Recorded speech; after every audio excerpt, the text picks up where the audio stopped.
Do do do, theme song. Do do do, I'm broke so this is my theme song. Do do do, just imagine this is an awesome theme song. Do do, theme song. Left of the box.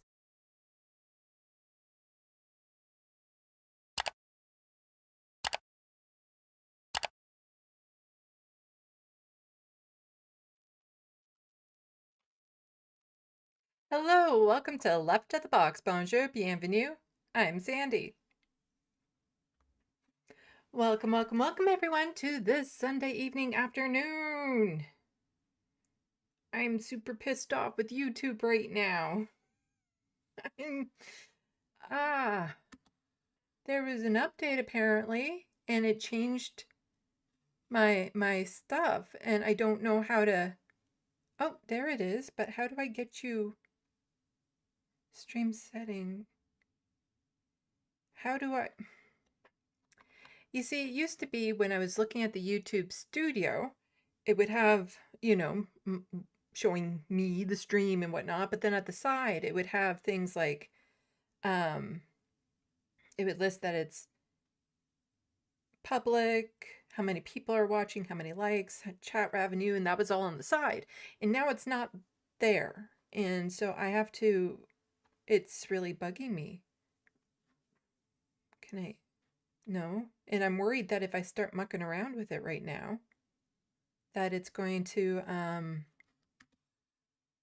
do something to my stream that I don't want it to do. But I don't know how to get it back to where it was. Why did you do this to me? No. So I'm trying to figure it out right now.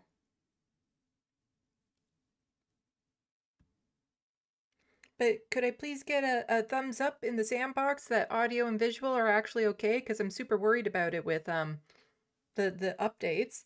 But so far we have Soul Life, Diamond Weight Loss, and the True Democratic North. Welcome. But I'd appreciate a thumbs up from anyone. Hello, hermeteorologist. It's really bugging me. How do I get that back where it was? Without, like, destroying... Okay, it's good, it's good. Hello, John Litham. YouTube did an update. Well, more like everything. Everything is being updated right now. It's driving me crazy because it changed the location of something, and I don't know how to put it back on my studio, and it's really bugging me. You know, it's the autist in me that I like. Oh, no, canceled. That's not what I want to change. It's the autist in me that I like everything staying the same, you know, the routine and stuff. And so when they change it and my screen looks different, it really, really bothers me. Additional. No, how do I? It's not telling me how to move it back up. And when I Googled it briefly, right when I noticed, it wasn't. Google was telling me a whole bunch of things that I didn't want to know, didn't need to know. No, I want this up there. Let's go back to viewer activity, channel level settings. And I'm just worried that so if for some reason this ends, I'll be back because there's so much to go over today. No, that's not it. That's not what I want.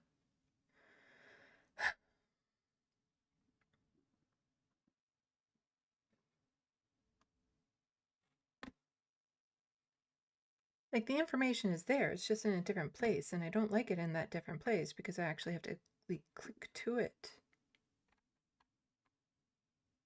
Why are you doing this to me, YouTube?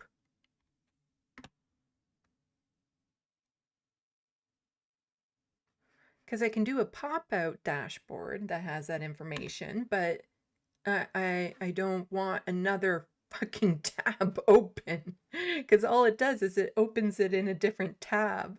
And as you all know, I already have a bazillion tabs open. I don't need another one open. Ah.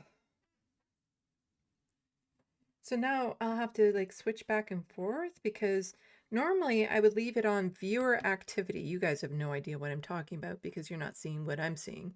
But on the YouTube studio, there's like stream settings, analytics, viewer activity, and stream health. And I would normally keep it at viewer activity. So I'd make sure that I don't miss any super chats and stuff. But all the information that used to be on the side is now under stream settings along with other stuff. And I don't want it there. I want it back. I want it back. And then there's this thing up at the top that says stream key default stream that wasn't there before. And I don't like it because I'm worried that I'm going to click on it and something goes wrong. I'm just like, can this all just like, how do I default go back? This is super annoying. Anyway, this is like,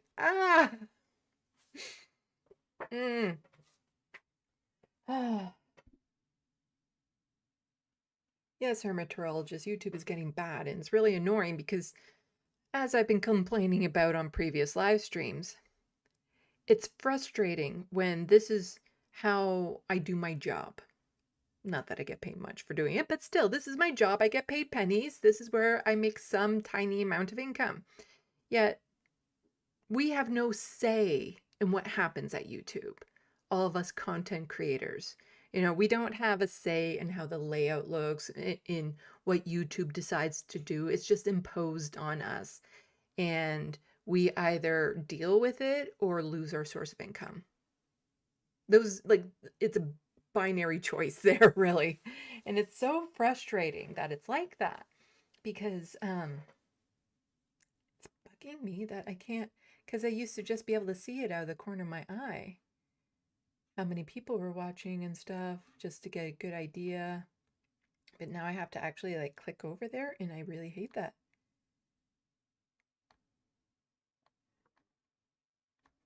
But when I tried to Google it briefly, because this is just figuring it out as I've started all of this, it's not telling me what I want to know.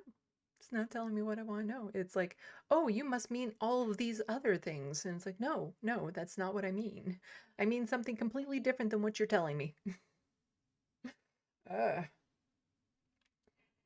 But also, in the sandbox, I think somebody else just jumped in. Oh, John Litham. Did I say hi? I think I said hi to John Litham. And somebody, I'm not seeing their, oh, there it is. Greif01, hello, welcome to the sandbox. Trevor Borens, welcome to the sandbox. The reference frame, welcome to the sandbox. So Life, I think there are only 3 YouTube employees at Google and they only work 3 times a year. They spend the rest of the time on debating what awesome Google feature to kill off. Yeah. So Life, I've been using QuickBooks Online at work for 10 years and they just rehauled the entire UI for the 2nd time and it's crippling me for I'm lost now with everything. Yeah, I totally get it. I totally get it. Like it's super bugging me. And this can cause like irrational rage in me as somebody who's autistic, but I have to like stay focused on everything else that's causing me to rage, but rationally rage. Rational rage over the state of the world versus this very minor detail that is just pissing me off. Because now I can see movement in the corner of my eye in a place that I didn't normally see movement in the corner of my eye, and it's bugging. It is so bugging me. And this is when I wish I had like a team, you know, somebody that can be like, you know, this is what you do, this is how you change it. I am not that tech savvy. Like I see enable auto start, enable auto stop. That does not sound like what I want. I think they just moved it. I think they just moved it, which is not what I want. Now there's a bunch of like black empty space around the screen and I don't like it. I want it back to the way it was. Ugh. But when I go to edit, it doesn't do anything. When I go to settings, it doesn't tell me what I want. The only option I see is to have a pop-out dashboard, which I don't want because that's just another tab open when I already have a bazillion tabs open. Anyway.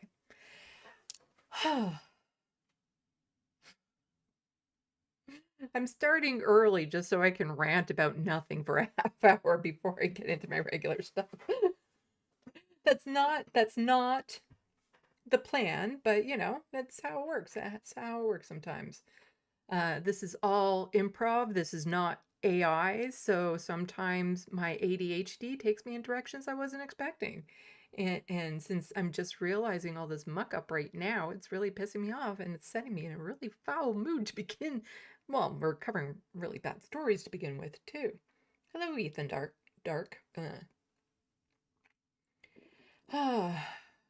Yes, and everyone turn on live chat. Again, another stupid YouTube feature. It should automatically default to live chat, not top chat.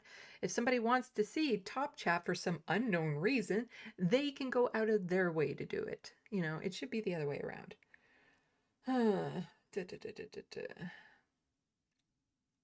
Yeah, super annoying. Anyway, whew, let's just my wrist is doing much better for people who know. Ow, okay, not when I twist it that way. I severely sprung my wrist a little while ago because somebody didn't silt their sidewalk. Tried talking to them, but they weren't horrible, but they weren't great. And now I have to try to track down the dog walkers who witnessed it and came over to help me when it happened. And I have no idea how to do that because in the moment I knew I should have, well, in retrospect, I know I should have gotten their names. But I was kind of in shock in the moment because I thought my wrist was broken. Like the pain was really, yeah. You're not thinking straight right after something like that because you're worried about injuries and whatnot. So I didn't get their names. I wish I did. And then the homeowner could reimburse me for the brace I had to go out and buy. Because it's their fault. It's their fault. But I'll have to see if there's anything else that I can do about that. But there is more movement in my wrist now, but it's still pain. My doctor does want me to go to physiotherapy, but you know, if I go through like disability to find a free clinic or something like that, I'm waiting 6 to 9 months. By then, I'm pretty sure it'll be healed. Oh, and it's not, it would just help it heal faster and strengthen it better, but it will eventually heal on its own.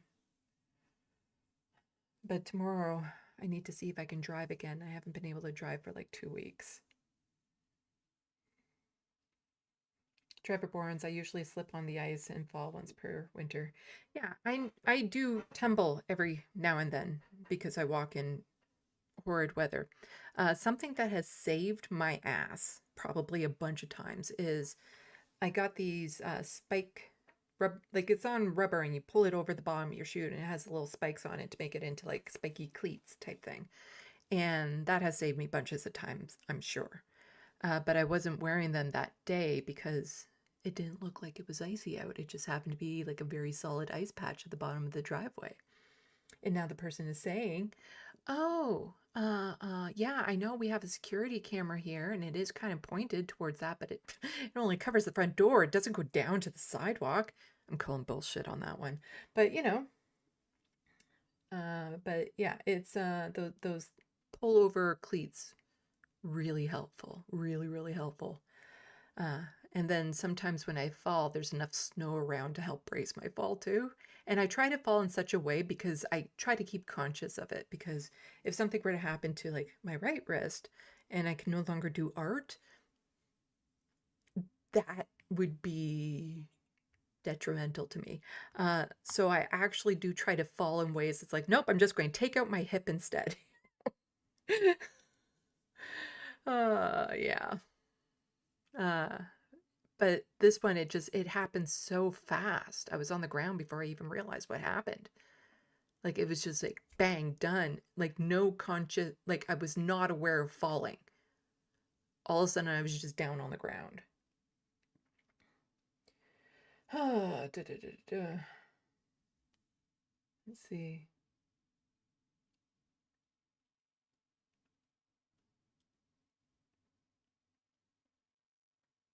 Be careful, Soul Life.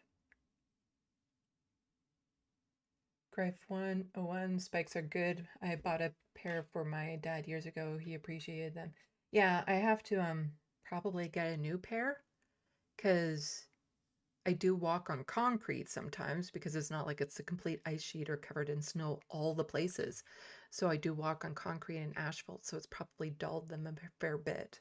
So I might need to get a new pair, but the last time I went for a walk outside with them on, they were still doing a really good job because every now and then I'll try to just twist my foot to see how slippery it is, and those cleats really help. They really, really help. But I do have something fun to end this stream with, because we're going to go over a lot of pretty heavy shit. But I do have something fun to end with. For those of you who are on the regular leftist circuit, oh my God, that freaked me out.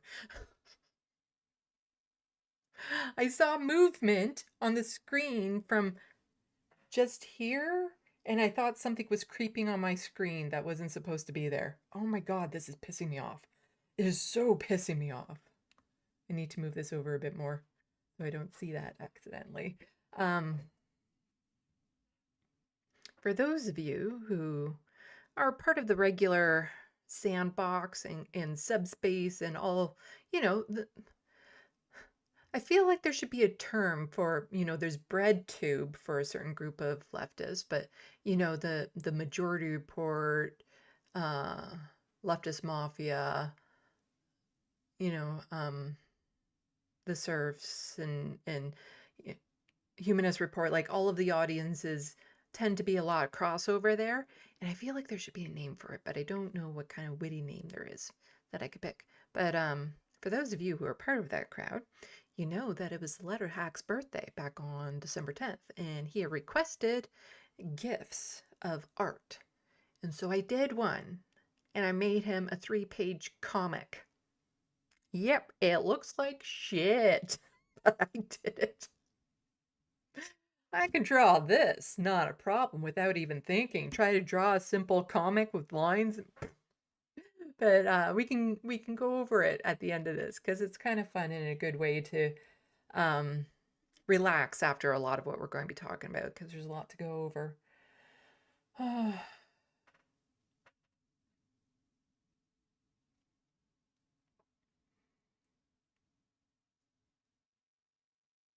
Okay.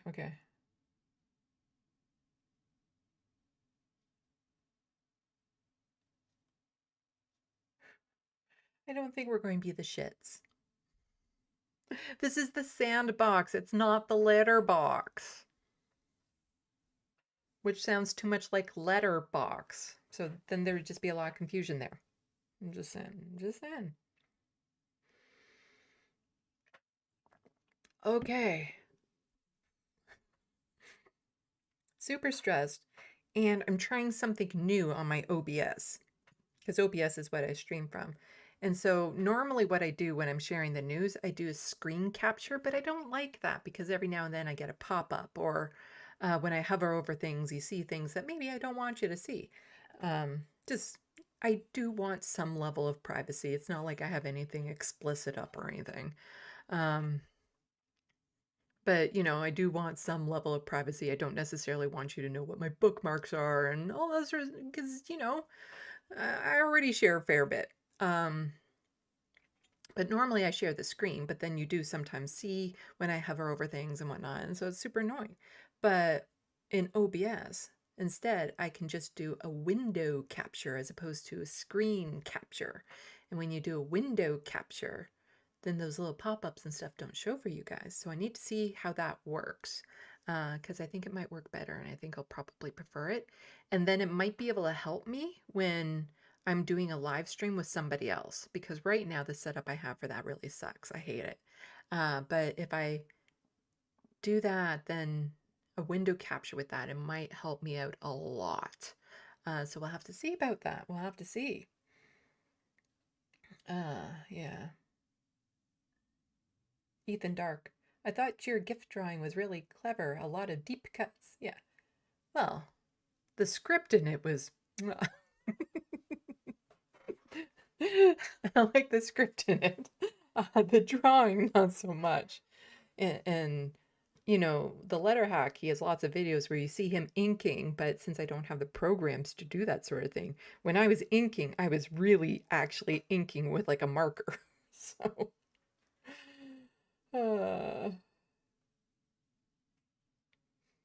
so like window sharing would have helped Bosch and the Vanguard. Yep. Yeah. No, there has been times, and then I go back later on and you can snip them out from the live stream. So there have been times where like my personal email has like popped up on screen, um, as opposed to all of the emails I already share with people. You know? But I'm not that interesting. You can search through all my folders. It's not that interesting. I'm, yeah, it's because I'm not into the adult content. Because it's just, it doesn't, I wish it did something for me. It doesn't. I wish it did. It would make my life a lot easier if that was the case. But, you know, I'm pretty boring. If you go through all my folders, you'll see like my art or my tax information or like, and it's actual tax information. It's not just like a hidden folder. Well, you might find out what my other book is, and I don't want that to happen either. So, you know, there are some things I just don't want you guys to know. So I think the window capture might work better. So I'm going to try it this time and see how it works. Because then I can like literally pull up on their screen right in front of me and you won't see it. And something else that I might want to try to do is see about investing in a third monitor at some point. I'll toss it up on my wish list or something. Because I run into the problem of live streaming with other people. And the resolution really sucks because it's not full screen, so I'm screen capturing from a smaller screen and stuff, and I already have to do all this finessing and stuff. So I think if I had a third screen, that would probably make it a lot easier, and then I could just have. Yeah. Anyway, I'm diddly dadding because we're getting into some really heavy topics right off the bat. Um, yeah. So, um.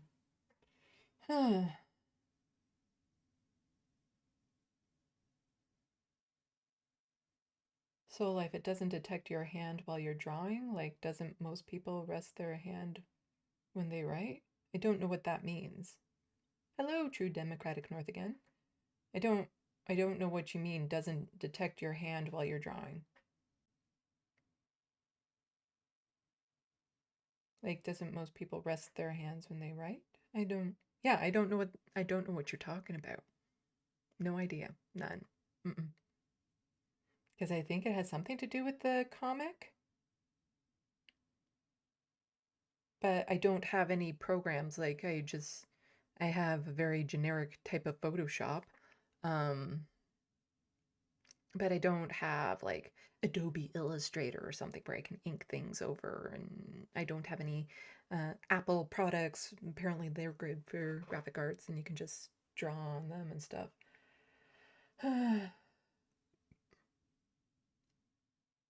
So like the Vanguard flashed an open notepad window that was filled with usernames and passwords for all their personal sites they use right now to the 19-word crypto recovery thing. Ouch.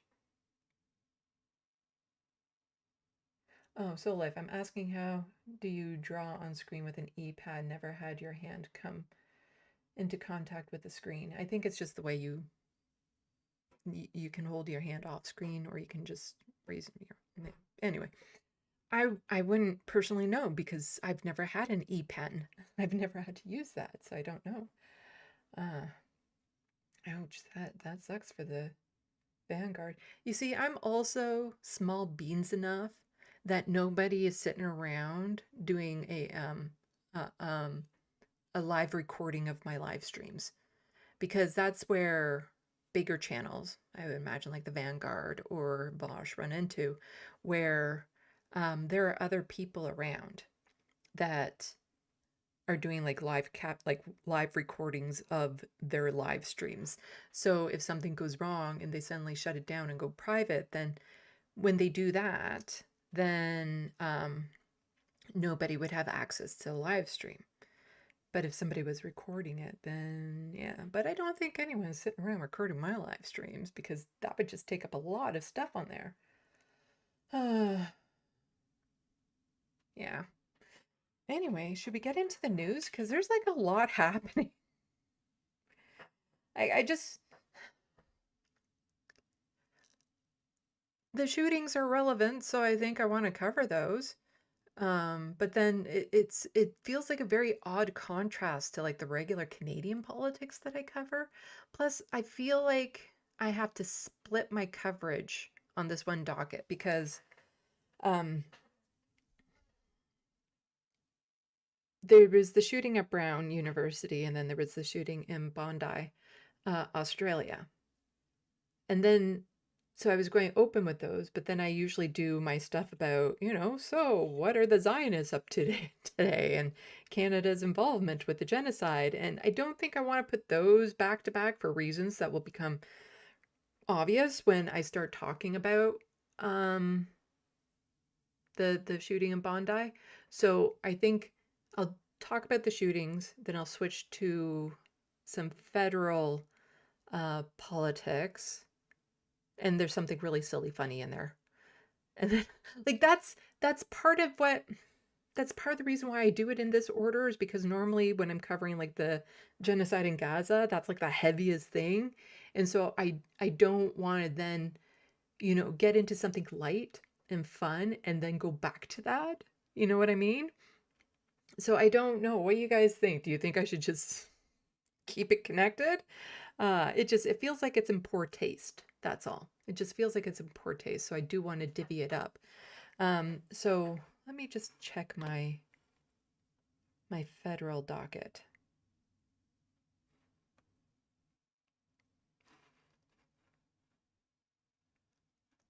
Okay, so I think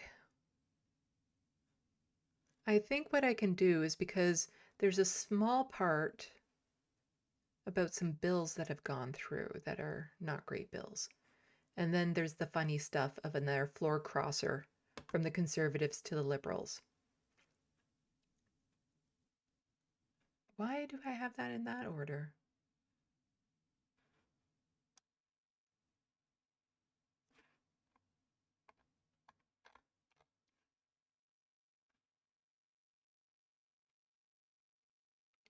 I think I might have to change around the order that I have these in too. Okay.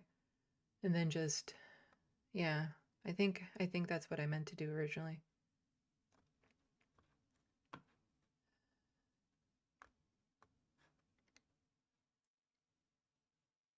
Okay. I think I have a plan. I have a plan. As you see me working this out in real time. Oh, hello, Yori Gibson. Ethan is very curious about my hidden book. Tell you guys what, if I make it to 100K and solidly like over 100K subscribers, I'll let you know. I'll let you know what the secret book is. So that's good incentive for you to help me grow my channel. But then I have to make sure that I have enough of a buffer that if I lose subscribers over it, I don't think I would. But yeah, if I get to 100,000 subscribers, I'll tell you what my other book is. Hmm.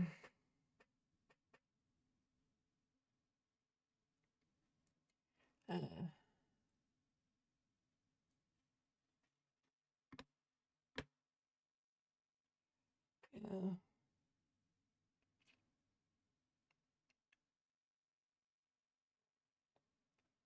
yeah. Yeah. Just talking about the accidental flash from the Vanguard. And yeah, that's the thing. Like, you can actually scroll through a video on YouTube by frame. And so even if it's up for a frame, somebody will find it. So I've had to go and remove like 3 frames before because it has, like I said, like my personal email up or something. Because there's my public emails, Sandy Lovis and Left of the Box, but then I have an email that I've had like all my life that I don't necessarily just want everyone to know about. Again, there's a certain level of privacy that I still want to maintain, even though I'm very public and overshare. It's, uh,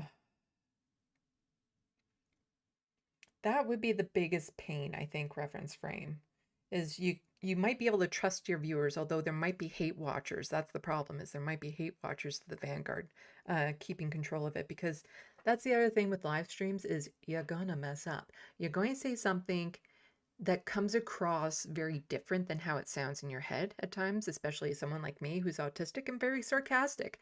Not a great combination.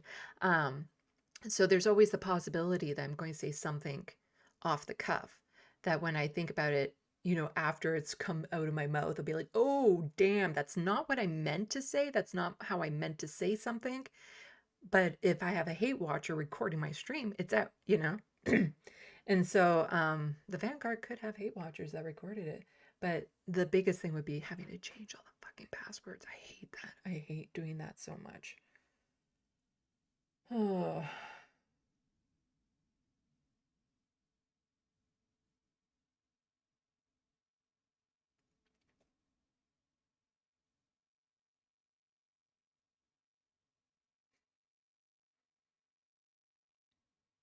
And Soul Life is currently living through a horror novel.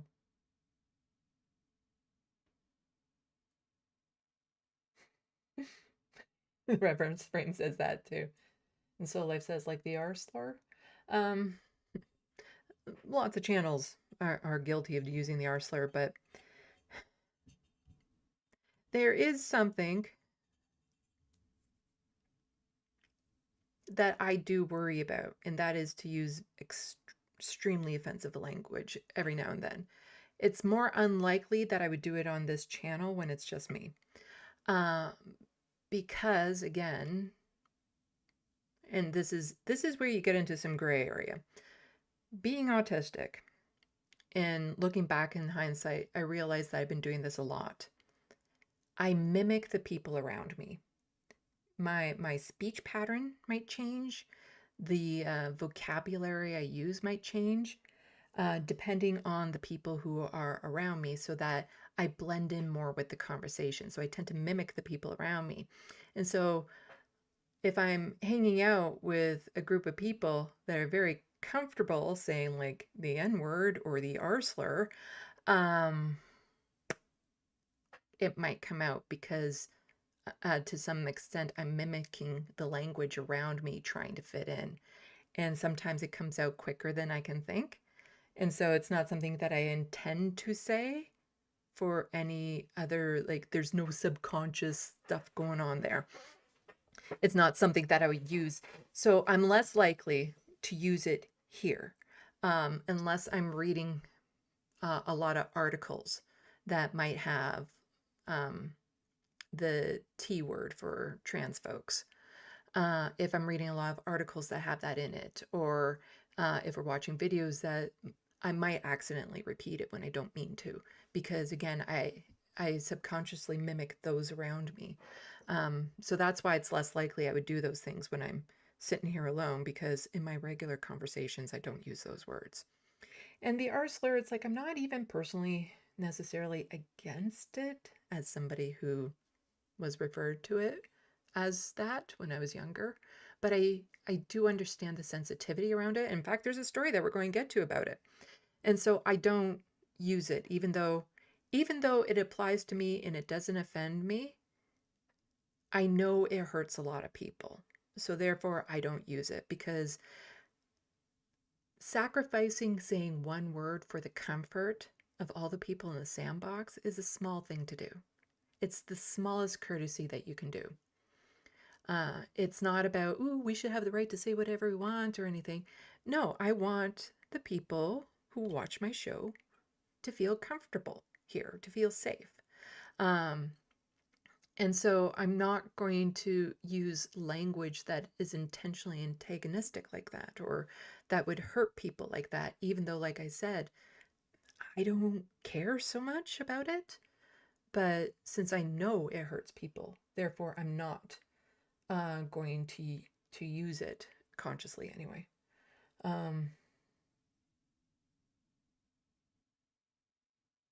Yeah, I've seen, well, one of the guys on the Vanguard says the R slur a fair bit.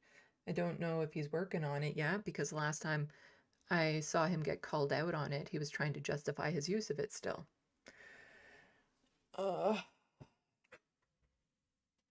So, yeah. And hello, Mozart.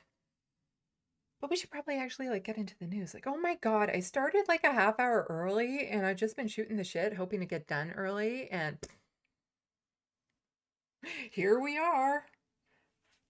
Maybe not move my wrist like that.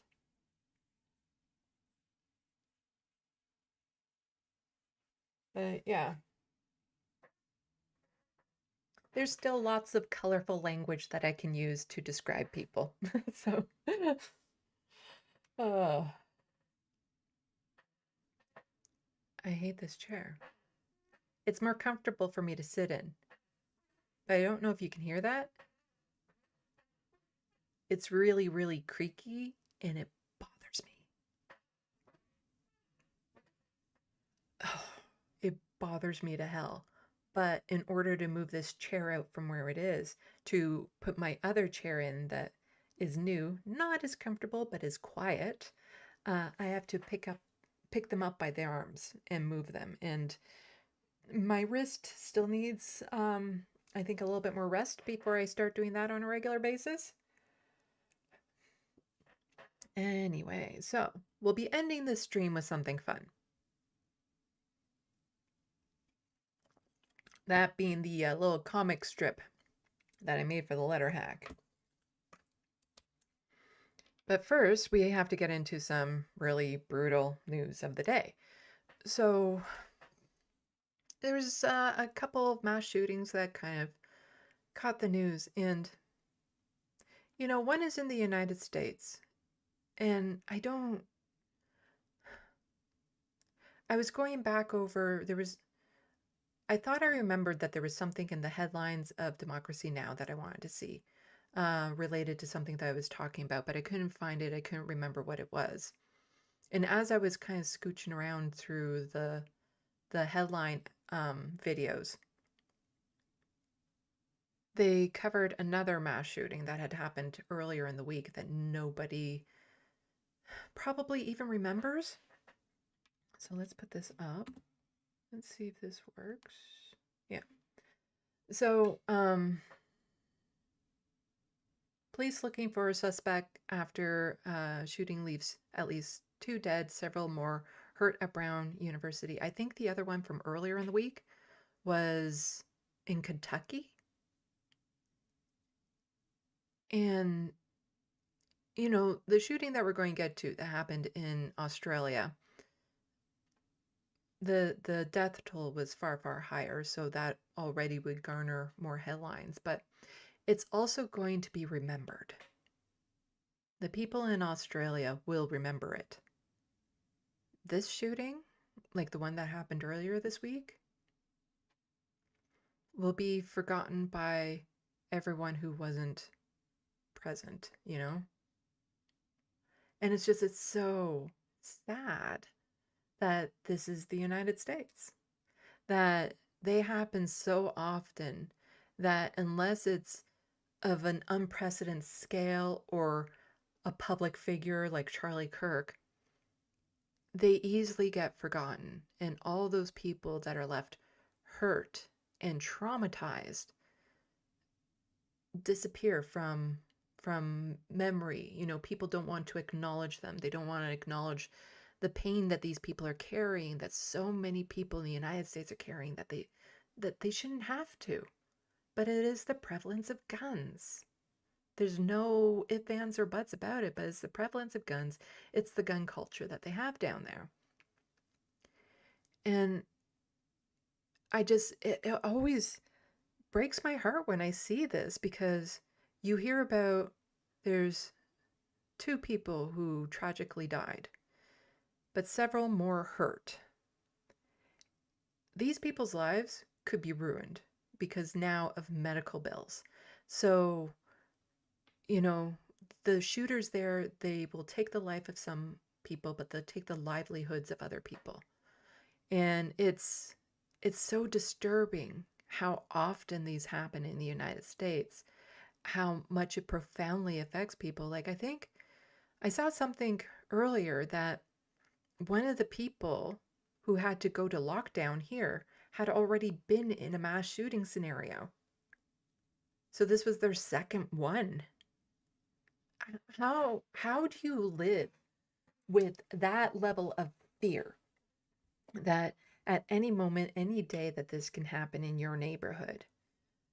And I've said it before when covering these stories, I've never had to worry about being shot. You know, I've gone to public events where I do sometimes worry that there's going to be some ultra right-wing Nazi going around causing chaos or something. But I never worry about being shot. It's not something that crosses my mind. It's not to say that they don't happen. They do. It's usually related to gang violence and stuff. And all of that is horrible. So there are shootings in Canada, as we'll get to. But to have it so prevalent in the States, like it's statistics that if there's going to be one mass shooting somewhere else in the world, that the same day there's going to be one in the United States, because that's pretty much a daily occurrence almost, with the amount that happens there. And how quickly this one too will be forgotten.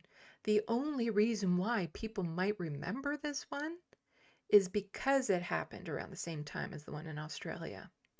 That said, off the top of your head, do you remember which school it was that had a mass shooting the same day as Charlie Kirk? I remember one happened. I can't say off the top of my head, because again, they're so frequent.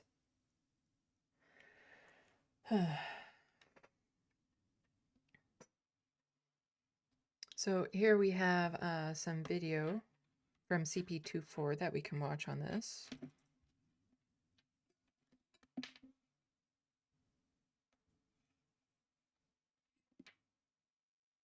Breaking news south of the border. Multiple people are dead in an active shooting at Brown University in Rhode Island. The university sent out an urgent alert warning of an active shooter just before 4:30 this afternoon. Police say at least 2 people are dead with 20 others injured.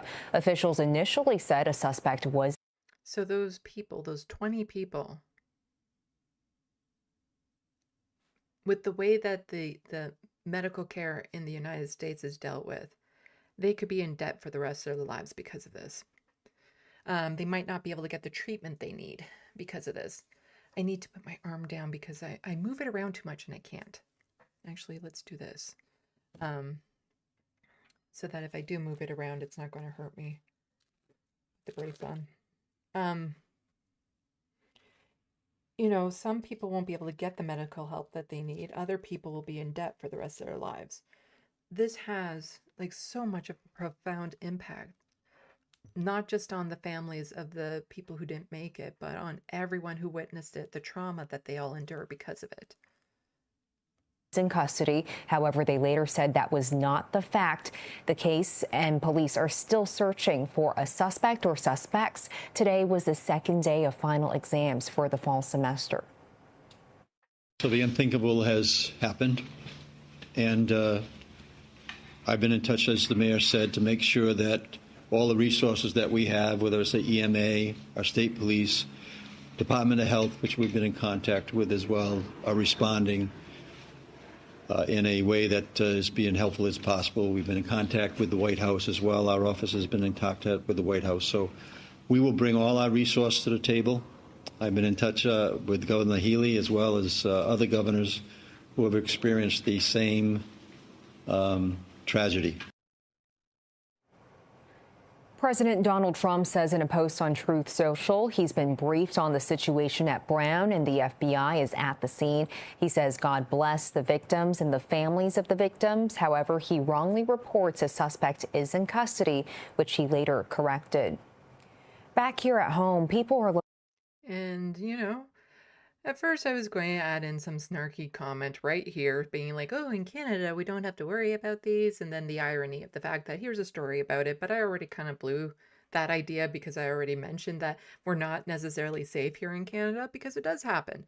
And so this little news clip actually just went right into some of those that happen here. Police are looking for as many as 5 suspects after a double stabbing early today. It happened here on Madison Avenue. That's in the Bloor West and Spadina area. So incidences like this, like mass attacks, it's not enough to just pay attention to the weapons, but we need to start dealing with the root causes of it. What is driving people to do these? A lot of it is mental health. A lot of it is the hatred that comes with like the right-wing culture and stuff that is just, exploding throughout the United States and here in Canada and a lot of Western countries as well. Like it has to do with people being desperate, people struggling. Because if people had a life where they weren't worried about bills and medical bills, of getting groceries, of getting an education, of getting a job that doesn't stress the hell out of them, a lot of these violent outbursts would be far less likely. A lot of this is also, we have to deal with, what's the good way of phrasing it? The way that men are brought up in particular. Because, people don't like the phrase toxic masculinity, but that doesn't apply to all masculinity. That's just a part. It is just, it's a subcategory of masculinity that not all men have, but everyone suffers because of it. So men suffer from it, women, non-binary folks, everyone. We all suffer from this very toxic culture that we're brought up in, the patriarchy. And so all of that also needs to be dealt with. This isn't a one fix. You can't just, take away the guns because then you get stabbings. You need to deal with the causes as to why people are doing these. 2 people were taken to the hospital. Both are expected to survive. There is no description on the suspect, but police are looking for as many as 3 to 5 people. The stabbing happened a little after 1 o'clock this morning. Toronto police are looking for a suspect after a 16-year-old boy was shot late last night. This was a scene near a residential area near Varna Drive and Flemington Road a little after 11 last night. Once there, officers found a 16-year-old who had been shot. Paramedics tell CP24 the teen was taken to the hospital with serious life-threatening injuries. So far, there's no suspect information. Police are looking to speak to anyone on what happened. At least here, that 16-year-old won't have to deal with the medical bills, providing that they are covered under the Canada Healthcare Act. Just because Canada is safer relative to the United States doesn't mean we're safe. Because the other thing that we can also look at is police shootings. The United States far surpasses any other country, even combined. However, when you break it down and you take the United States out of the equation, Canada is number 1 to comparable countries. So just because we're safer doesn't mean we're safe. And we'll get into it because there's a little clip that I caught of somebody talking to Canadians about healthcare. And it frustrates me because Canadians pay more attention to what Americans think of us than actually dealing with the issues we have here sometimes. And yes, the reference frame of the little French that I do know the French word for being late and how that can be awkward. So here are live updates. Individual detained after a deadly shooting at Brown. So they have a suspect, a person of interest. So 2 people were killed and 9 injured. So the last video said 20. Now this one's saying 9. That's part of the difficulties with covering these things live is you don't know all the details. Or if you cover things like within 24 hours, is you don't know all the details. It's not settled. There's a lot of gray area and whatnot. A lot of information is still being sought. So the suspect was taken into custody at a hotel about 20 miles from campus. And this is from the New York Times.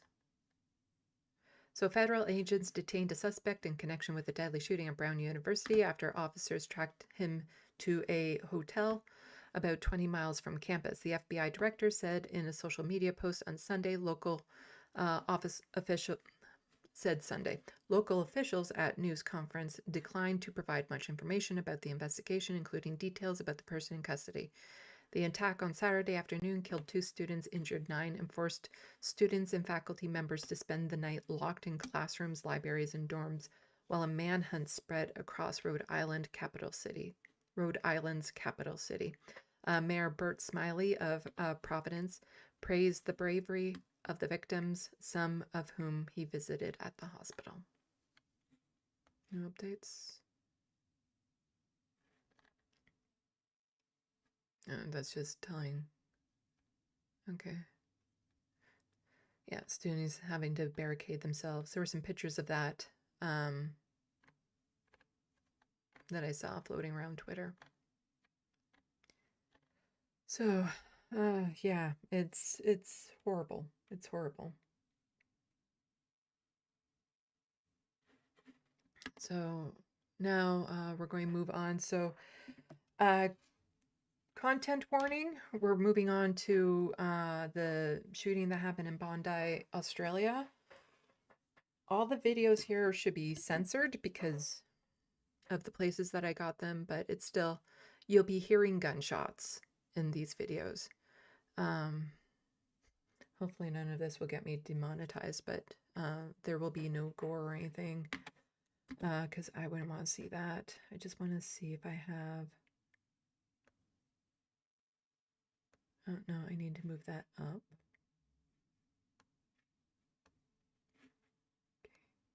Okay. So if anything comes up that I think might be too sensitive to see, we'll see Frodo instead.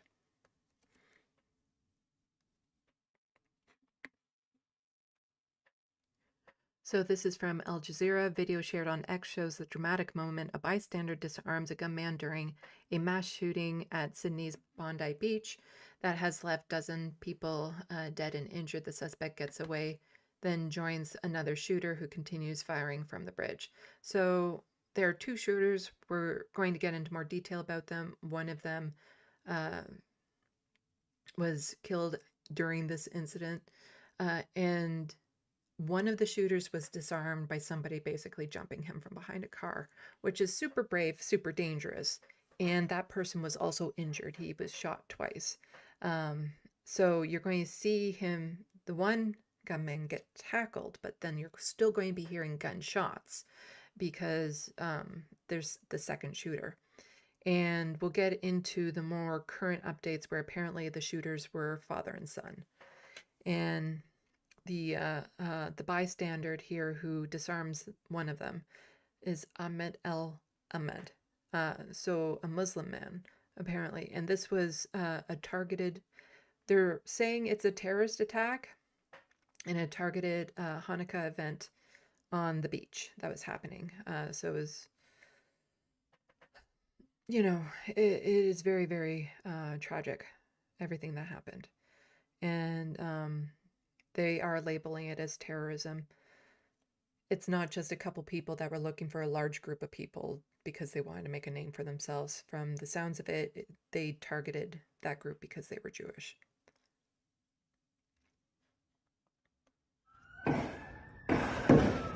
Oh! Oh non, gros! So this is the bystander here. Let's make this bigger. This is the bystander here. And so he has the gun. He got the gun out of his hands and pointed it towards him, but he didn't shoot, which is good. It's not as easy as people seem to think it is, because I saw a lot of comments online of people saying, oh, I would have unloaded the clip in him and stuff like that. I would imagine it's much harder for a sane person to take a life than just like that, you know? It's a lot more difficult, especially in a country that doesn't worship guns to the same extent as the United States. You don't just necessarily think about that. Mais son pote, il va se faire tirer dessus. Il est trop con, le mec qui a l'arme.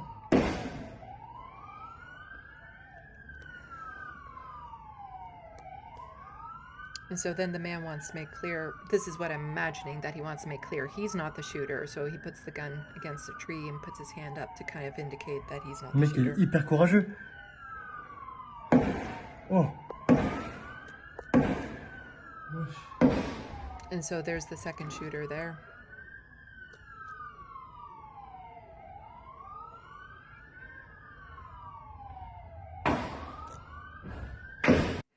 So some people might be wondering, like, why didn't they restrain this guy and all that sort of stuff? Probably because there was a second shooter. So what are you going to do? Tackle this guy and lay on top of him? Well, there's another shooter who's then potentially going to target you because of that. It's not as easy. It's not it's hard to think in the moment of what the right thing is to do here.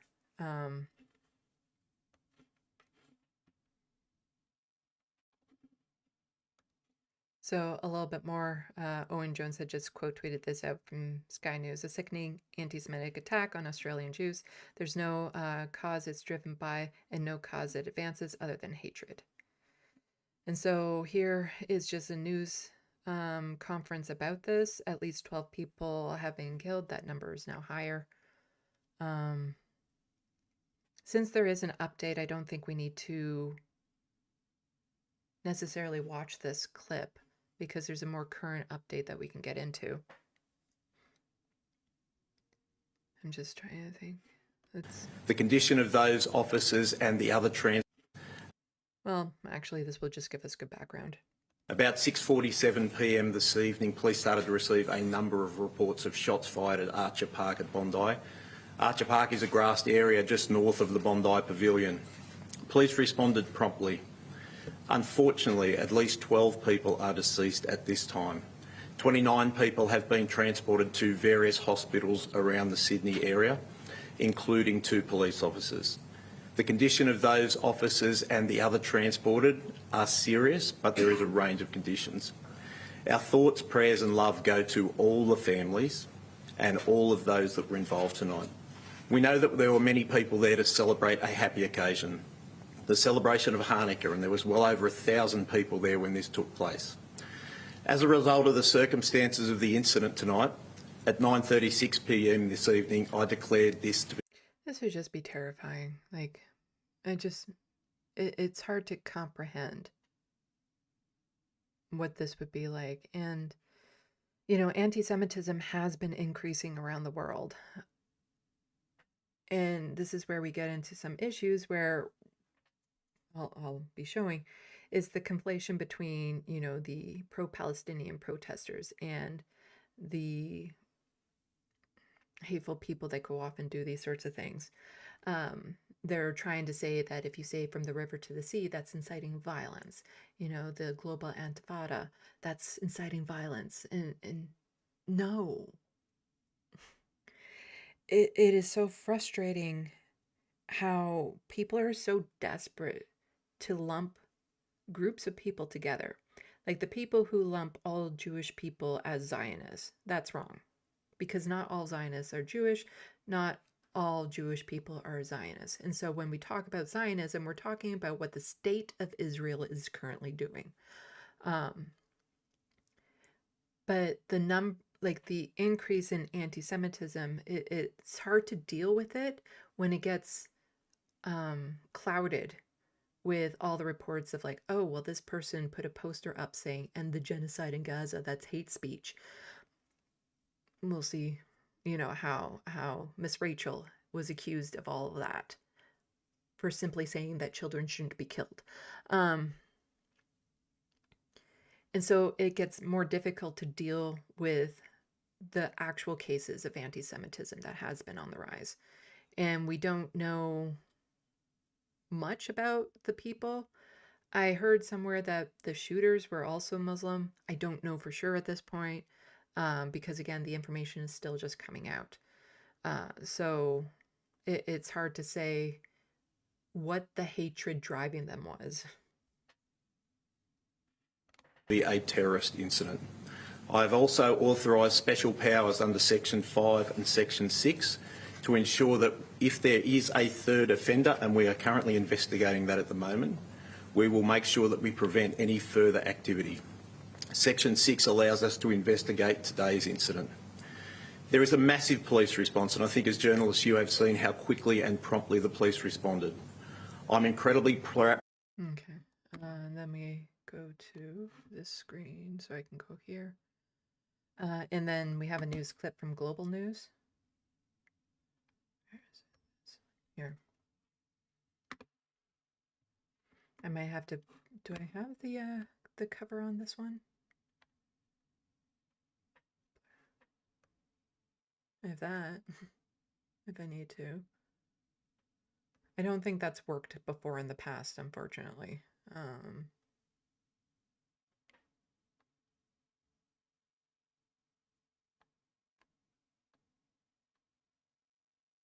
I don't think I have the cover here. Oh. Okay, fine. I'll go back to the other screen. You'll see all my recommends.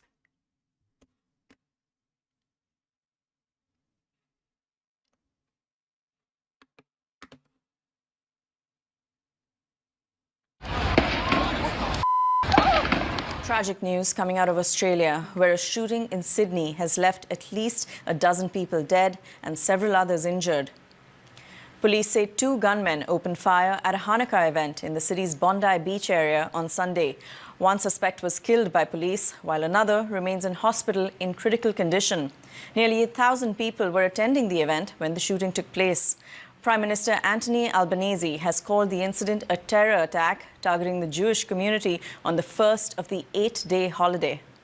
The evil that was unleashed at Bondi Beach today is beyond comprehension, and the trauma and loss that families are dealing with tonight is beyond anyone's worst nightmare.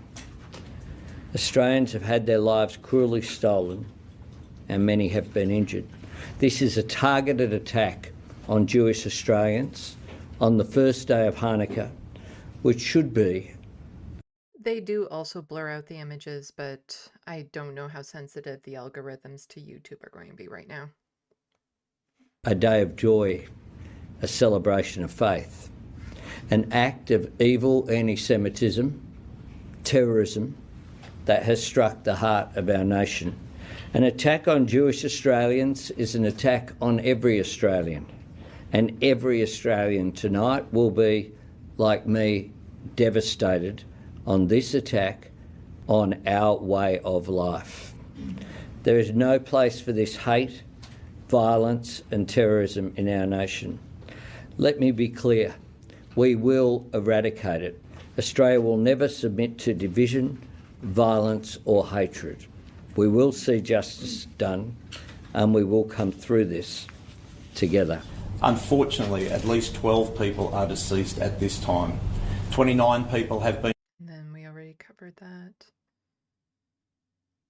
All right, they get into some of the witnesses. I declare this to be a terrorist incident. I've also investigating that at the moment. And yeah, I eventually went back to see what was happening. A few people helped. We sort of helped a few old people get up and get out of there, but it was like there were lots of bodies on the floor. It was a fenced-in event.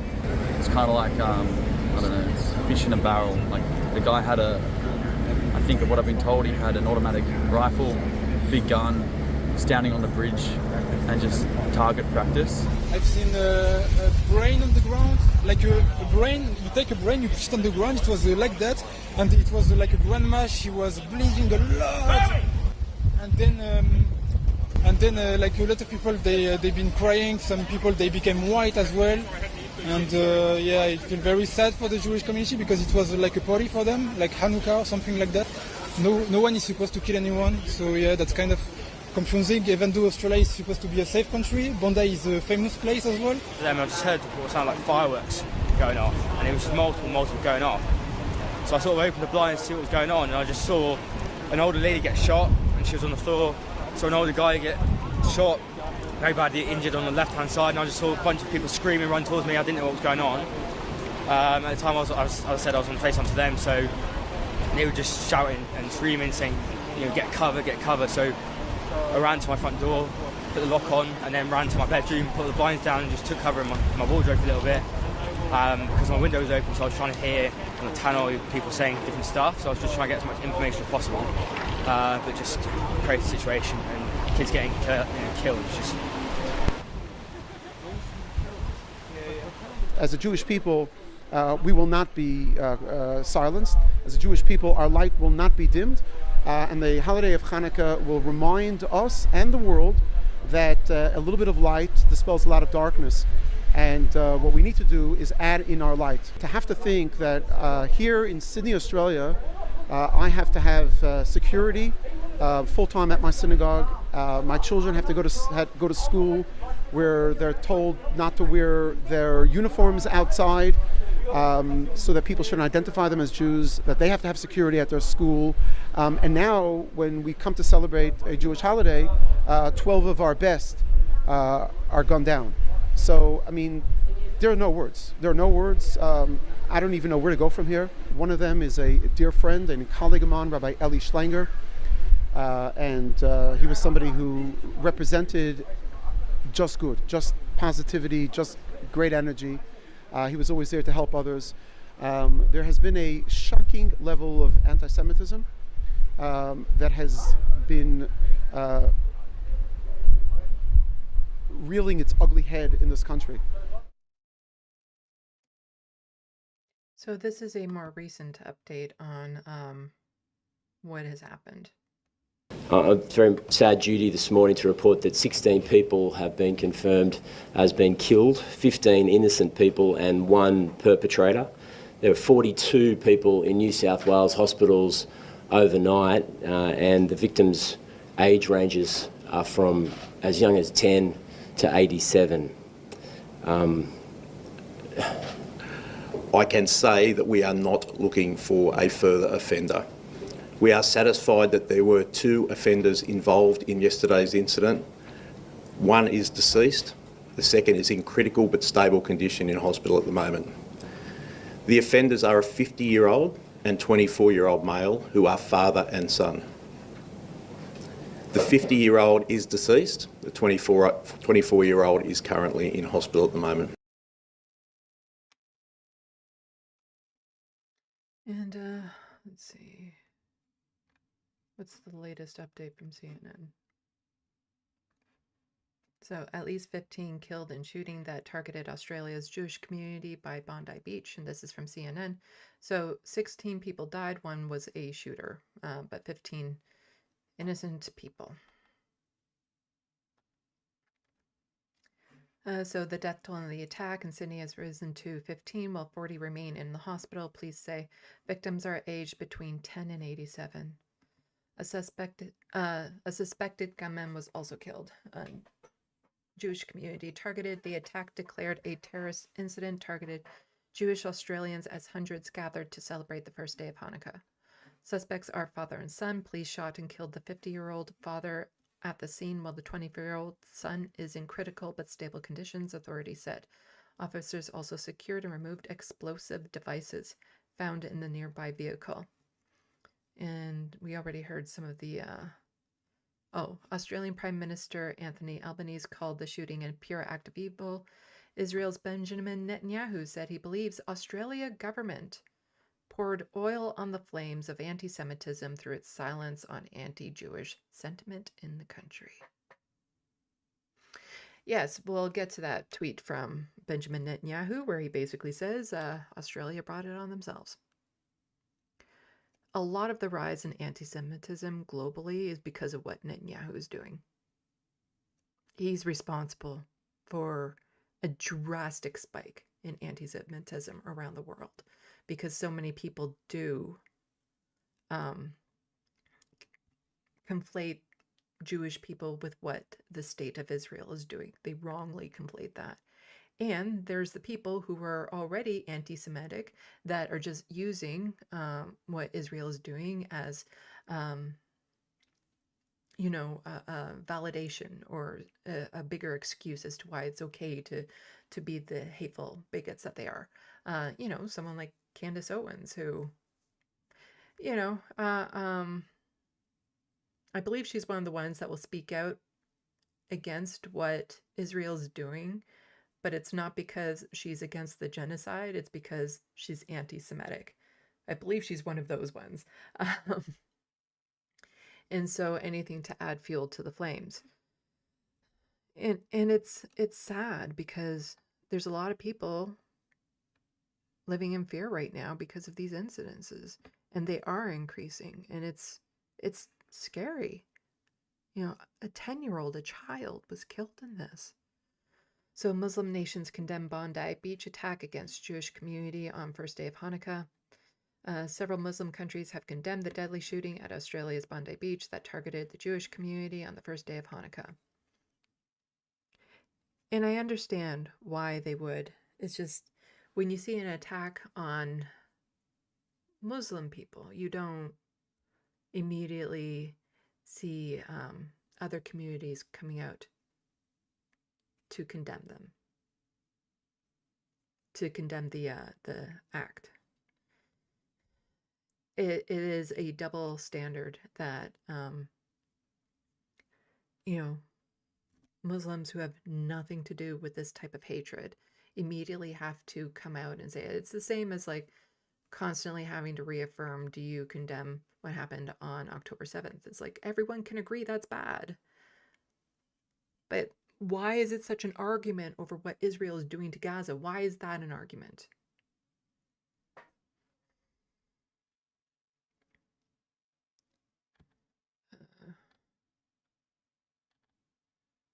So just some more there, but we'll get into some of the conflations here.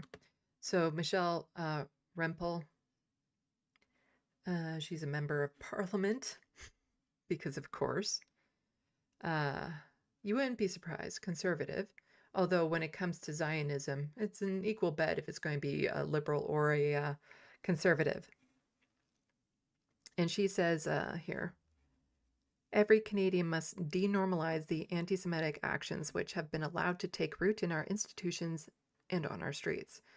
She's talking about the pro-Palestinian marches. Globalize the Intifada is a call for violence. No, it's not. Canadians cannot be bystanders to Jews being dehumanized. Do your part, I will do mine. And Rachel Gilmore just pushing back, saying, disgusting to see elected officials taking advantage of an anti-Semitic attack of mass violence targeting the Jewish community to push more hate for those protesting genocide, some of who are Jewish, by the way. Stand with Jewish community that is hurting today and stop co-opting their trauma for political, hateful purposes.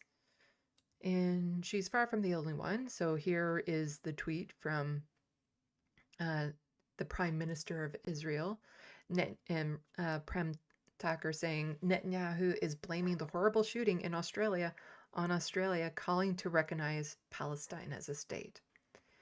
In other words, they're saying, oh, Australia, you brought this on yourself. It's just sick. I wrote and this is from the Prime Minister of Israel, I wrote, your call for a Palestinian state pours fuel on an anti-Semitic fire. It rewards Hamas terrorists and emboldens those who menace Australian Jews and encourages the Jew hatred now stalking your streets.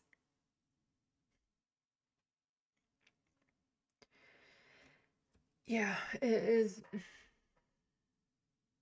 No, we want Palestinians to stop being slaughtered. They have, Palestine, the Palestinian state. I don't think there's ever going to be a two-state solution. That's pretty much what has been going on. But just to finally we have like these little what's the word? A little bit of progress in the pushback against what Netanyahu is doing. And immediately he turns around and makes this horrific attack about the fact that some people are starting to recognize Palestinians as human. It's so sick. It's so sick that they do this.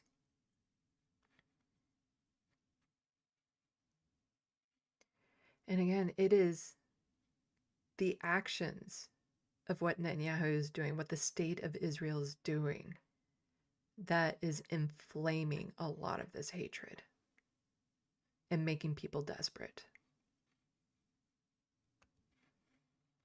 So here we have Netanyahu blames the horrific anti-Semitic attack in Australia that has killed at least 11 people. This is an atrocious downplaying of real anti-Semitism at a time when rampant Jew hatred is killing people. I don't actually know which language this is in. Your call for a Palestinian state pours full fuel on the anti-Semitic fire. It rewards Hamas terrorism. It emboldens those who menace Australian Jews and encourages the Jew hatred now stalking your streets. Anti-Semitism is a cancer. It spreads when leaders stay silent. It retreats when leaders act. I call upon you to replace weakness with action, appeasement with resolve. Instead, Prime Minister, you replaced weakness with weakness. No, trying to hold Israel accountable for the atrocities it's doing is not responsible for the shooting. And we don't know what kind of hatred drove those men to do that. If it's specifically tied to the genocide that Israel is doing, or if it's some other white nationalist type hatred that was already in them. We don't know what kind of hate drove them to do this at this point. But since one of them survived, there's a good chance we're going to find out.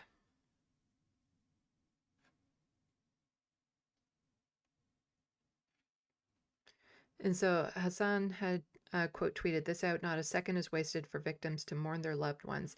Instantly, Israel's envoy demands persecution of anti-genocide protesters. Worldwide, they blame the bare minimum recognition Australia has offered to Palestinians. It's so cynical, so transparent." Ms. Haskell, that governments around the world, including the Australian government, could have done more to tackle anti-Semitism. What would you have expected them to do to prevent or anticipate this? And this is from Sky News. Kind of attack? Well, fight racism, fight violence against Jewish community, fight racism in workplaces as strong as possible. Look, when you see those hate march in the streets, whether it's London or Sydney, and in the Sydney Opera House, they chanted, "Gas the Jews, gas the Jews." Not even a single arrest. There was the Maccabee fans that included like former IDF soldiers that went around singing songs about wiping out all the people in Gaza, about sexually assaulting all the girls. These people never seem to be bothered by that. You know, they don't seem to be bothered by the fact that, and I have it in one of the stories that we'll get to when I get back to what's happening in Gaza, the genocide never ended. It's ongoing. I don't even know how many hundreds have died this week in Gaza because of what Israel is doing to them. They don't seem to care about those lives. They only care about some lives. And nobody should go around saying those horrific things about Jewish people. We know that. But they seem to only acknowledge one side of that equation. Not even a single person who had to answer for that, but they tried to cover that. When you hear them chanting to globalize the Intifada, what do you think that means? It means resist the oppressors, as far as I know. That's what it means. And that doesn't necessarily mean through violence. Globalizing the Intifada mean exactly that. And that's about oppressors all over the world, regardless of which stripe they happen to be wearing. To go on massacres, shooting people in the streets, to violently attack them, this is what it means. Anyway, enough of that one, because there's another one just like that. So a guest on Sky News speaking about the Bondi Beach attack draws reckless and false parallels, suggesting pro-Palestinian rallies and chants like "From the River to the Sea" are clear calls to kill Jews worldwide. The presenter does not push back. This is disgusting. Yeah. What's your view? Because we've heard from other Jewish people living in Australia this morning, they don't think enough has been done up to now. My view is really clear. They're very much playing it safe, and they pay a lot of lip service. And I know, I've been told that the actual police who are witnessing death threats and chants at, like I have to call it what it is, pro-Palestinian rallies, when they hear "death to Jews," Pro-Palestinian rallies are about ending the genocide. It's not about attacking Jewish people. It's about dismantling the Israeli state, the Zionist state. And if those horrific things are said during one of those protests, from what I've gathered, the organizers of those protests are quick to kick those ones out, those agitators out, because those protests aren't about hate. They're about stopping the violence. They aren't the ones going out trying to commit violence. And quite often, the people involved with pro-Palestinian protests are attacked by Zionists. And they usually get away with doing those things. They never really seem to get charged for some reason. And there's been case after case after case of this. the Jews and "From the River to the Sea," which is a clear directive of kill Jews worldwide. That's not what "the river to the sea" means. It's not a clear directive. That's no. Wide. Globalize the Intifada means kill Jews wherever you are. That's not what that means either. And just so you know, the Jews that go to a Hanukkah party are very open. Everybody there were probably very few ultra-Orthodox Jews at this party. It's mostly secular Jews who look like everyday Aussies. Well, Sky News also interviewed somebody on the street, and luckily this person was quick to cut them off before they had a chance to cut her off. So Adam is just saying, wow, this magnificent woman completely shut down a Zionist journalist who tried to exploit the attack on Bondi Beach to push an agenda. If you see this, you're a legend. The horror of anti-Semitism has been unleashed in Australia, and it hasn't been properly dealt with by authorities. And this is where we are now. You know, I don't want to blame anyone tonight other than the people that perpetrated this horror on our community. No one else is to blame. Yes. Who those men are, what they did, does not represent an entire community of people. We don't even know which community they claim to be part of yet. Like I said, we don't know which kind of hate drove them to do this at this point. And so it's a very premature to start saying certain things. And so I like this woman just saying, nope, the two shooters, they're the ones at fault for this. Let's keep it focused on them because they're the ones who did the act. And I don't want to get into that tonight because we have a community that is in shock, that is grieving. You know, I'm in shock. And the horror of Shot. Okay. So I do have more news to cover from what's happening in Gaza, as I usually start my dockets or my shows off with, but I just want to take a bit of a break so that nobody can accuse me of conflating the two.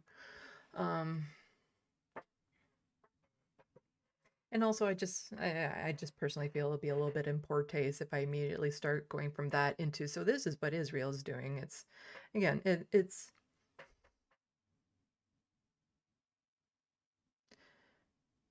to suggest that all Jewish people are responsible for what Netanyahu is doing is like to suggest that all Americans are responsible for what Donald Trump is doing.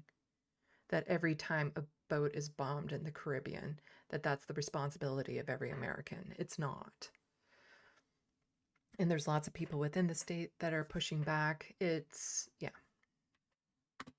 But first we're going to check the SandBox and see what people are up to. And I just caught some people asking about my wrist. A couple Mondays ago, I walked on an icy patch of sidewalk that somebody had not salted and severely sprung my wrist. It's not in pain right now, but as I talk, I tend to move my hands a lot. And so this is just to make sure I don't bend it the wrong way for now. I do have some movement in it and whatnot. But I do tend to flail my hands during my live streams.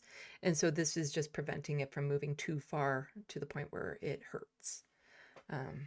But I can take it off and be fine. It's just as I'm talking and flailing my hands, this is probably a good idea to have that on.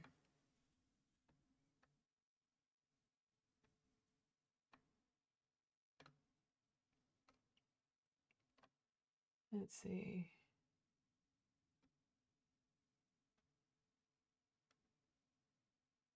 And I am going to try to see if the homeowner will be willing to pay for the brace that I had to get. So far, he's not that interested in doing it. Okay, I saw that. Hello, Orb Frumer and Bad Lefty. Welcome to the SandBox. And Bad Lefty knew the second shooting that happened the day of Charlie Kirk was Colorado.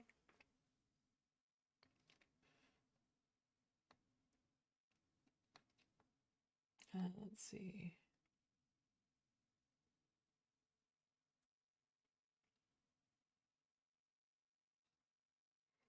People learning a French word today. And it's just weird having to put the emphasis where you do with the word. You really got to emphasize the the first part of it. Because in most French words, you don't say the last three letters.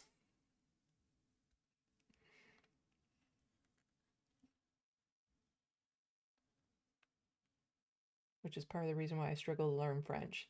I need somebody who is actually knows how to teach it, because just because you know a language doesn't mean you know how to teach it.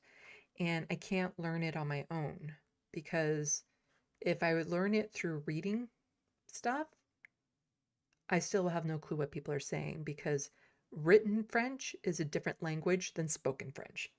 Hello, No Justice and viewers. Welcome to the SandBox. Welcome. We just talked about the two mass shootings that happened. One in Bondi, Australia, the other one in the United States at Brown University.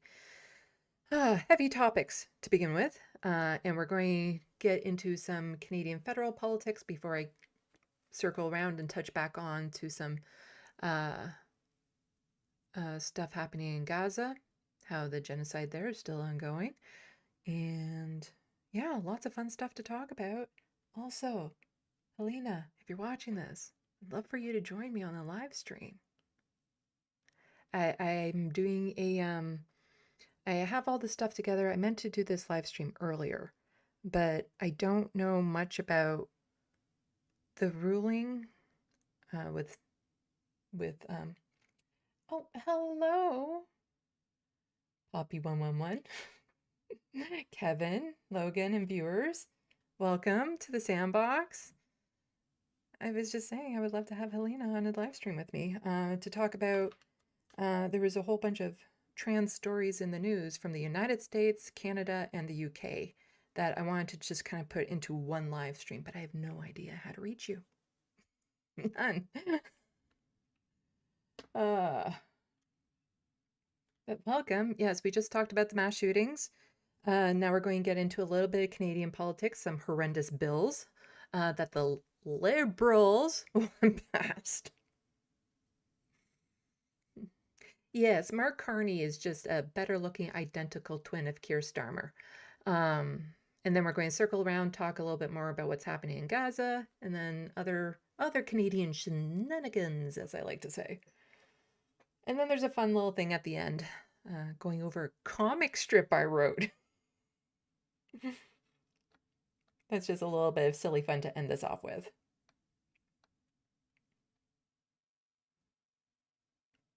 So, if Helena knows how to, well, it's easy to contact me. I'm very contactable. If you're interested, if you're watching, please reach out. I'd love to get your input on some of these stories. Because, you know, in Canada, we have Alberta, which is, and then in the United States, a whole bunch of stuff happening. Some people saying that, is it a senator, a trans woman senator, that in some of her official documents and stuff, she has to use her biological name. Because now apparently that's a thing.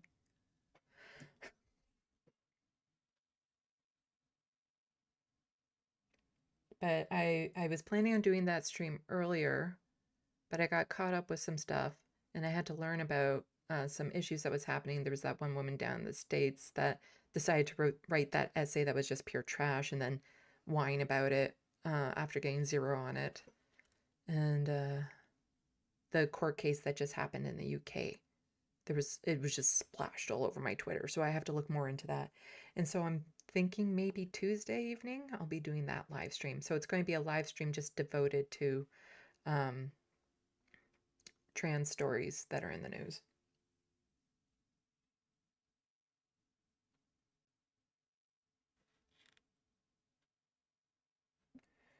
And right now I'm just checking the Sandbox in between dockets.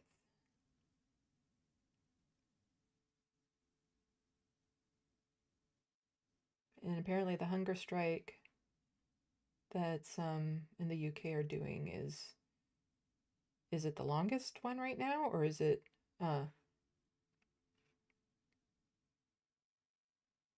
it's getting close to it from the looks of it. And they're so the people who are hunger striking in the UK for Palestinian rights, they're getting into territory where it's life-threatening. That doesn't seem to be covered in the news that often for some reason. Hello, Real John Litham. Hello, JK. The Wild West. Oh, hello, MIDI Doctors. Snuck up from behind.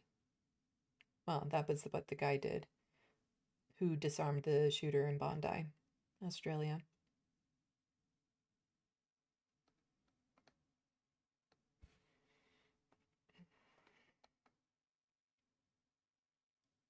Let's see. Oops, and it jumps. Where was I? Where was I?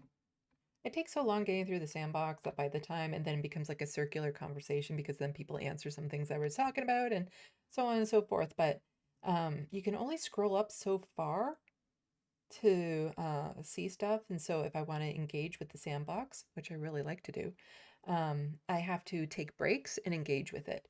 Because when I'm talking about stories, I really get focused on the story. So then it's hard for me to also interact with the sandbox at the same time. Let's see, I think, oh, there I was, okay. And then sometimes it just jumps down to the bottom.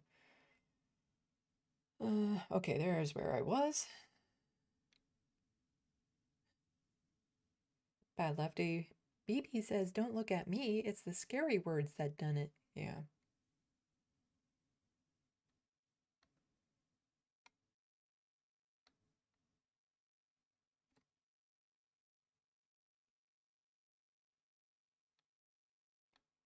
Let's see. Bad Lefty. Wait, would it be okay if they were ultra-Orthodox? Talking about the clip that we just watched and the women saying, and these weren't even ultra-Orthodox, they just look like regular Australians. I think, I don't know what the rest of the clip is. I'm guessing she was saying something along the lines of,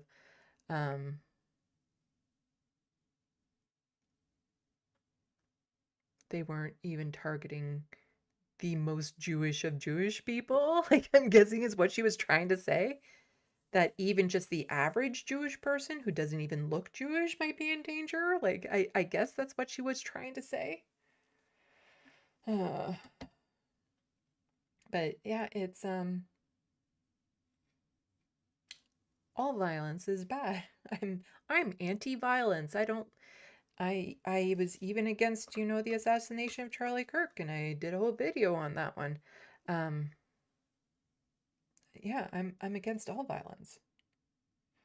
Hello, Paige. Just answered your question about my wrist.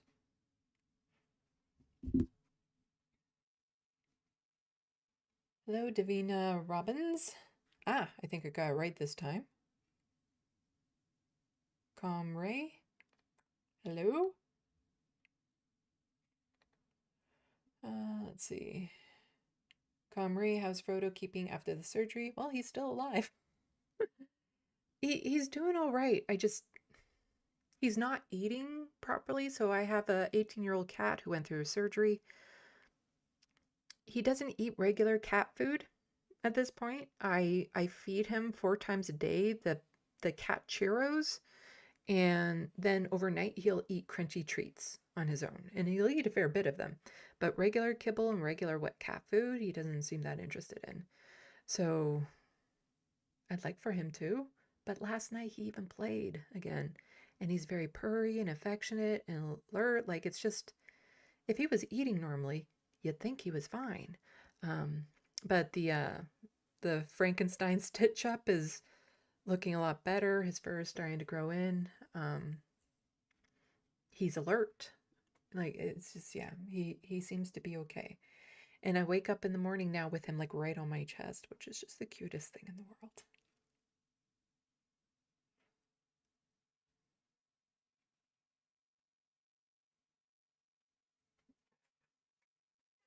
Legala DeVille, that would be a good show. I'd be intrigued on both your experiences. I think everyone just message Lena on Discord, if that's how you do it. Because she doesn't follow me on Blue Sky or Twitter, so I can't message her. Well, Twitter, you can't message anyone right now. Like, they've just totally fucked that site. Like, it is just, you can't use DMs on it right now unless you put in a special code or something. And yeah, and then on Blue Sky, you can't unless you're mutuals.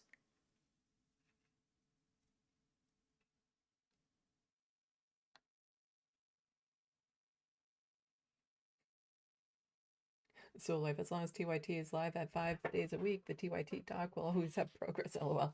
Yes, I always mean to get working on it. Actually, in December will be a good time for me to work on it because a lot of my regular programming will be put on hold because of the holidays, which is a good reminder. I will be streaming on Christmas Day and maybe even Christmas Eve and Boxing Day, because I know around that time of year for a lot of people, we tend to feel, who already feel isolated, will feel even more isolated because a lot of the regular places that we go online won't be active.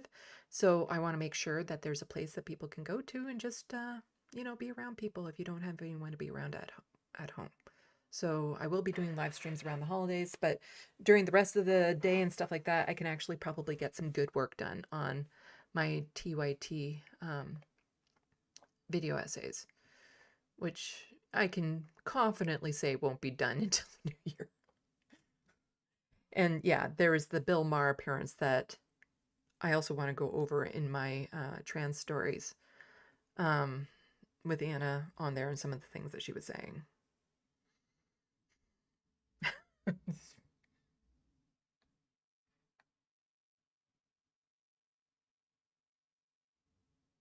Oh, is my audio on the low side for people? I can maybe move my mic up. Somebody was mentioning that it's on the low side. I can do this. Is this any better?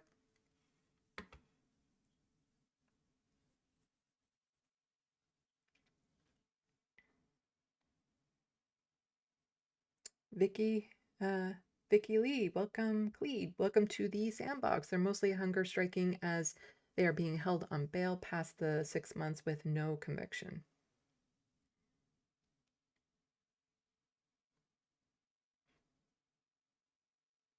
Did I say hi to you, Mozart? I feel like I have, but in case I haven't, hello.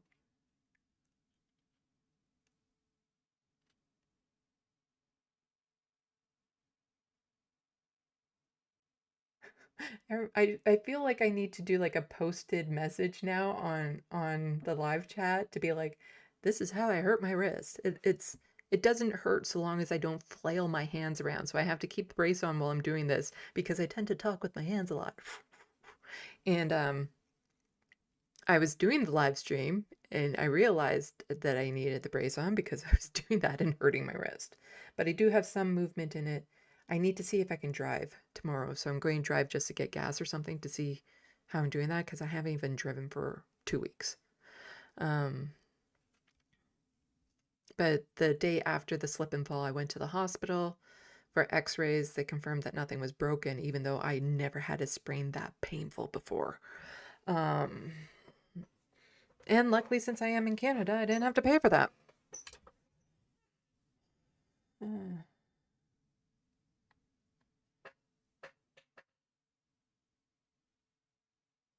Let's see.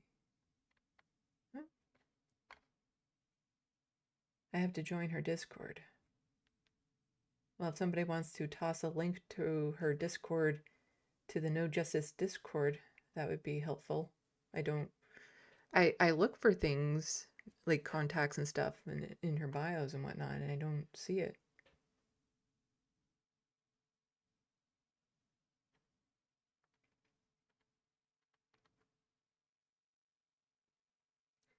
Okay. Anyway, I'm down to the bottom of the sandbox. So let's get into some, I have some federal politics to get into. And then we'll get back to some stories in Gaza. And then circle around to a funny story in Canadian politics. It's just, it's hilarious. It's a floor crossing that happened. You pond jumpers know what I mean by that. A conservative to the liberals. And it's just like absolute boss move on it. Like it's just like what this guy did was just like, oh, is that a wound you have? Let me just like pry it open and oh, what's this? A whole bunch of salt? No love for either the conservatives or the liberal, but it's like those stories you hear of people quitting their jobs and doing like this massive thing that gets all this attention. And it's like, yeah, that's pretty much what he did. It was just such a boss move in a way that kind of like, I don't know if I could do it. Like I have too much empathy and morals, I suppose. I don't think I can do that, what he did. Anyway, it's a funny story that we can get back to, but I just wanted to separate the stories of the mass shootings between the horrors that are still happening in Gaza with some Canadian politics. We have some horrendous bills that are being passed by the Liberal Party, or as you pond jumpers might be familiar with, more like a Labor Party and everything Labor has done since, the whole turnaround, the whole thing. They run on an agenda, presenting themselves one way, but then as soon as they get in office, yeah, that's, I feel your pain because it's happening here too.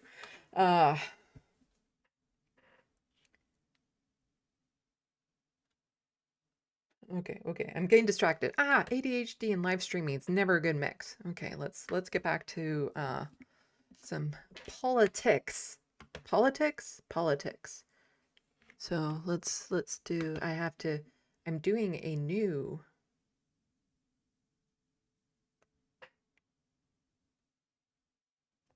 thing. Oh no, do that, but then do this.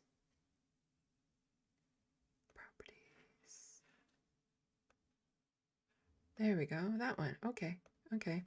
This is a window capture as opposed to a screen capture, so you don't see little things when I hover over them, and you won't see little pop-ups if they show up on the screen. But I just have to be more conscious of switching it on my OBS. So Leah Gazan is an absolutely wonderful MP. She's NDP MP for Winnipeg Centre. She is not running to be leader of the NDP party. And I get it. She probably can get more done not trying to run for leadership. And she actually has some very powerful words about that too that we'll get into. She's just such a fabulous speaker, MP. We need more people like her to get involved in politics because it's not just the leader, it's the people in the party. And we'll get to that with the Liberals because Liberals are supporting bills they should be against. But they're supporting them because they have no spine. They have no backbone. They have no integrity. They're just there because they want the job. They're not there to actually serve the people. And so it's important to actually have people that, go into government to make change, not go into government to make money. So here she says the Liberals are fast-tracking resource extraction projects, ignoring the risk of increased violence against Indigenous women and girls. This year's budget devoted nothing for missing and murdered Indigenous women and girls. Why is this government again turning its back on us? And so there's this thing in Canada known as man camps.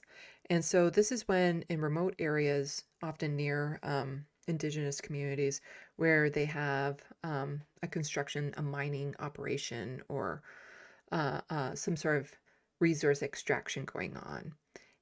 Those are primarily, that would be like all men. It's all men that go into these jobs.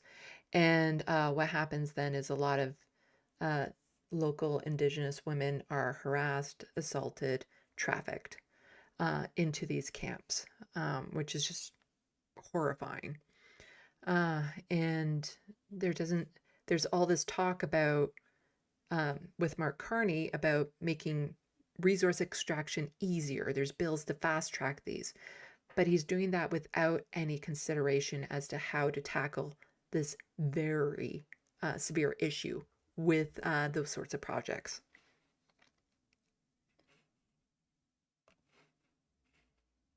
Mr. Speaker, the Liberals are promising massive profits to resource extraction companies by fast-tracking projects on Indigenous lands while investing nothing in community safety. Violence against Indigenous women and girls spikes around man camps, including sexual assault, trafficking, and child sexual exploitation, a reality that was confirmed in the National Inquiry into Missing and Murdered Indigenous Women and Girls. Yet this year's budget offers zero. Do our lives matter, Mr. Speaker, or is this government going to turn their back on us yet again? Mr. Speaker, So one of those other bills that is being fast-tracked right now is Bill C-12. That's so bad, Amnesty International is speaking out about it. So originally this was Bill C-2 that Amnesty International also spoke out against because it is horrible, and that is the Stronger Borders, or whatever they wanted to call it, whatever George Orwellian name they gave it, which is just an absolute attack on immigrants and refugees. That's all this is. And so they're currently fast-tracking Bill C-12, which basically they took Bill C2, realized that they were getting so much backlash on that. They're like, let's just split it, call it something else, and see if people pick up on it. We'll still try to slide in everything that we were going to do, but, maybe if we rebrand it, rename it, people will ignore it. Plus, it's the holiday season, so people aren't paying attention to politics, which, to be fair, that's anytime there is an election. So joint statement, Bill C-12's introduction solves none of Bill C-2's problem. And again, this bill is so bad, Amnesty International speaking out against it. A broad coalition of civil liberties, data privacy, refugee and migrant rights, and gender justice organizations strongly oppose the government's introduction of Bill C-12, which seeks to fast-track rather than address many of aspects of Bill C-2's myriad problems. Civil society organizations, including Amnesty International Canada, are reiterating their call for a full withdrawal of both bills, including the egregious expansion of surveillance powers that remain with Bill C-2 and the immigration provisions that restrict access to protection and expand mass status cancellation, now included in Bill C-12.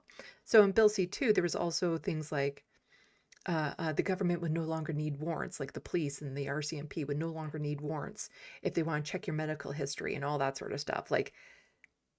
So what they did is they just took the immigrant refugee aspect and separated it from Bill C-2, but Bill C-2 is still really bad. They're both really bad. Like Bill C-2 will just give the government permission to do so many invasive things. And then Bill C-12, again, expand mass cancellation. So they're talking about just mass kicking people out of the country. Bill C-12 does not fix Bill C-2. It fast-tracks some of the most, they're just repeating themselves there, said Tim McSorley, National Coordinator of International Civil Liberties Monitoring Group. Our government has made it abundantly clear they will continue to fight for every privacy-violating measure Bill C-2 still contains and are only introducing Bill C-12 to get restrictions on migrants and refugee rights adopted sooner.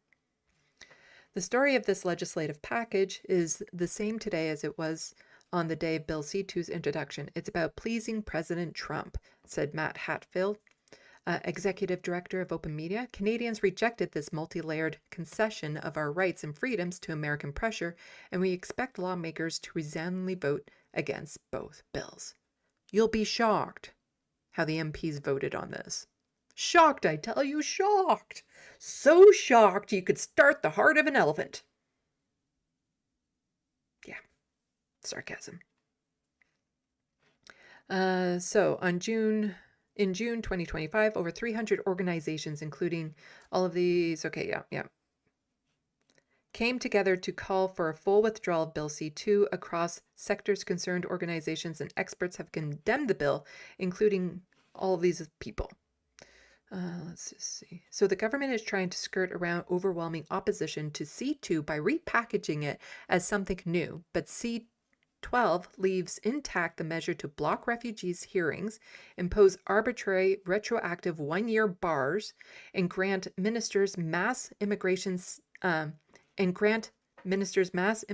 status cancellation powers, says Karen, don't know how to say that, spokesperson for another group. Yeah.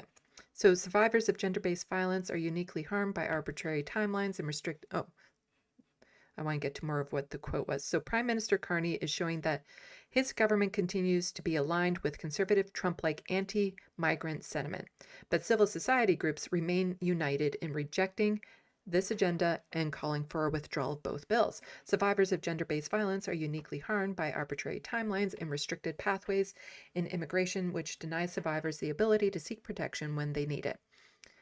So one of the things that this bill would include is you have to claim refugee status within a certain time frame, like a year, I believe it was, which harms people. Let's say somebody is here on a work visa or they're here on a student visa and something happens while they're here that means that they're no longer safe to go back to their country. But if that happened, if that change happened But if they've been here for like 4 years and that change happened recently, then they wouldn't be able to apply for refugee status. I think I'm saying that right. Getting some crosswires there. But basically it says that because they've been here for 4 years, they can't claim refugee status, even though something recently happened to make it so they're no longer safe to go back to their country.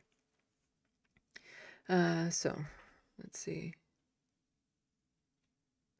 So Bill C-12, an act respecting certain measures relating to the security of Canada borders and the integrity of the Canadian Immigration Center system and respecting other related security measures, retains an enforcement-first approach to drug policy, ignoring decades of evidence showing that criminalization and probation are driving the current toxic, unregulated drug crisis.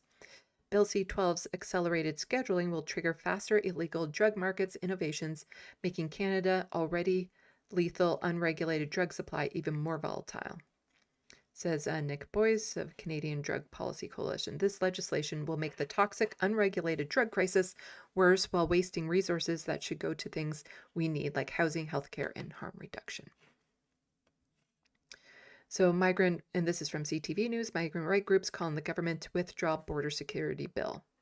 And so, yeah, this is again talking about the same bill.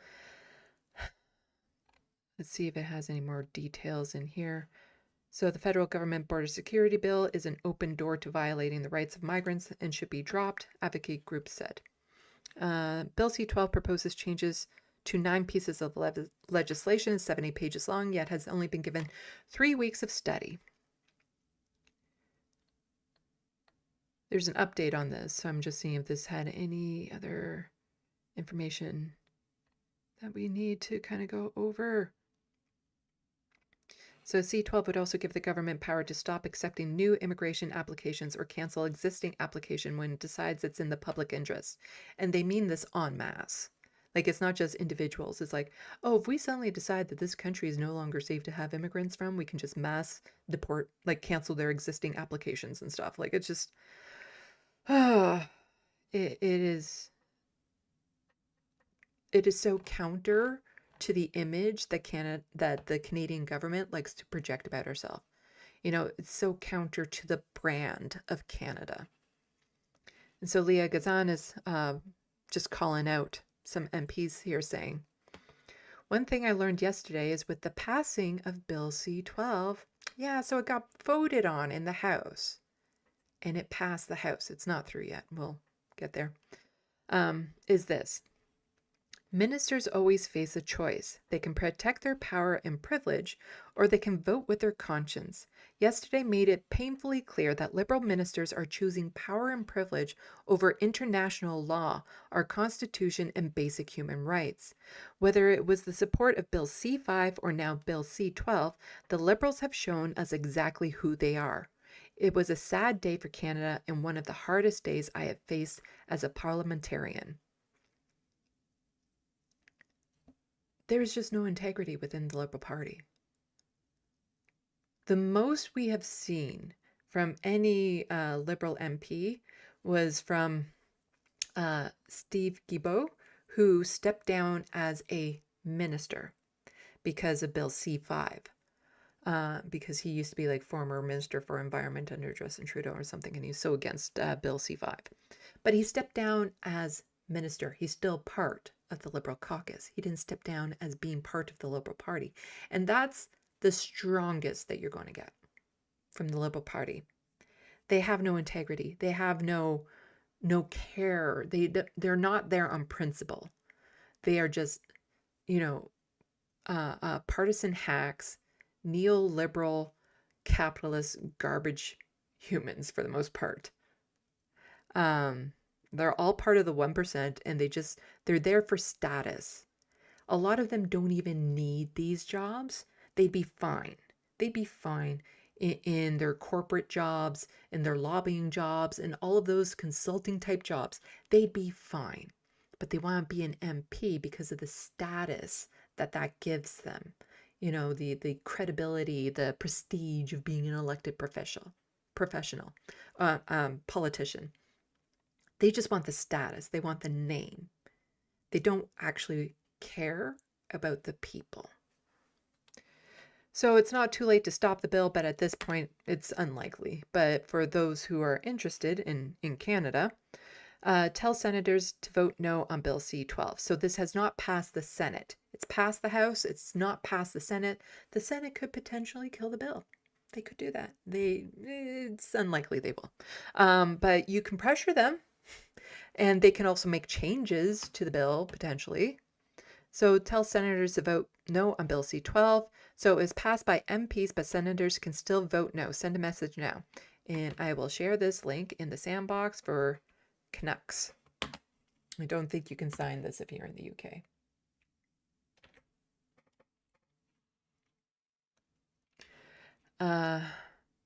So mass permit cancellations. Immigration minister gains authority to cancel permits in entire groups without due process, including revoking permanent resident applications already submitted. Migrants could lose status overnight with no legal recourse. 1 year refugee deadline. Bill C-12 blocks anyone in Canada over 1 year from claiming refugee status, even if their home country becomes dangerous after arrival. This applies retroactively to everyone since June 2020, abandoning international humanitarian law. You know, that's something that Canada always said, you know, Israel has the right to defend itself, but must obey international humanitarian law.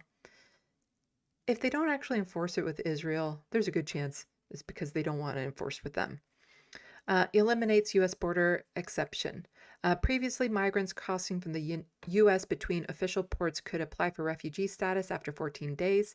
Bill C-12 removes this completely, trapping vulnerable people under Trump's xenophobic policies. Privacy protections removed. The bill allows unrestricted information sharing about migrants across the government levels. Undocumented workers asserting labor rights could face deportation when employers report them to border enforcement.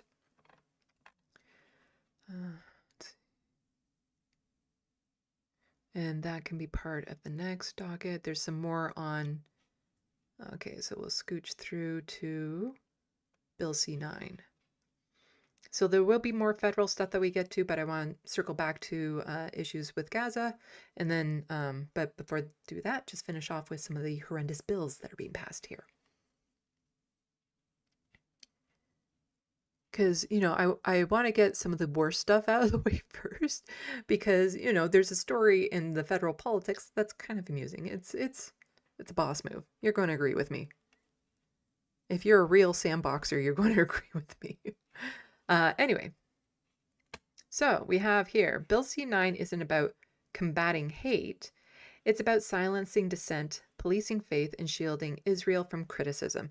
And I've talked about this bill before, and it's about, you know, clamping down on protests and all this sort of stuff. And they're doing it under the guise of like, oh yeah, you shouldn't be able to protest around schools or places of worships. Well, maybe those places of worship shouldn't be having auctions of stolen West Bank land. If you don't want to protest there, then maybe you shouldn't be having events there that are protest worthy. Like, they're not protesting the people. They're not protesting Jewish people. They are protesting the sale of illegal land, which should be illegal to do in Canada. Like, I'm just saying, you shouldn't be able to have these auctions in Canada. Why is that even a thing? But it is. So MP J. Maloney, the Justice Committee must reject this bill as the government is ramming through without any community consultation. Yes, there's a trend between liberals and conservatives that they ram through bills they know are unpopular or that would potentially violate rights, because then it's harder to undo. Because if they had the community consultation and there was enough outrage right now, they could stop the bill dead in its tracks. But once they pass the bill, then it becomes a whole process in order to revert it. You know, you have to go to court and you have to battle it and all this sort of stuff. And so they ram them through as fast as possible, knowing it's much more difficult to reverse it after the fact. So the Bloc Québécois amendment to police faith must be rejected. The Anthony Horsefarter amendment must be rejected. Mark Carney, Bill C-9 is a mess. It needs to be rebuilt from the ground, up with communities, not lobbyists. Our laws already address real hate. This bill was shaped by the pro-Israel lobby amid first at Muslim and pro-Palestinian voices and will not be stopped there. Canada needs laws that fight hate, not silence Canadians. And yes, I know I referred to Anthony as horse farter. That's our loving nickname we gave him. He is probably one of the biggest Zionists in government, and he is a liberal. But let's see what Mohammed is saying here. Hello everyone, it's Mohammed Fiki. I recently spoke about Bill C9, the liberal so-called combating hate bill. And Canadians across the spectrum agreed it undermines freedom of expression and religion. For 2 years, we've watched our freedoms erode. Now the government wants to legislate even more power, pretending this bill stops hate. It doesn't. It targets communities, and its first target is anyone who speaks up for Palestine. This bill was shaped by and for the pro-Israel lobby. Yeah, that's pretty much it. This bill isn't about stopping hate. It's about stopping pro-Palestinian protesters, because a lot of what this bill is saying that it's going to enforce are things that are already illegal. Like, you can't harass people, you can't block people from getting into a hospital or a place from worship. Like, these are already laws, but they're trying to twist it in such a way to basically be able to clamp down on pro-Palestinian protests. And while it hits Muslims and pro-Palestinian voices first, history shows state overreach never stops there. Let me be clear. I've fought anti-Semitism. I've fought Islamophobia. I've stood with the Jewish leaders, supported the restaurant, Sufi, and responded to Quebec City Mosque. We together supported the synagogue in Hamilton when they were faced with hate and graffitis. I've taken the worst hate to court and won. Our laws already address real hate. So why are the liberals pushing this bill? To criminalize dissent, shield Israel from criticism, and police faith. Think about what Bill C9 would criminalize. You should recall the following 3 events. In March 2024, Toronto residents peacefully protested an Israeli real estate event selling land in illegally occupied Palestinian territory to Canadians. In September 2025, Again, how is this even allowed to happen in Canada? Halifax, Canadians protested an Israeli tennis match because Tennis Canada was helping whitewash Israel's war crimes. In November 2023, an imam made a supplication praying for God to punish against those committing the genocide in Gaza and killing children. All of these examples are protected under existing law. And because the pro-Israeli lobby could not stop them, it now hopes to criminalize these actions through Bill C9. Under this bill, these 3 incidents could be charged as a hate crime and intimidation or hate speech. Even worse, Bill C9 hands police a new unchecked power, despite their recent overreach and lack of training to do so. And we're already seeing how far Toronto police overreach has gone to stifle freedom of expression. This bill was never meant for Black, Indigenous, Jewish, or Muslim Canadians who actually face hate. When Muslims were killed in Quebec City Mosque or London, the Liberal never introduced a law to protect us. Yeah, Canada has had mass shootings. Muslims were targeted. Where were the bills after that to protect the Muslim community? Where was Bill C9 back then? Anything? Any legislation went through to address that? Anything? No. But if you protest the auction of stolen land, suddenly that should be criminalized. Huh. Makes you wonder, if there's a bias potentially within the government. The pro-Israel lobby knows it's losing public opinion, and the answer to that is criminalizing criticism at the expense of our Charter of Rights for Canadians. We cannot let this pass. Canada needs real laws that fight hate, not silence those demanding justice. Canadians must come first, not second, not ever. Thank you. And so here is a statement from Yiping Ji. He is a doctor and he was part of the flotillas that went to Gaza. And he's also speaking on Bill C-9, and he has a very powerful statement on that I feel needs to be read, that people need to hear, because the media isn't covering this side of it for reasons. So he says, I attended the Justice and Human Rights Committee meeting today on Bill C-9, an act to amend the criminal code, hate propaganda, and hate crime and access to religious or cultural spaces. And it was a shit show. Here are some of my observations. The controversial Bill C-9, also known as the Combating Hate Act, always go for those Orwellian titles, is actually about restricting and criminalizing free speech and not really about safety for the public. We already have hate speech laws in this country. We don't just enforce those. With ones that we currently have, I'm fine with those ones. Let's just stick with that. We don't need to, I'm not a free speech absolutist. I'm kind of cool with what we have here currently in Canada. But we definitely should not start criminalizing more speech. I like the amount of free speech that I have, that I can go and tell the Prime Minister to fuck off if I ever see him. That I can say I support Palestine action and not be arrested, hopefully. I like those freedoms and I want to maintain those freedoms. The vague language in the bill makes it possible to criminalize protesters against genocide. Did I finish reading that? Oh, I don't think I finished reading that sentence.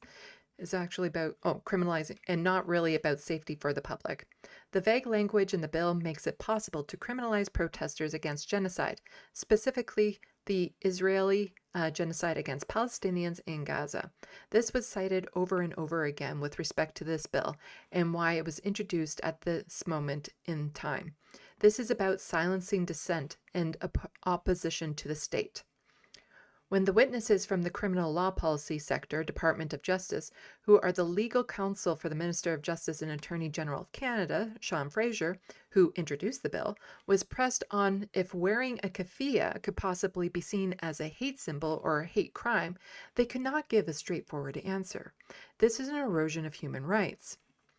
When the chair of the committee, Liberal MP James Maloney, was asked if he could expand on the direction of the bill and its amendments by the Bloc Québécois, including commenting on the public statement by Minister Sean Fraser from an earlier in that day, he admitted he hadn't even read or was aware of the statement. It's funny how often politicians are unaware of what's happening with things that are relevant to them. It's just an easy way for them to not answer the question. It's like, oh, well, I don't know what you're talking about, so I can't comment on it. But they're always very quick to comment on some things they know nothing about, like, let's say, a shooting or something, or a protest. They're very quick to comment on some of those without knowing dick all about it. It's just a political theater in this committee. The decision making for this bill has come from the minister, and the Liberal MPs were just a seat warmer in the room without providing any meaningful discussion or debate, and just voting in favor to pass the line-by-line review of the bill with support from the Bloc Québécois. Many different religious groups and civil liberty groups have opposed this bill because it is a threat to religious speech and practices. This bill gives further restrictions to the point of criminalization on what the police may interpret as hate symbols or hate speech, and gives more power to the police to make those assessments on their own merit. Oh, that's exactly what we don't need. Because you ever notice that when it comes to COVID enthusiasts, their rallies, the anti-vaxxers, or, any sort of right-wing kind of rally protests, the police seem to be very, very chummy. And there's often a lot fewer arrests at those events, because even though they do tend to get maybe a little bit more out of control and violence breaks out, because the police tend to be more on board with them. Whereas a lot of people tend to get arrested for peacefully protesting at pro-Palestinian type rallies. And we want to leave it to the police to make their assessment. They already don't enforce the law equally across the board. We don't need to give them more power to do this.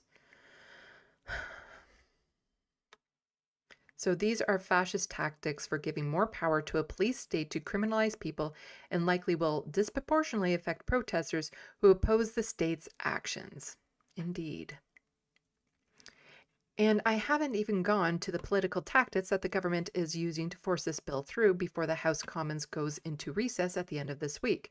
The committee was meant to meet last week, but the meeting was abruptly cancelled, and then last minute scheduled to take place today for an 8-hour session, and again scheduled to be in session tomorrow and Thursday for 8 to 9 hours, making it difficult to bring in witnesses to testify against the bill on such short notice with constant changes to their timing of meeting. The government is hell-bent on getting this bill through before the end of the year. All for what? Attacking people's human rights to free speech, criminalizing dissent and opposition to the state, other states, and non-state actions? This doesn't make anyone safer. There are already laws in place to punish hate crimes and hate-motivated violence. This is something else entirely. Don't just take my word for it. Look it up. Read about it. If this bill passes, we descend further into fascism, where the police state can imprison you for speech and protest more easily. Wake up, this is happening here and now. Everything that we see in the States is going to happen here. If Canadians don't kind of pay attention. We like to think of ourselves as so different and separate from there, but there are examples of the brutality that you see in the United States, and then you look up what's happening here in Canada and be like, oh, here too, huh, it's already happening, we're just not hearing about it, or it's on a smaller scale. You know, what's happening in the United States should be seen as a warning to us. As if we don't pay attention, if we don't get involved now, that's the path we're going down. Let's see. And so Yiping is also just pointing out every accusation is confession. So this is Foreign Policy Canada. This is a government website. Better not be playing any audio here because this is most likely just music. So Foreign Policy Canada says, dissenting voices disappearing from your feed? It might not be an accident. Some foreign regimes silence critics through takedowns, legal threats, and intimidation campaigns. Learn their tactics and think before you share. Let's just scroll down a teeny tiny bit. Let's just... Some foreign regime work to mass report posts, trigger takedown. Okay, yeah. Oh, what's this? There's a community note. The Canadian government is currently in the process of drafting Bill C9, which would criminalize forms of protected speech and protest. You know, when you get a community note on Twitter these days that are saying, yes, government, you do bad, that is really saying something. That is a very apt community note there.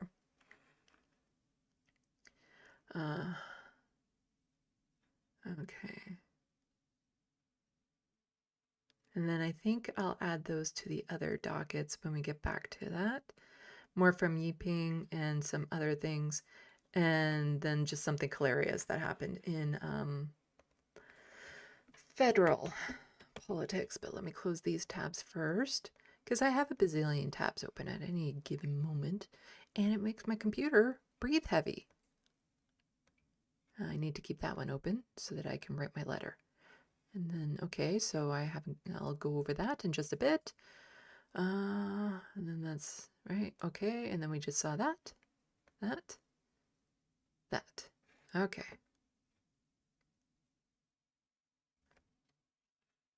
And then that's okay. Okay. Know where I am. So quickly check the SandBox before we get back to some updates on Canada's, well, just some stories involving the genocide in Gaza. So I think I can do this now. Oh, no, I can't. Okay. Because okay, yeah. I'm trying a new layout in my OBS. It has pros and cons. But let's just see. We're going to be talking about a hate symbol recently that popped up in this next docket that's like, what the fuck? Like, how? How? It is. Well, you'll see it. You'll see it in a minute. And it won't be considered a hate symbol to, you know, the government and places like Twitter, but it absolutely is.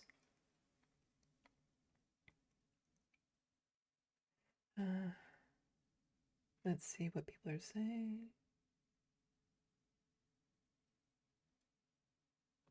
Oh, go back up. Oh, YouTube like totally wrecked my layout and stuff, and it's pissing me off. I hate the updates. I hate as an autistic person, I should be able to say that it is a human right violation for them to fuck around with my layouts. That they are not respecting my disability. Because I have to not think about it right now. Otherwise, I'm just going to absolutely go into an irrational rage as to what they did to my YouTube studio. Anyway. Let's get a little eye twitchy. Oh.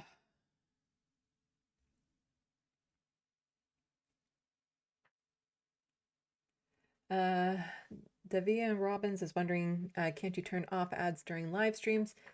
I hate adverts too, and I despise them. But there's this little game that, again, I have to play while I'm on YouTube. If I allow adverts, it helps my channel and the algorithms, because then YouTube gets to make money off of it. So I do put it at its lowest setting. That is possible, because I have plenty of times put it to manual and then just forgotten to add in an ad. But if I wanted to do better in recommends for other people, I need to have it on. That said, I would never, ever recommend that you maybe look into getting Firefox, and there's a certain extension on there that is really helpful for that sort of thing. I would never suggest that you get uBlock Origin, because that's not even available on Google Chrome anymore, but it's still available on Firefox. I would never, as a YouTuber, suggest you do that. Don't. I'm telling you, don't do that. Shouldn't have that on. It does a wonderful job. Because I have an irrational rage about advertisements. Where actually there's a story later on about that I have planned. Oh. About advertisements getting out of control when your freaking fridge starts speaking to you.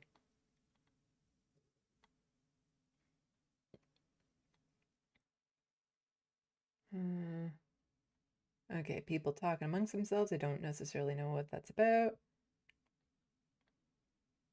But it's good to have conversations in the SandBox. Again, it helps it in the algorithm and gets it into more recommends.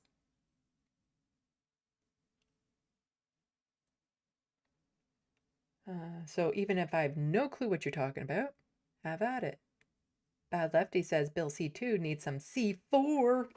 Well, we had a Bill C4 and it wasn't great either. Bill C5 passed, and that's a shit bill. We'll talk a little bit more, I think. No, we already talked a bit about it. And I've talked plenty about it in previous live streams. It's a horrendous bill that just tramples over environmental rights and indigenous rights and stuff to fast track extraction programs or extraction projects from primarily like American corporations. Remember when people had hope, when Mark Carney was saying, you know, elbows up, elbows up, we're elbows up. Yeah, now available in Canada, knee pads for elbows.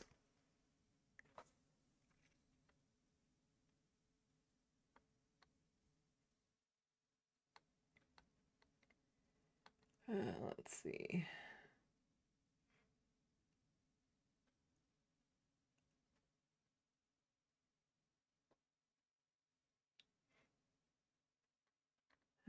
Okay.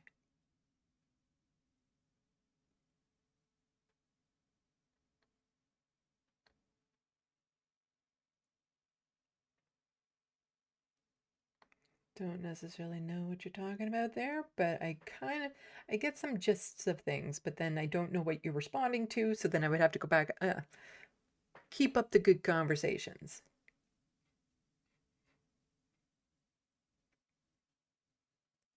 So, Comrie, I'm sincerely baffled how someone can be for the deoccupation of some people, but not for others. I don't know what that is.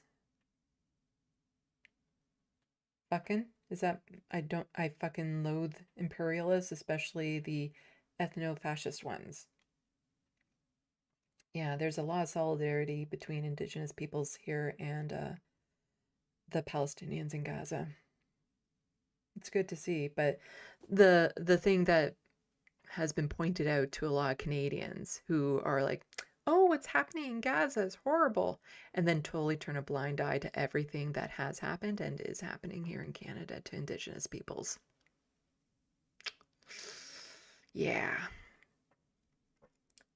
They'll say it's bad when it's happening over there because it doesn't affect them directly, but as soon as we start pointing out, you know, Canada's history with stealing land and genocides, suddenly it becomes a little awkward for some people, some Canadians, some proud Canadians, to start talking about that.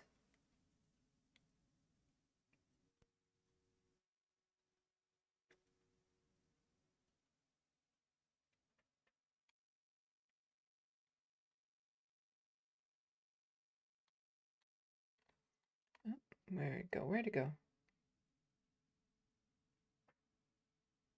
Vicky Klee, no way a thing government is doing will target those groups against the government stuff more than those people attacking minorities. No way, never happens. That'd be unfair. Yeah, no way that law. There's no possible way Bill C9 would ever be abused.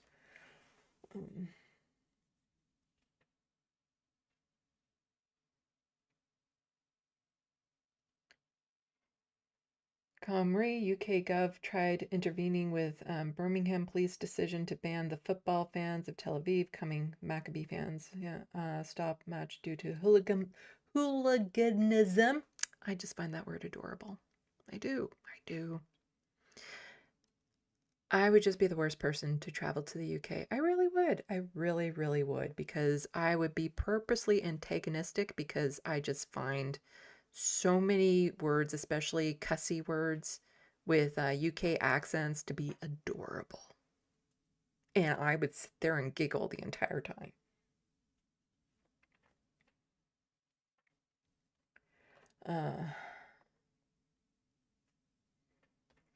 So it's harrowing. It's happened across the world, kind of like the issue with not being able to afford a house. First it was local corruption issue, but now it's international entities doing it to us all. Yes, capitalism does not respect borders. You know, the fascism, the right-wingers, they're connected globally. corporations are connected globally. Capitalism is global.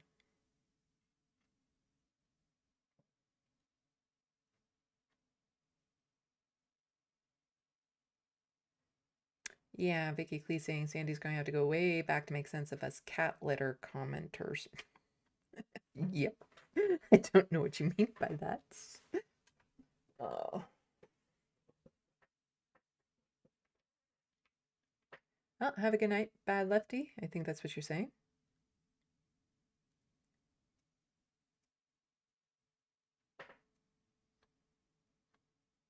We still have a mod in the sandbox, as far as I know. There's also me. If anybody becomes problematic, just start highlighting my name by typing in left of the box and I'll get involved. I'll break my focus. But have a good night if you come back and watch this later, or you're still hanging on for 10 minutes hoping they'll say goodnight to you.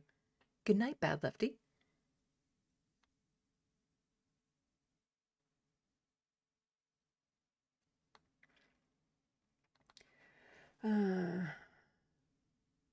Vicky Clee, I still won't buy cars with too much internet connectivity, and I never buy a car that can't manually wind down windows. Oh, yeah, there's so much, so much.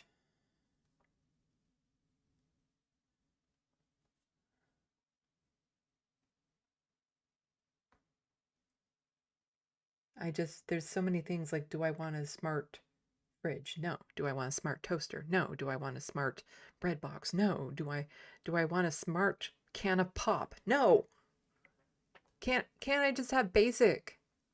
Basic? No?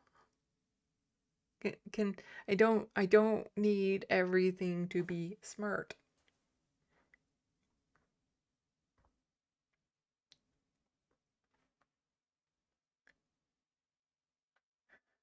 Vicky Clee trying to work out how far back it is in the comments. And there's ad nauseum apparently is better than the thing that I told people not to use.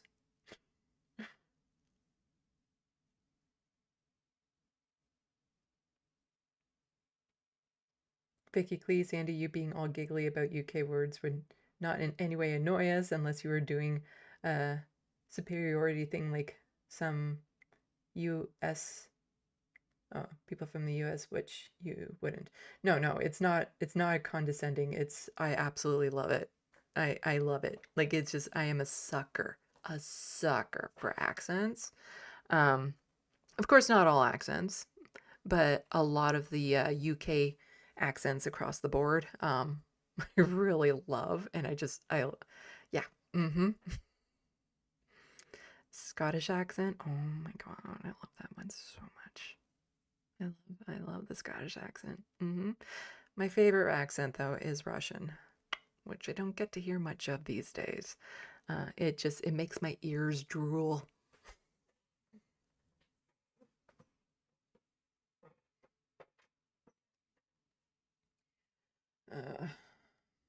Irish, Scottish. Yeah, there are some British accents though that I'm like, yeah, I could do without.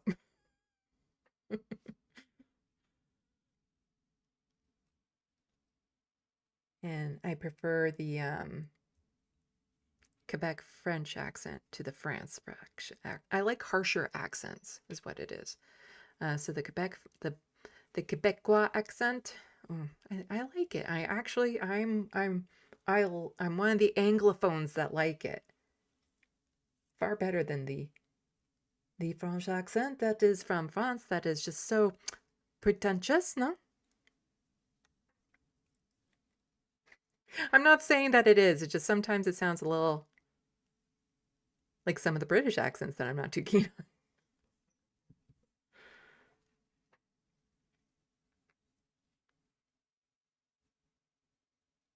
Rachel Atwood, don't act like Canadian accents and turns of phrase aren't exceedingly quaint and charming.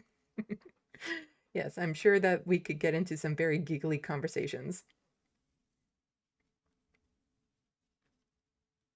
Anyway, let's get back into it. All right, shit, we're getting into some dark stuff again. That's the thing, I always,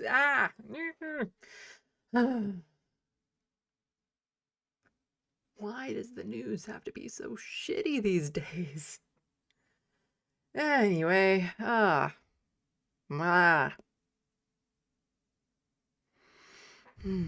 Shall we get back into it? Just to get it out of the way, if nothing else. And so that will be in the next one. So I have to go here, and then I have to go here, and then I have to go here, and then I go boom. No, not that one. This one. There we go. Okay. No, I do not need to show you how pissed off I am with my YouTube studio because I clicked on that tab. So I was like, do you want to screen capture this one? No. There's just some things that I just don't want to share with the audience. I overshare as is. There are just some things I like to keep private. Anyway.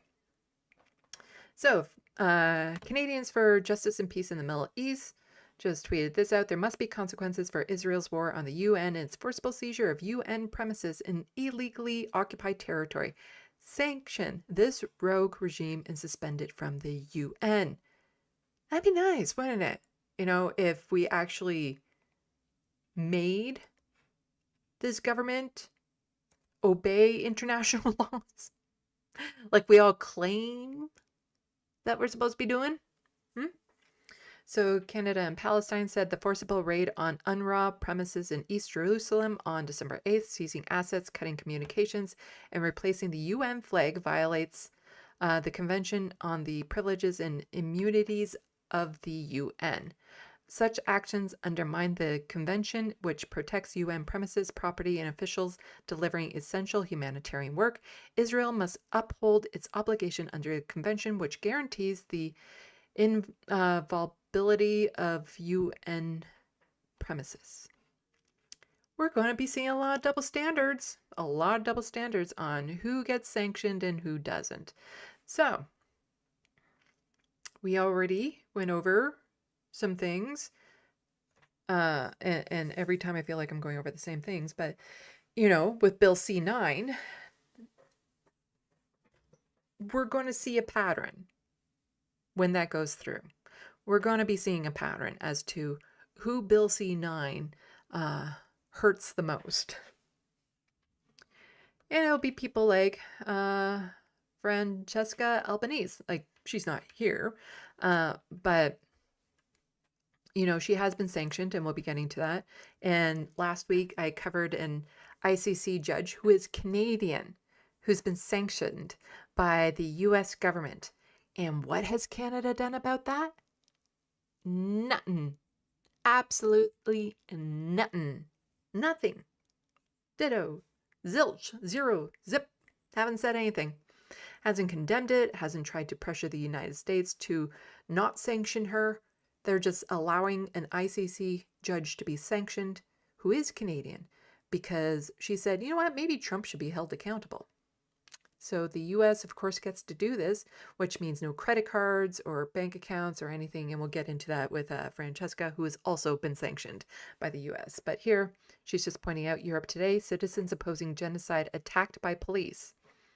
So these are the same police, pretty much, here in Canada, that will be given more ability to just decide, more the merit of whatever. They'll have more ability to pick and choose who they crack down on. Not much different than the German police here. So journalists and activists exposing genocide criminalized. Conferences investigating genocide canceled. Dissident labeled anti-Semitism by law. Dissent labeled anti-Semitism by law. European taxes used to repress freedom and shield those committing genocide. And here we have, imagine beating your elderly citizen for peacefully protesting a foreign entity. Shame on you, Germany. Hey!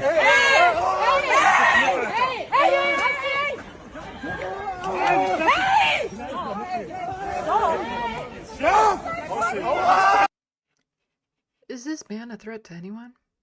Is this called for in any way whatsoever? And we've seen a lot of this in the UK recently with the people who were holding up the placards saying, I oppose genocide, I support Palestine action, and how they were, you know, in some instances assaulted in the way that they were being handled and forced out of there. People who pose no threat whatsoever being treated like terrorists. This man is not a threat to anyone. He was just peacefully protesting. And again, hello, Canadians, do you think this will not happen here? Because it already has. Let's be fair, it already has. It's just the news doesn't tend to cover it all that much. But instances like the police being brutal toward pro-Palestinian protesters, it's already a thing here in Canada.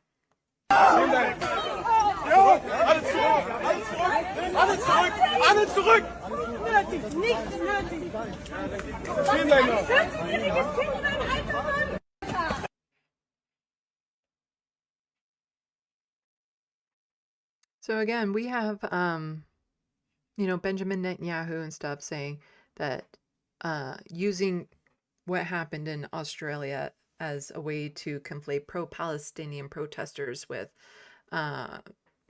hateful, bigoted mass shooters. Not the same thing. Like, literally, we're talking about somebody like Miss Rachel being accused of being anti-Semite of the year because she said children shouldn't be murdered. These are not the same thing, So Joe here is just saying, the fuck kind of world is it that a woman who said children shouldn't be murdered has to hire security to protect her and her family? So just in, Miss Rachel has hired security due to an acceleration in severe threats against her and her family from Israel lobby. And this is because Stop Anti-Semitism, which is a pro-Zionist, a Zionist outlet, said that's that time a year ago and has a whole bunch of people they've labeled as anti-Semites, including Miss Rachel, who had a Palestinian child on her program who was an amputee.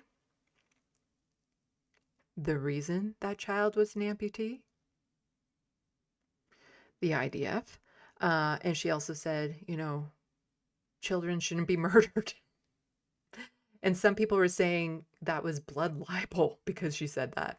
Like, absolutely over the top. Like, if you push back against Israel at all whatsoever, you're labeled an anti-Semite, a horrible person. You're put under attack.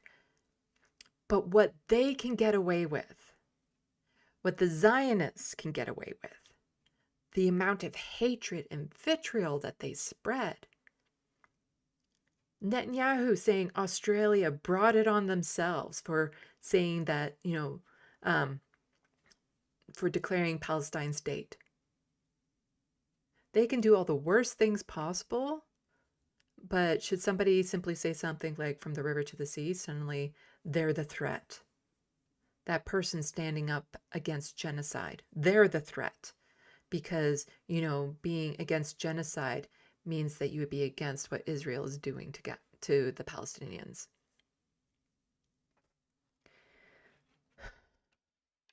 So here we have Francesca Albanese talking about her being sanctioned from the United States.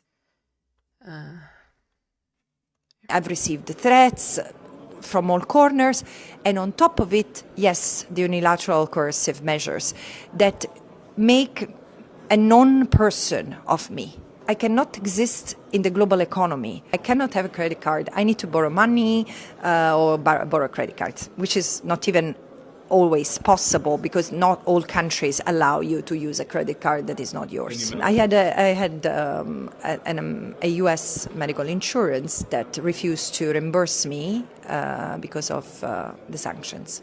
But I also had a hotel room booked in my name by the European Parliament, and it was cancelled. It's important that people understand the extent and the great length the United States, Israel, and others would go to silence the voice of justice, the voice of human rights, but they will not succeed. They will not succeed, and it's important that people understand that we are frail and we are weak only if we are isolated. Yeah, so she's getting punished for speaking out against a genocide. How is, like, it boggles my mind that it is so blatant what's happening, that it's so clearly a genocide, but the instant you say it, suddenly you're the villain under the eyes of these Zionists.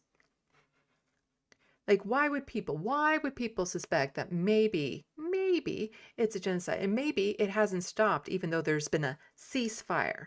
It's still ongoing. So here from Al Jazeera, Israeli drone chases and kills elderly woman in Gaza as attacks continue. At least 7 Palestinians killed in Israel attacks as military push deeper beyond truce demarcation line.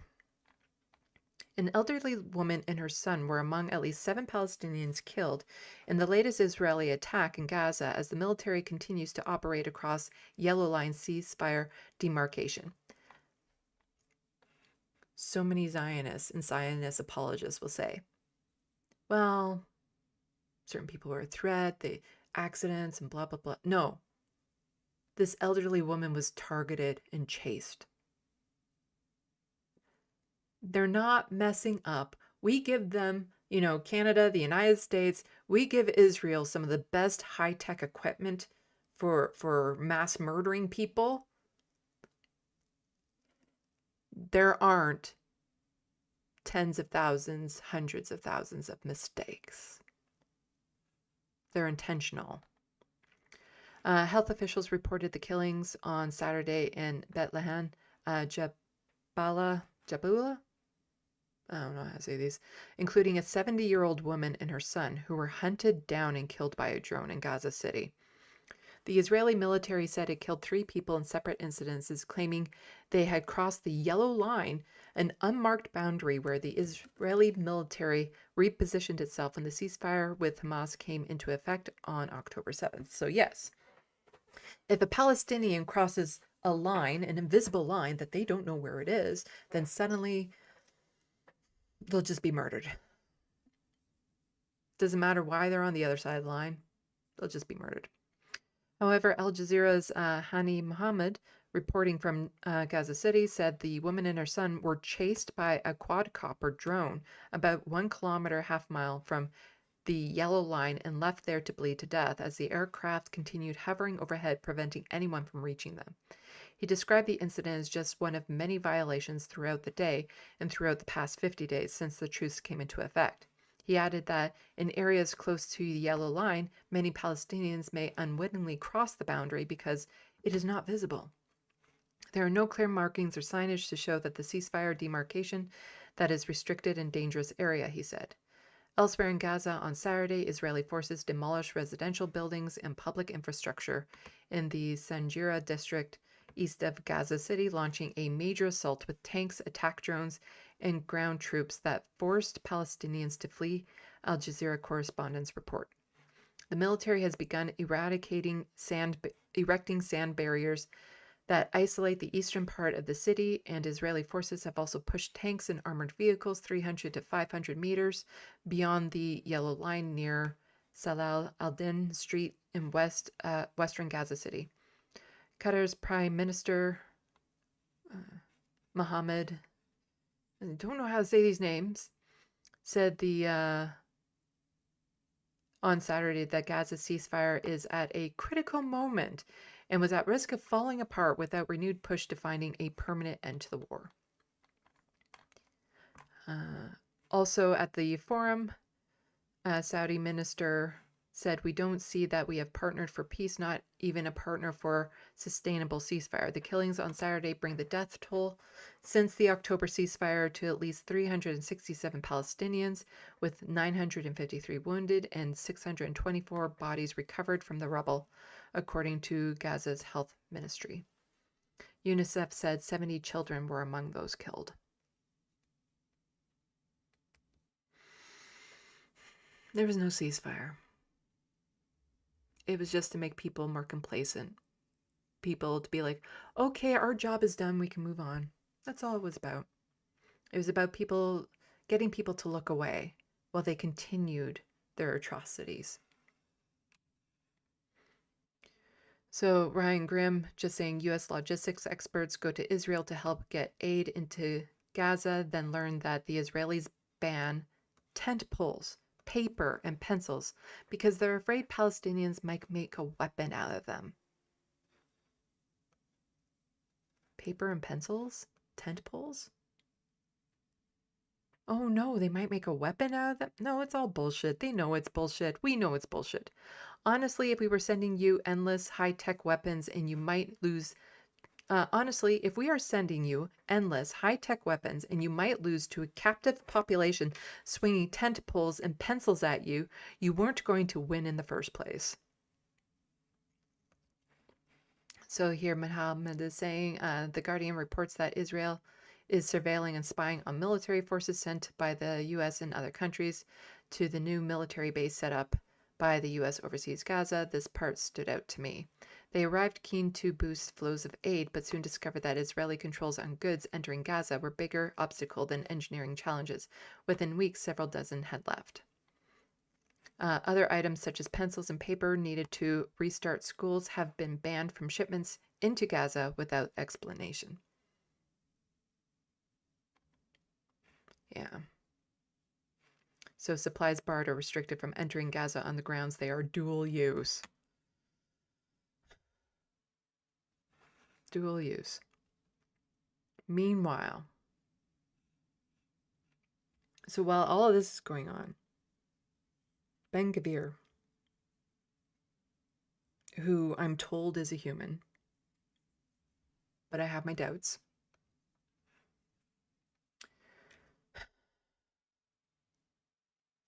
is just wanting to slaughter people. He was recently trying to push through legislation to make it so that they could just execute Palestinian prisoners, captives, kidnappees, hostages, just execute them.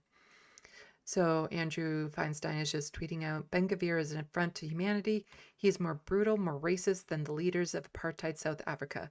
In any civilized society, he would be in jail rather than a minister. No civilized country would maintain links, let alone support a government of which he is a part.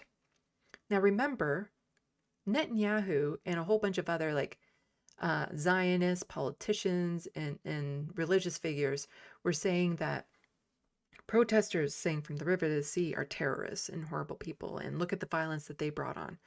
Meanwhile, Ben-Gvir breathes there. He's around, and they're not calling him a terrorist and a monster. No. Somebody's saying, please don't kill children, is a terrorist and a monster. But Ben-Gvir gets to be a minister. So far-right Israeli minister Ben-Gvir declared that about 100 Israeli doctors told him they are willing to administer lethal injections to Palestinian prisoners if executions were approved. Doctors. And I've heard other stories of doctors saying, or joking, they were joking about oh yeah, if I had a Palestinian and I was doing surgery on them, I might nick their artery or something. They were supposed to be joking. But the fact that there's even doctors that have lost so much of their soul, that their main directive of preserving life is just gone out the door when it comes to Palestinians because they don't see them as human. The World Medical Association condemned the statements as disgusting, while major human rights groups and the head of doctors' unions reject the proposed bill. Ben-Gvir added, "We came with this pin, one of the options to implement the death penalty law. There's the possibility of hanging, the electric chair, and also anesthesia. Since doctors said they won't assist, I've received 100 messages from doctors saying, Itmar, just tell us when." So there's some doctors that saying, yeah, no, we're not going to do this. And other doctors saying, we're totally on board. And they're coming up with ways already of how to execute these hostages, these people that they just kidnapped off the streets, these Palestinians. Hanging, electric chair. And the hanging, just to show, again, what kind of a fucking monster this man is, and how enthusiastic he is about slaughtering people who they're holding with no reason, hostages, prisoners, people they've kidnapped. There's this.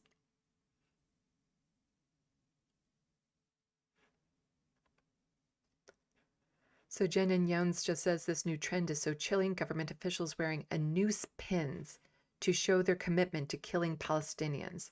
And don't give me BS about terrorists. They just called a 3-year-old girl a terrorist. The label is just an excuse to continue the genocide. So Shalil is saying the way Israelis are replacing the hostage pins with hangman nooses is incredibly symbolic. Until now, they used the hostages as an excuse to kill Palestinians. With the hostages released, all pretense is gone. Yes. There's no more living hostages in Gaza. They do say, though, that they haven't received all the bodies, but then they don't allow equipment into Gaza that would actually be able to dig under the rubble to get the body of the last remaining body in Gaza of a hostage. Not to mention, Israel killed more of the hostages in Gaza than, Hamas did. Through either direct or indirect actions. Because when you starve the population, you're also starving their hostages. It's a sin, but this is just so beyond disgusting. Like, how they can be so open and brazen about this. Like, it might as well be a swastika.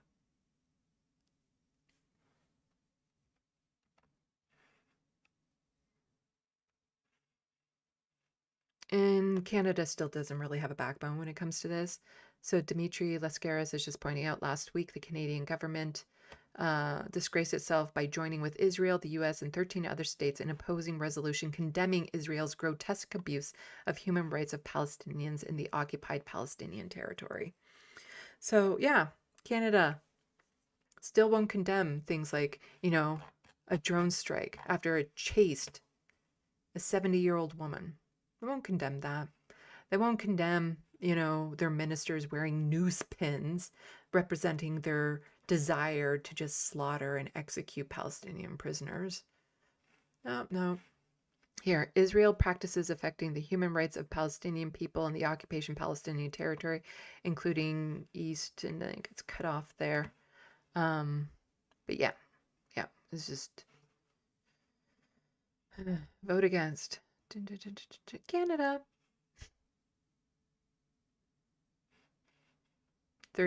53 abstentions as well. But no. Can't join.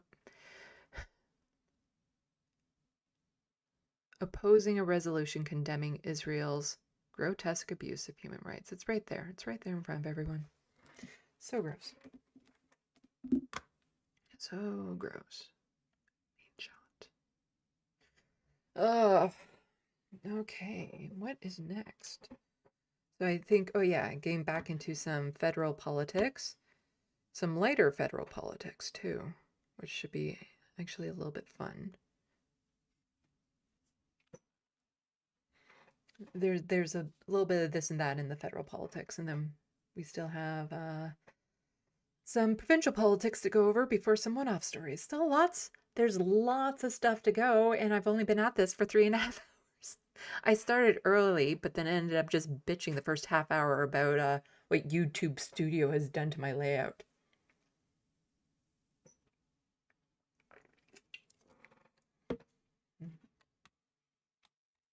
Let's see what people are saying in the sandbox.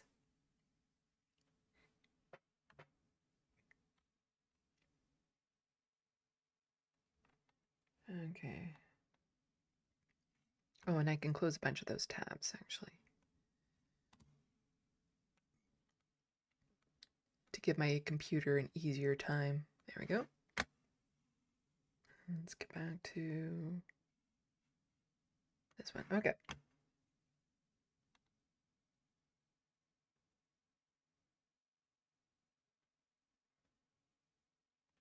So life, I'm so mad everyone is leaving. I'm about to rage quit.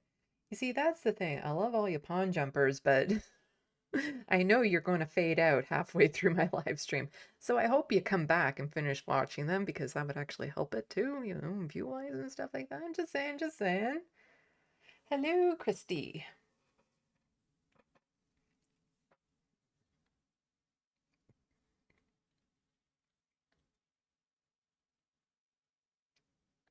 Let's see.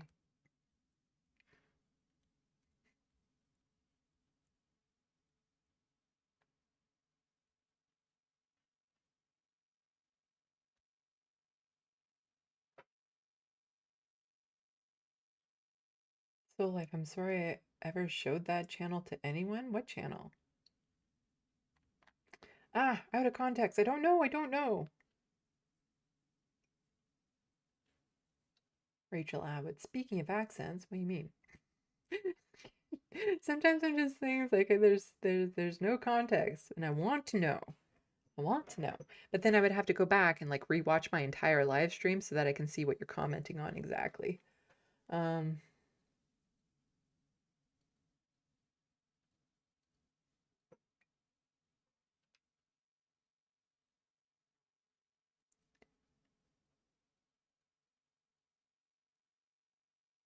So life, it's good to know that shitty drama channel that targets or friends with more drama is so great. Don't know what you're talking about. Ideally, I want to stay away from the drama. I know I'm working on the TYT essays, but it's not about the drama. There's actual points and commentary involved with it. If I wanted to make my channel like a TYT Jank and Anna drama channel, it would do a lot better. I'm just saying, I'd probably easily have 50,000 subscribers by now if that's all I made my channel about. But, you know, I actually care about people and policy and in material lives of people and influencing that. I don't care so much about the drama. But when their actions and comments have real world effects on people, it needs to be addressed.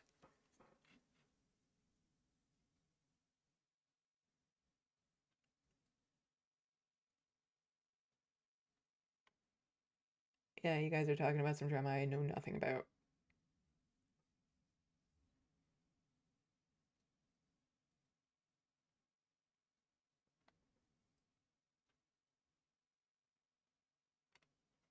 Oh, hello, Looney Tunes 9000.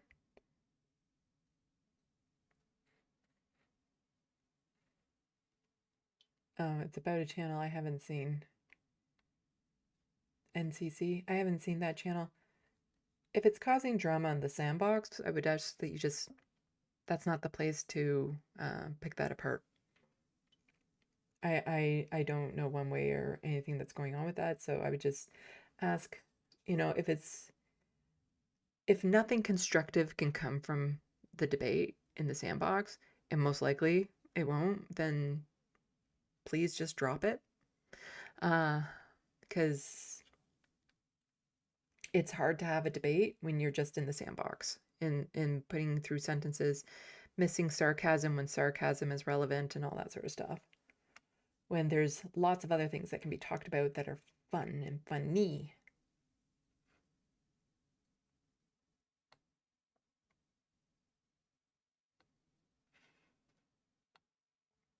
In Soul Life, I know you tend to be very sarcastic, so I know it doesn't translate well. So,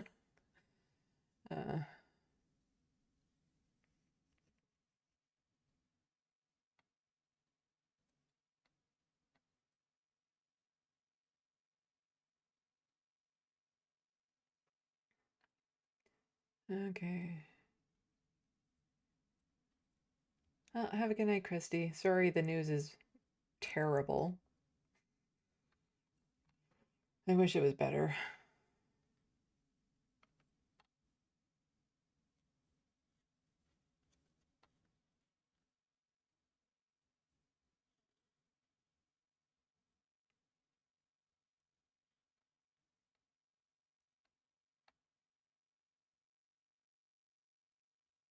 Looney Tunes 9000 Canadian Bitchuation Room? No, we don't have any of those. I don't think we have one of those. I do think a channel called like Connect Corner would be kind of cute.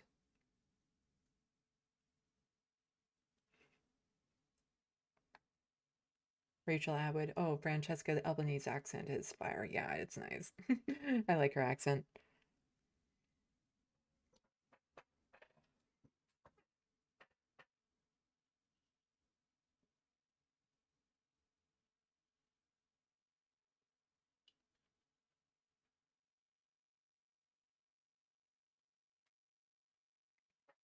Okay, I think I'm at the bottom.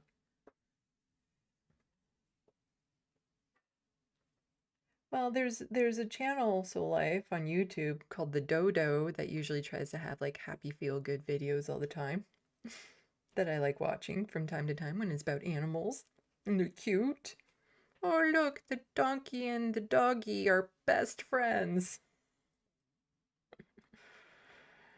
Yeah, I don't really want to be a silly Millie 2.0, Rachel. That would, like I said, if I want my channel to really explode, then it could be a drama channel, but that's just, it's not me. It's not who I am. Well, why don't we get through, where am I? Where am I? Okay, so we have just a couple more federal stories. One of them just absolutely hilarious. A couple of little heavier ones first. Heavier, not as heavy as we have been dealing with, but then there's just one that's absolutely, it's hilarious, even though I hate everyone involved. And also at the end of this, we're just going to have some fun and we'll go over the comic that I made for the letter hack for his birthday. It's just some silly fun that we can have. But yeah, so go there and then I do this. I do this. Then I do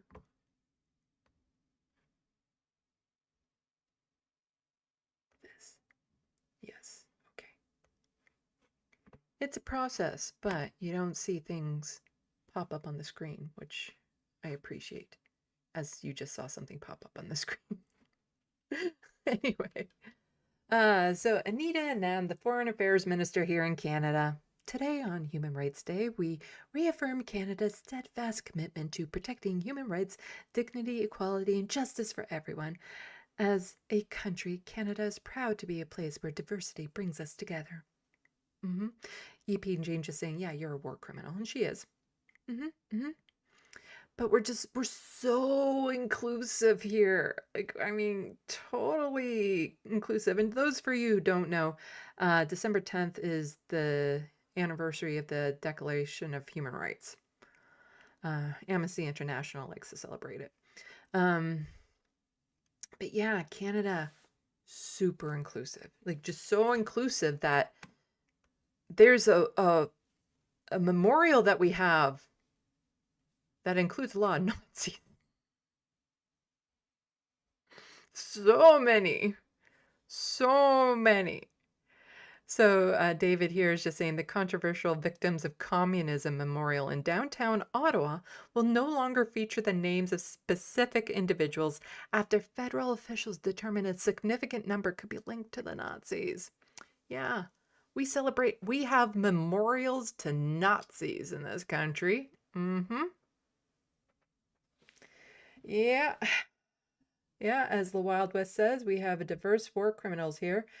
Why does Sandy hate diversity? Yeah, I hate diversity so much that you know, I'm against having Nazis celebrated in this country. So, government retreats on Victims of Communism memorial names in aftermath of Nazi controversy. The controversial, okay, it's just repeating itself, so determined significant number could be linked to Nazis. The memorial, located near the corner of Who Cares, but concerns have been raised over the years by Jewish organizations and historians that names of Eastern Europeans who collaborated with Nazis in the Holocaust have been put forward in an attempt to whitewash their past.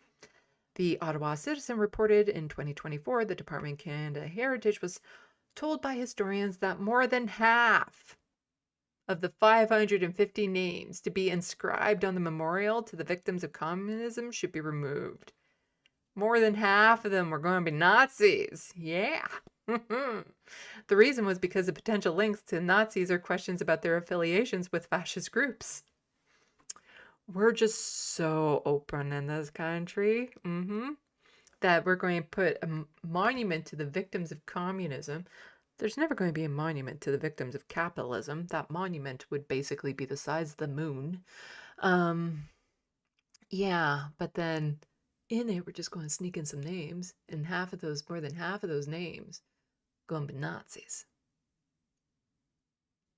Canada is all about the Nazis. They've applauded too in the House of Commons, because there was the Ukrainian who was fighting against, who was part of like a Nazi group back in the war. And then there was also Charlie Kirk that they gave a standing ovation to. So, you know, this country does have a history of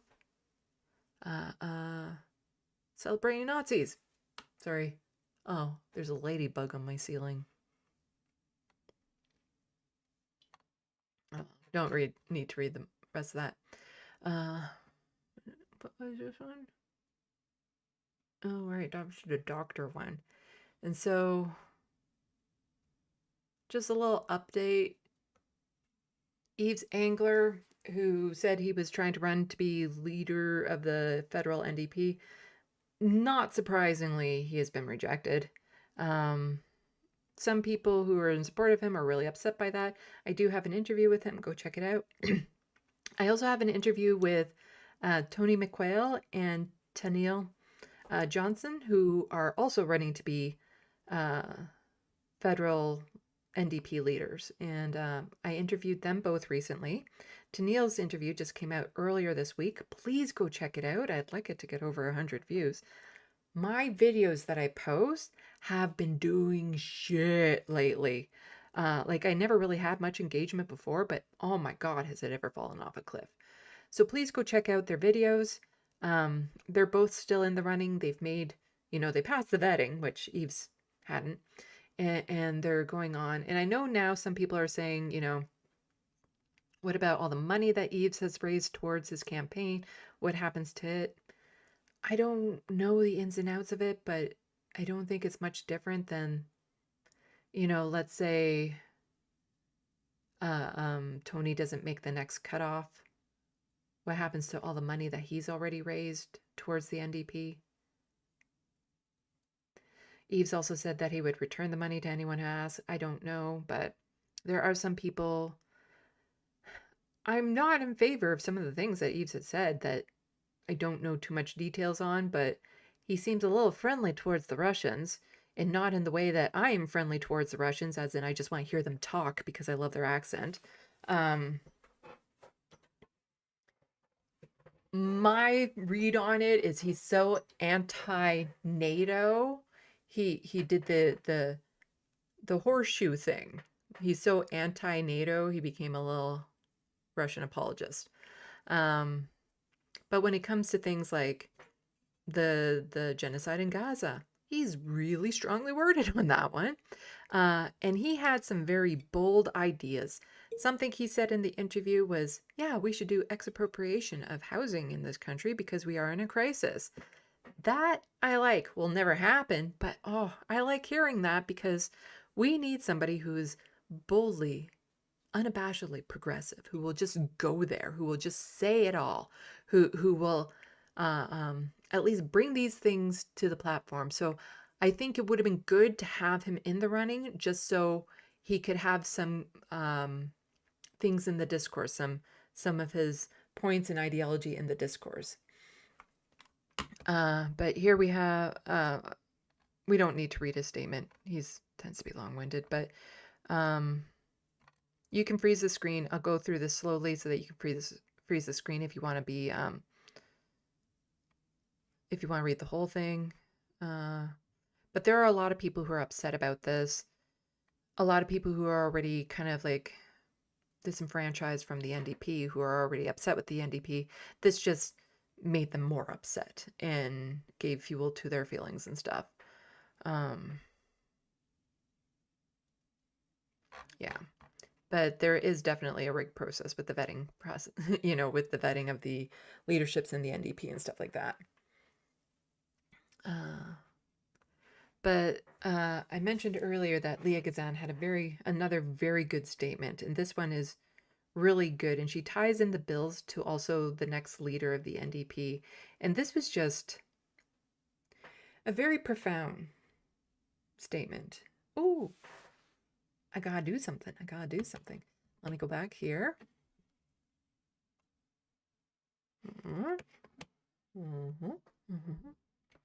One of these days, I'm going to get StreamYards or something equivalent.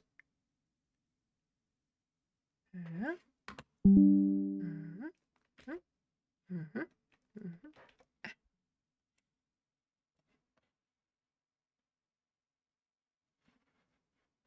You'll see what I'm doing in just a second. Yeah, if you want my streams to be 10 hours long, just keep on sending in super chats. Okay, and then I do, not that, no, this, is it this one? Then I do, there we go. Thank you so much for the $2 super chat, Rachel. Do I think A.V. Lewis has a shot at winning? I think it's going to be between Heather McPherson and Rob Ashton. Does he have a shot? Sure. I think it's going to be, yeah, it's going to be Heather McPherson or Rob Ashton, I feel. Because A.V., he might have some good things to say, but he's doing nothing to stand apart from the crowd, like from the NDP. I don't know. I would love for him to come on my channel and we could have a chat. I've reached out to his team. I've reached out to all the teams. I would love to talk to all of them. But yeah, Rob Ashton is coming out in with a lot of energy. Rachel McPherson is the only sitting MP. So I think it's going to be between those two. But since AV has had a long history with the NDP and stuff like that, like it's still, the election for the leader of the federal NDP is a long way away. It's not till like March or something like that. Lots can change between now and then. No new people will be entering the race at this point though. But lots can happen between all 5 of the candidates. I will say it's very unlikely for Tennille or Tony. It would be nice because I think both of them would make fantastic leaders. Just in showing their solidarity towards each other, their support and stuff.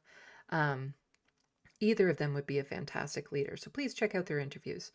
But yeah, it just, if he comes onto my show, we'll have a chat. We'll have a chat. We'll have a chat.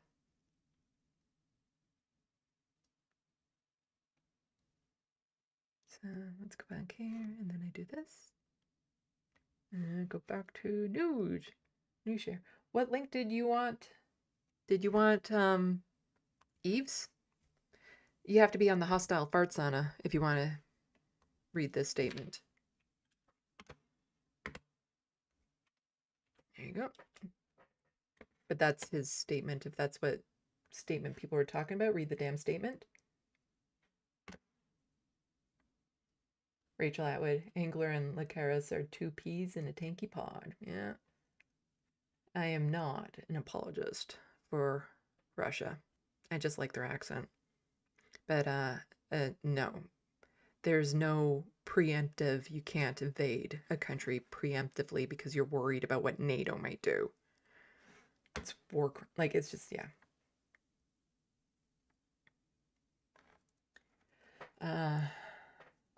Let's see.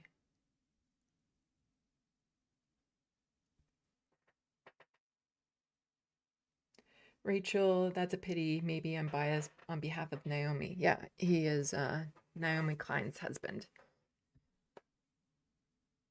I think I said that right. Whoa, suddenly something about the pronouns got mucked around in my head. I don't think he would be a bad leader, but I don't think he's an energizing one. If Heather or AV become the leader of the NDP, they're not going to gain ground in the next election because they represent too much of the current NDP. Unless they do something to really stand apart from the crowd. Heather absolutely will not. She's just going to be NDP. AV, I'll have to listen to more of what he's saying. But he might be talking about, like, let's get back to the roots of the NDP and stuff like that. That would be great. But yeah.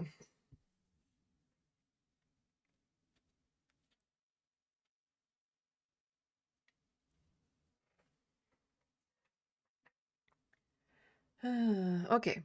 So, yeah, you can read the statement if you want, because I freeze it on screen. Or you can just pause it. that's just too small, probably.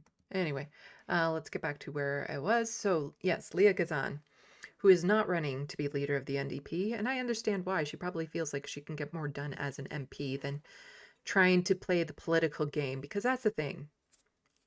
You can't be sincere. If you want to be a leader, you have to play to the crowd. You have to pick and choose. You can be sincere in some aspects, but it's a game. You're trying to win. And so you will modify what you say and what you do. Leah Gazan has more freedom to say what she will as an MP and to push back against her own party, against the Liberal Party, which is great. And I just thought this was a beautiful statement from her. So thoughts on the NDP. And again, the fact that she's doing this, talking about the NDP does not take criticism well, especially from their own. If she was not already an NDP MP, the NDP would deny her entry. I'm not kidding. They absolutely would, because of things like this. Because she's challenging the leadership, basically. If you want to be a leader, you must serve something greater than yourself. Leadership is not a costume you wear when the cameras appear. It is a responsibility that demands integrity when no one is watching. Too many people lift up causes only to lift up their own careers, turning human suffering into a ladder. That is not leadership. That is exploitation. We see it when Indigenous rights become a slogan instead of a commitment. We see it when human rights movements are used as props, stripped of truth so someone can look bold without doing the work. When movements are treated as convenient banners instead of responsibilities to honor the people whose rights are on the line, are exploited once again. Oppressed people do not need a savior. They need an ally. They need someone who understands that liberation is led by those who live the struggle, carry the history, and fight for their own futures. True leaders know when to step aside so the voices of the oppressed can rise. They know their role is not to speak over the movement, but to create space, lend strength, and follow the direction of those who bear the weight of injustice. Real leaders do not use movements as mirrors. They do not twist justice into a brand or turn community struggle into a stage. When a person treats a cause like a tool for privilege, they are not advancing liberation. They are reinforcing oppression. Real leadership is humble. It listens before it speaks. It shows up when the spotlight is gone. It carries responsibility with care. It remembers that every cause is rooted in real lives and real pain. If you want to lead, lead with purpose. Lead with courage. Lead with accountability. Rise with the people, not on top of them. Today my heart broke watching Parliament vote for Bill C-12, a bill that violates international law and places women and children at risk. This government has done it before, and most recently with Bill C-5. Leadership requires courage even when you are one of the last people standing. You cannot pick and choose when to uphold human rights. You cannot tailor justice to your political or economic interests. That is what I'm looking for in the next NDP leader. Someone who rises to the moment even when it is not popular. Someone who understands that humanity depends on it. I have never cared much about my own power or privilege. I care about being on the ground with people. I care about being loyal without qualification to human rights. That is the leadership our movement deserves.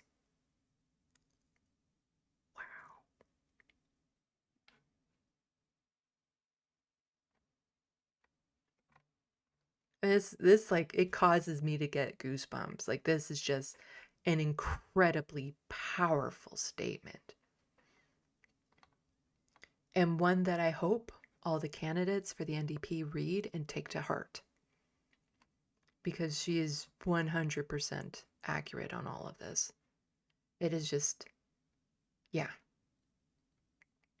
And you see so many allies that are not doing what this is. You know, people like Jank and Anna when it comes to trans rights and stuff like that. No, they're the ones that are trying to stand on top of you, to use the struggle of trans folks and non-binary folks for their own gains. They're telling us what to do. They're not letting us have the stage. And they're not giving us support. They're trying to dictate to us what we should do and what we need to do. But yeah. I should have pinned that comment earlier so that Looney Tunes wouldn't be asking what happened to my arm.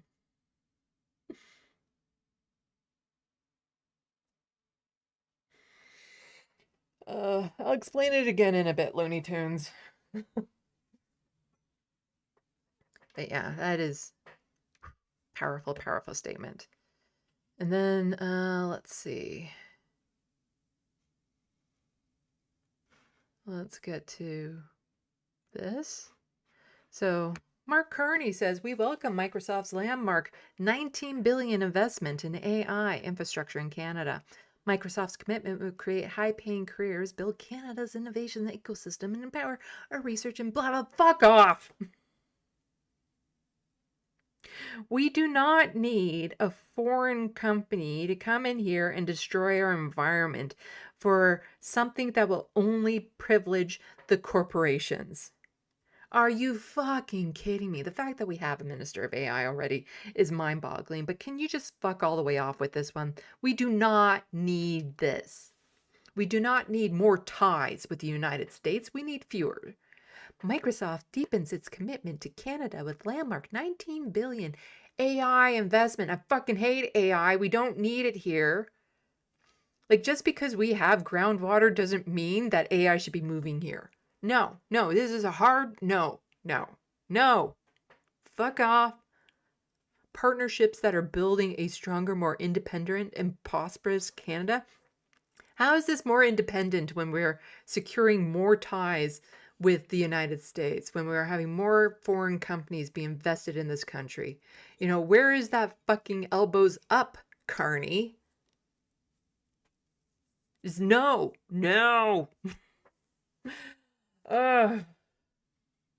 Yes, the Wild West. Why don't we replace the Minister of AI with AI?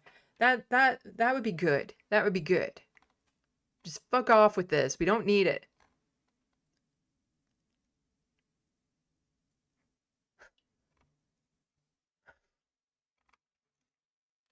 And then I saw this clip. I hope it's not copywritten. But Dr. Abdul Al-Sayed said, I crossed the river to Canada to get some neighborly advice. Didn't spell neighborly right. On how to deal with the medical debt that 100 million Americans hold. What I heard will shock you. Well, I don't think this will shock anyone at this point, because everyone knows that Canadians don't deal with medical debt. Do not copyright strike me. A lot of us over there struggle with medical debt. How do you handle your medical debt? I don't have any medical debt. Why? Well, Canadian healthcare system is it's free.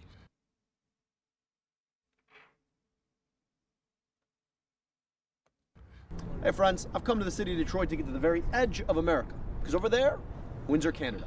Now, it's not very far. What separates us is a river, but also a whole chasm of political will to guarantee people healthcare that they need and deserve. Because on this side of the river, if you get sick and you don't have insurance, you may not be able to see a doctor at all. You might go to an emergency room and then get hit by the bill, which may cost you your home or... Okay, I think we know where this video is going.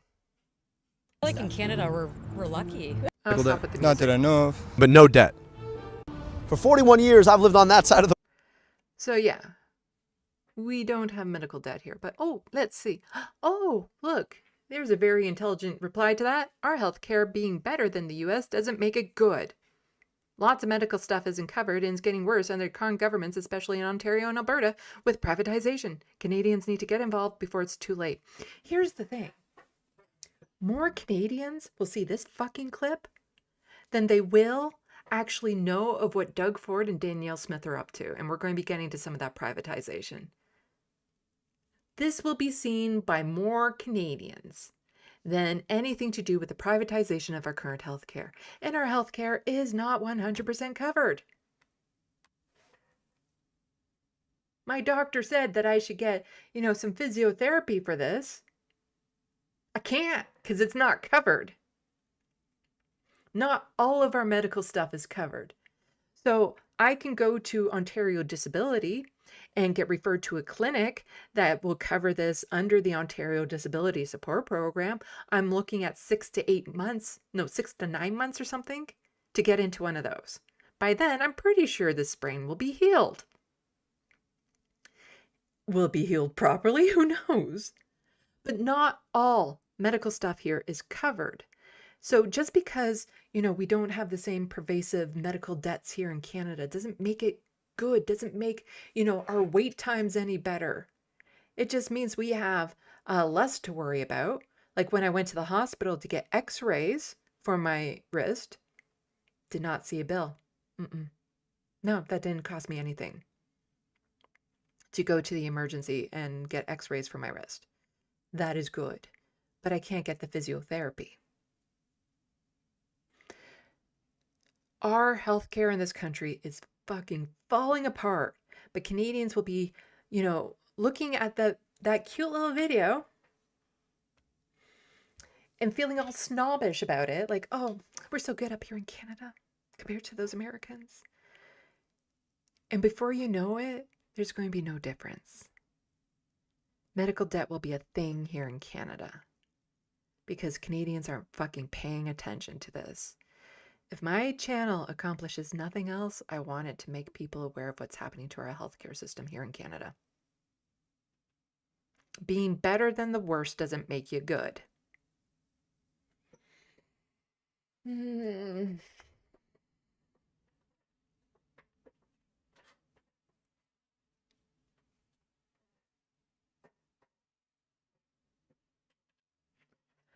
Okay, let's get into some silly stuff. How about let's do some silly federal stuff. So first, here's Pierre Poilievre. So Poilievre lists off the very last day of fall session of the CPC accomplishments this year. He lists off his accomplishments. Let's hear all of his accomplishments. We also proposed an affordable budget.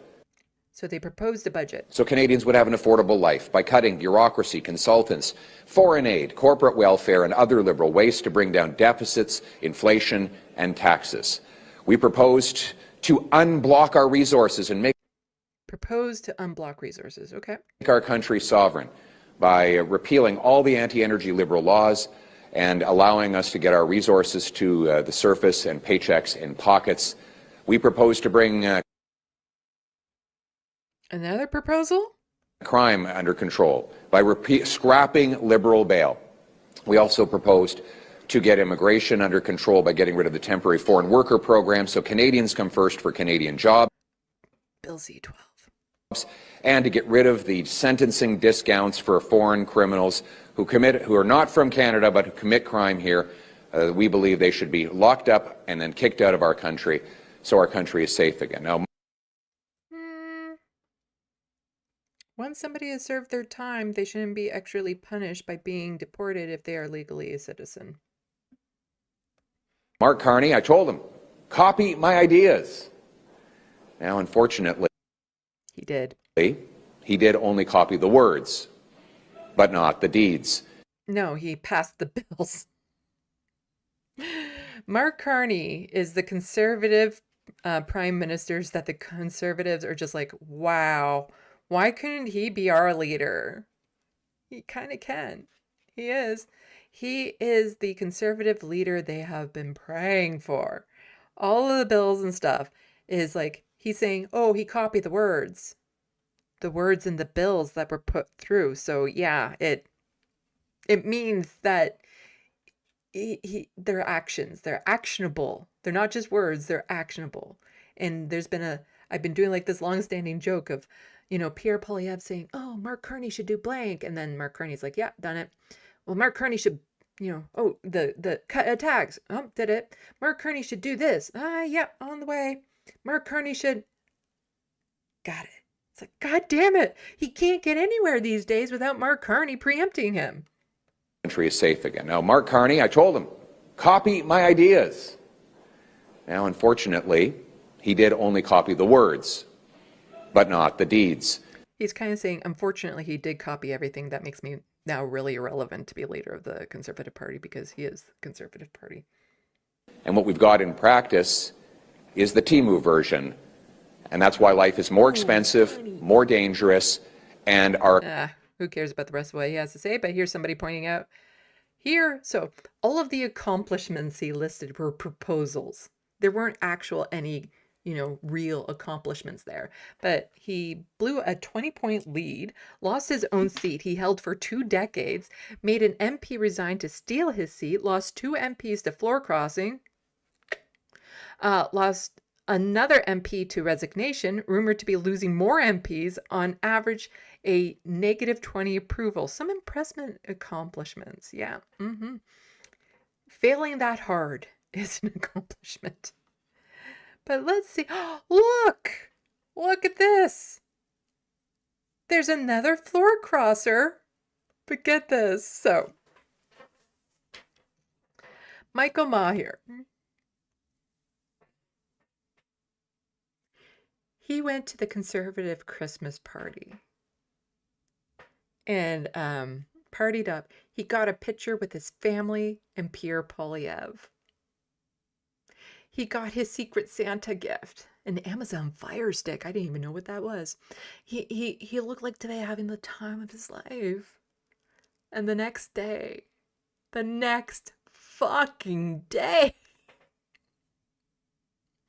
he goes to the Liberal Christmas party as a floor crosser.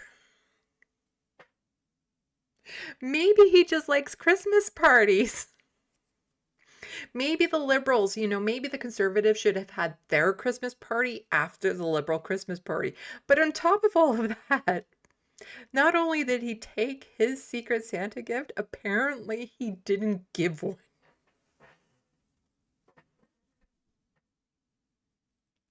Like, this is some boss behavior here. He didn't even give the Secret Santa gift that he was supposed to. Wow. Like, I don't think I could be that cold.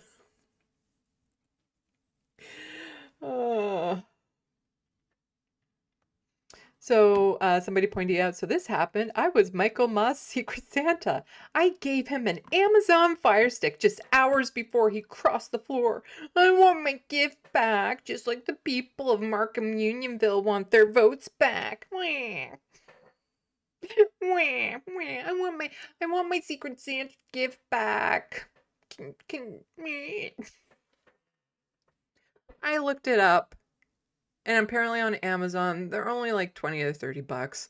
You're fine. I kind of figured that, the Secret Santa gifts would be something like $100 to $200 for the Conservatives. But no.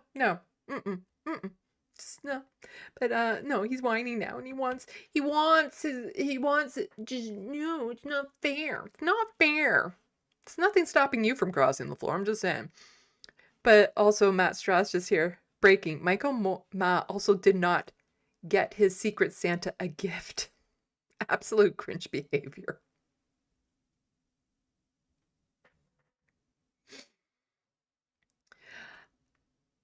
So how did that go down at the party? It'd be like, oh, I don't have my gift. Who is my Secret Santa? And Michael being, just wait till tomorrow. I'll give it to you tomorrow. How about that? Wow. This is just like, wow, to do this. Oh, just like, oh, is that a wound I see on you, Pierre? I see a wound. How about I just, take this rusty knife and cut it open a bit deeper? And then I have some rock salt. Not some regular salt, but like the rock salt, rock sea salt that they put on salt and vinegar that makes your mouth want to like bend over backwards. I'm just going to dump like a whole bunch of grains of rock salt into this wound that I just opened. Oh my God. But here we have a video about this too. That just gives you some more details. More details. I really don't like it in that setting. Yeah, let's go there. Is following the latest reaction for us in Ottawa. Judy. Marcia, before Michael Ma made his grand entrance at the Liberal holiday party, he also attended conservative celebrations. To our newest member of the Liberal Party, Michael Ma. Plans for Michael Ma's defection were completed just a few hours before the Prime Minister announced it. Sources say the stealthy move was initiated by Natural Resources Minister Tim Hodgson, who represents a neighboring riding. Oh, they are definitely talking behind the scenes. It's not, like, at this point, they're going to get a majority. They're going to get a majority. There are definitely more floor crossers. Right now, any conservative that wants to cross the floor has nothing to lose and everything to gain because they're going to be the ones that turn the tide. So there's going to be a few more, no doubt. And part of it is because they're realizing Mark Carney is everything they wanted in a conservative leader. Like, there's a reason why so many are crossing the floor, and it's not just because Pierre is a whiny bitch. If Pierre was maybe a little bit more competent, then maybe not so much. But the way that they were cracking down on MPs, threatening them to not cross the floor, why would you want to deal with all of that when you can come to the Liberal Party arms wide open and still get every single fucking policy you wanted passed? You know, they received such a warm welcome. Wow, such a big welcome. Thank you. Few saw it coming. Ma was dancing at the conservative Christmas party a day earlier. He even posed with Pierre Poilievre for photos. On X, his secret Santa, conservative MP Kurt Holman, says he gave Ma an Amazon Fire Stick and wants it back. Poilievre says Ma is letting down the people who elected him to fight for an affordable future and will have to answer to them. Says the man who lost his own riding, had to travel to another province in one of the safest ridings in the entire fucking country. Yeah.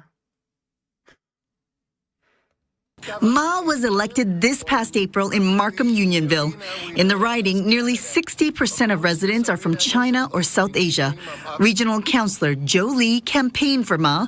He says many constituents support Carney's recent moves to improve relations with China and India.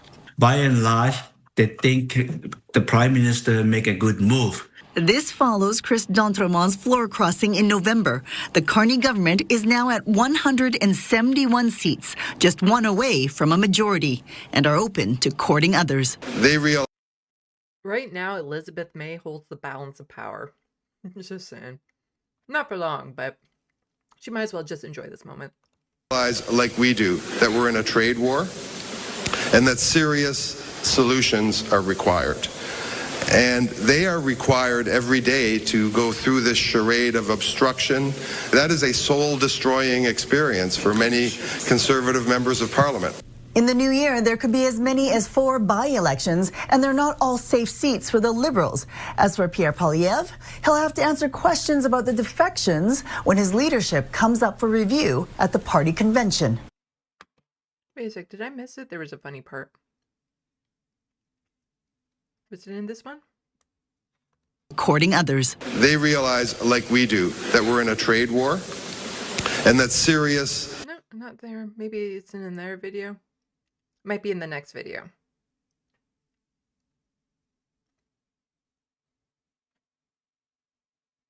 Or it might be related to something completely different. Anyway, there's a funny point in one of these videos where I wanted to notice, but I don't think it's in this one. Anyway.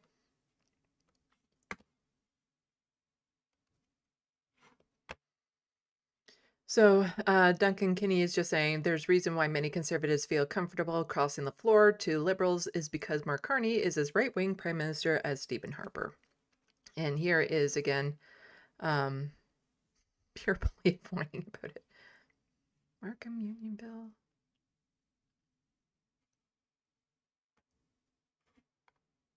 Yeah, okay. No, just wondering. Okay. So, Michael Ma was elected as Conservative by the constituents of Markham Unionville to fight against Liberal inflammatory spending driving the cost of living in his community. Today he chose to endorse the very policies he was elected to oppose. Pierre Poilievre already said that Mark Carney copied all of his words. The same policies driving up food prices and making life more expensive for all. The people he let down are the ones who elected him to fight for an affordable future. He will have to answer to them, says the person who lost his riding but so desperately wanted to remain as an MP, went to another one. You see, here's one of the hiccups that Canadians have when it comes to our parliamentary system. You are technically voting for a person, not a party, but you're also voting for the party. So, ideally, you should be voting for the person you think best represents who you are, the person that you like the best, but you also have to keep in mind that they're going to be supporting the party. So they can come out and say all the nicest things that you want to hear, but then go and pose, help pass bills that you hate. It's a little bit of a mix. So there are going to be a lot of people who voted for him just because they liked him, regardless of his party. So not all the conservatives there are going to be upset. Not to mention the conservatives who are like, no, Mark Carney is actually, he rocks. Aren't I so open-minded? I like a liberal. I hate that about Mark Carney, how he's given leeway to a lot of conservatives to be like, no, I'm open-minded because I like a liberal, and it's fucking Mark Carney who's not a liberal. And then Rachel Gilmore just saying, I will say I find it very shady and mildly undemocratic that the Liberals are trying to obtain a majority they weren't elected on through floor crossings. That and minority governments are better for democracy due to compromises they necessitate. Oh, well, yeah. It is a lot sketchy that they're going, like the Liberals are going directly, like the minister was mentioned that approached and are doing this. It has some dirty political games. Like, it's one thing if somebody decides to cross the floor because they've had it with their party, but to have, people actively pursuing MPs, like looking at which MPs might be the weak links and going to them and being like, that they're benefiting. That they're being promised something. That this is happening. And yeah, it's kind of undemocratic.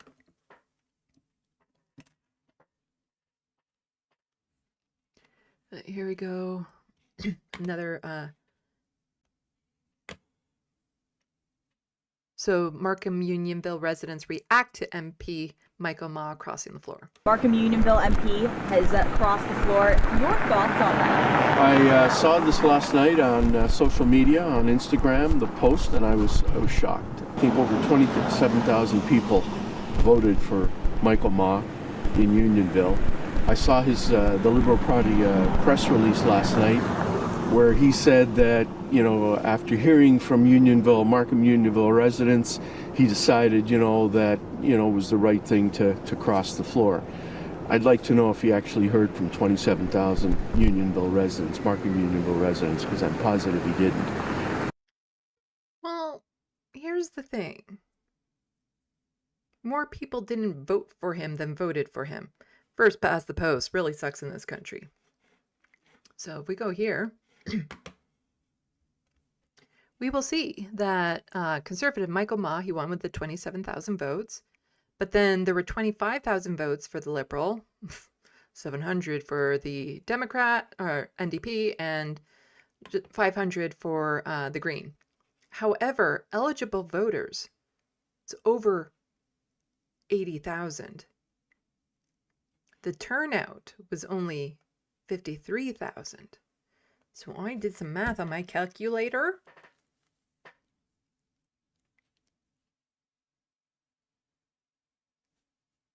Let's see, where is it? There we go. So that means over 56,000 people in that riding did not vote for Michael Ma. More than half did not vote for Michael Ma. So who are you upsetting here with him actually crossing the floor? Like, at this point, does it even matter?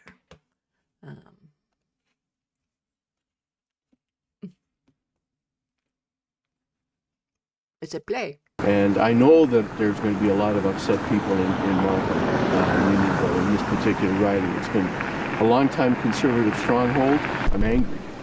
I'm angry. Let the people decide, because he's decided for the people. It's the other way around. He was put in office by over 27,000 Markham Unionville residents in this riding. It's not up to him to More people did not vote for him, though. Decide to cross the floor. He made a social contract with these with the voters that put him in office. He's accountable to them, and if he doesn't want to be a conservative anymore and he wants to cross, resign and let's have a by-election. I don't think it's right. We voted for that party, that sort of platform, and to go and switch like that, I think that's I don't think that's fair to the community and the voters that supported that. Our riding, ahead of Michael Ma coming in, had a candidate that was pressured out from bigger powers that were just larger than him. Oh, well, that's really what I wanted to get to there.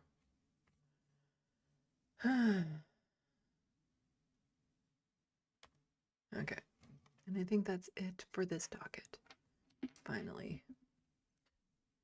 Yes, so I can close all of these. And we can start moving on to provincial stuff.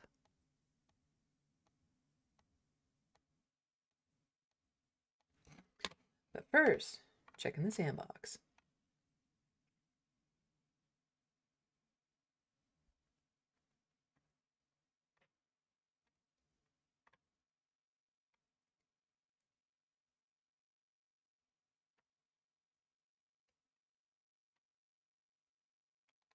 Okay, it's also that. And yes, the diversity in war criminals.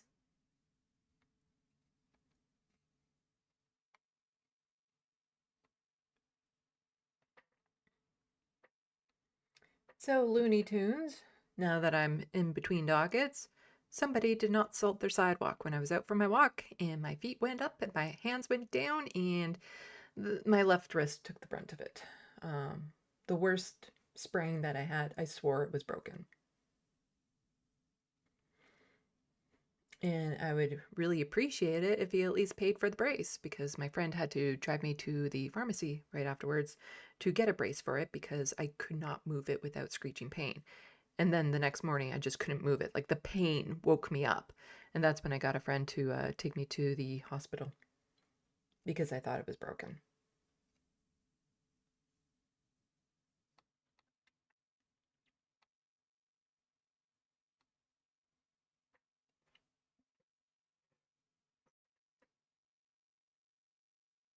And Looney Tunes saying also, if you weren't at my show Friday, I did some Canadian politics. Ooh, I will have to check that out and see if you see what your accuracy is like.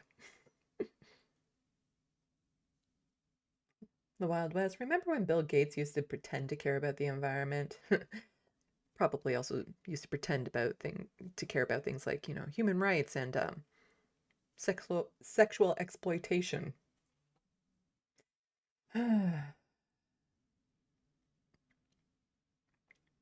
The Wild West, a lot of Quebecers are losing their doctors because of the CAQ are the worst. Yes, I've touched on some of that too.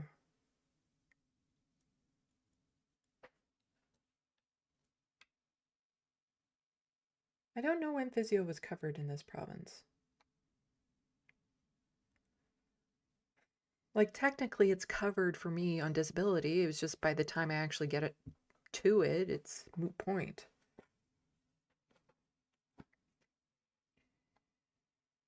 Rachel.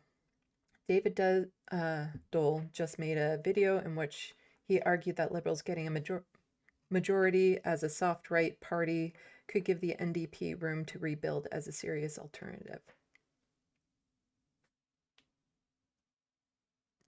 It really depends on who they get as a leader. That is, it really, really depends on that. If it's Heather McPherson, I don't see that happening. I just don't. I see her as just being a liberal. I like her, and I've covered her plenty of times on this channel, but what I'm seeing, like the little bit that I've seen from her from this leadership race, it screams to me that she got Kamala Harris's consultants. Like I said, I would love to have her on, though. It really does depend on who they get as the leader as to what they can do. But also, this has never worked before. You know, having a soft right party. You know, just look in the States. Like, did having Biden in really help energize the push? Like, you still got Trump in next. It didn't give enough people to time to energize or something. Like, I don't see that as necessarily working out. Like, yes, the potential is absolutely there, but they would have to play both the NDP would have to play the political and social media game. Like, they would have to get their name out there. The media doesn't tend to cover the NDP fairly. They would have to find a way to break through that. And they've been very bad at that. But it really does depend on who they get as leader, I think, if they stand any chance of rebuilding. Because the NDP has the bad habit of pushing out people who might be more progressive. Just look at Sarah Jama, too, in Ontario. Provincial, I know, but they're very closely connected.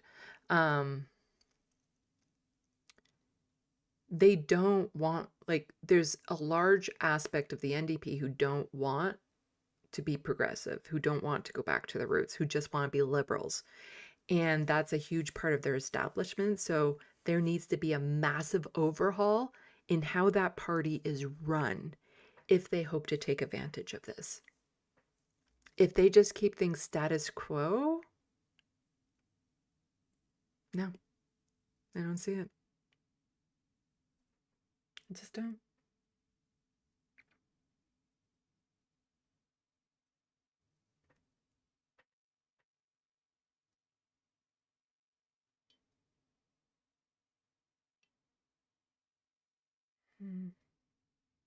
Rachel Atwood, interesting that you say the hospital instead of hospital without the article, which is more common in Canada these days. Oh. A hospital?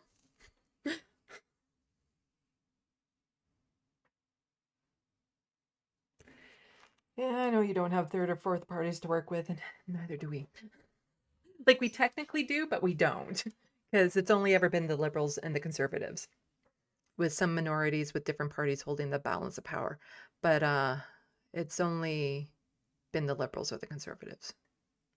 First past the post isn't proportional representation. It's not as easy as people think it is to be like, oh, well, you have another party you can vote for.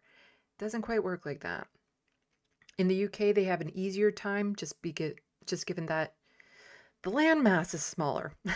So if you want to travel to the convention of one of the parties, you can just hop on a train and get there. If I want to travel to a convention that's in BC, I'd have to pay for a ticket. You know, people would have to take time off work. You would need like a week in order to go to that convention.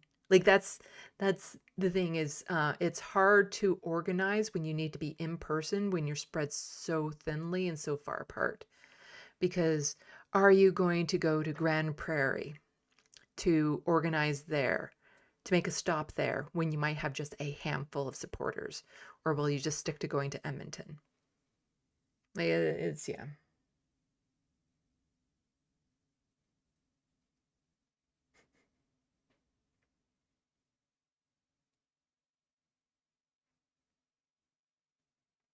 No, I think that article feels right there. That's all. We're going to hospital versus we're going to the hospital. Just, yeah, like the. The.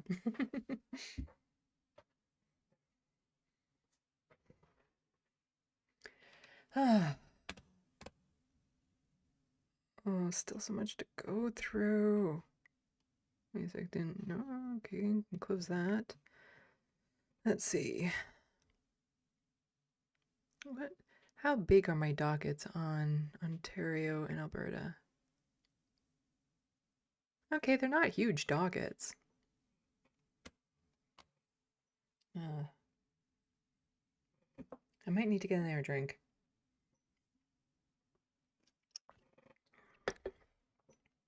and Looney Tunes. I don't necessarily need the brace on right now. My wrist is doing a lot better than when it happened. But since I tend to flail my hands when I talk, it's helpful to keep it on so I don't twist my hand the wrong way.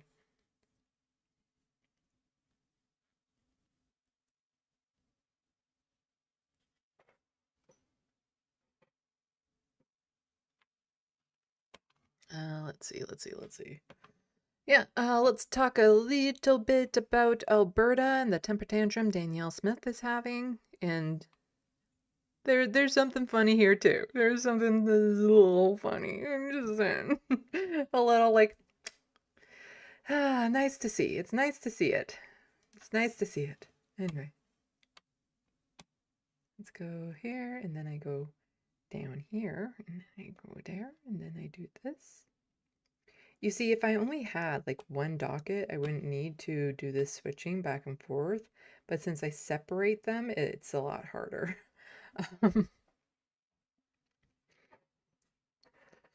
Okay, so here, Alberta's chief electoral, and this is from Sean Amino. Alberta's chief electoral office has concerns about Bill 14. The letter was sent to MLAs today. If enacted, the result of Bill 14 is an erosion of separation of powers. Last week, a judge had objections.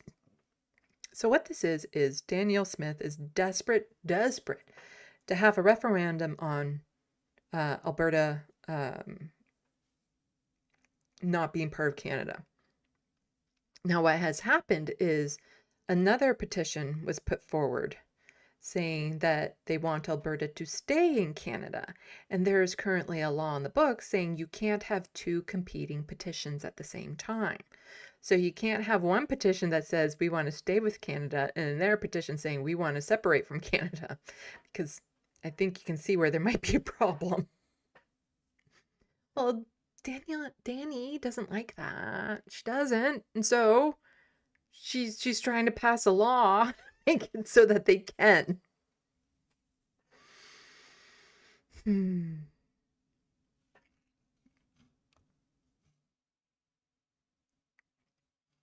So here, the Honorable Mickey Amory, MLA for Calgary Cross.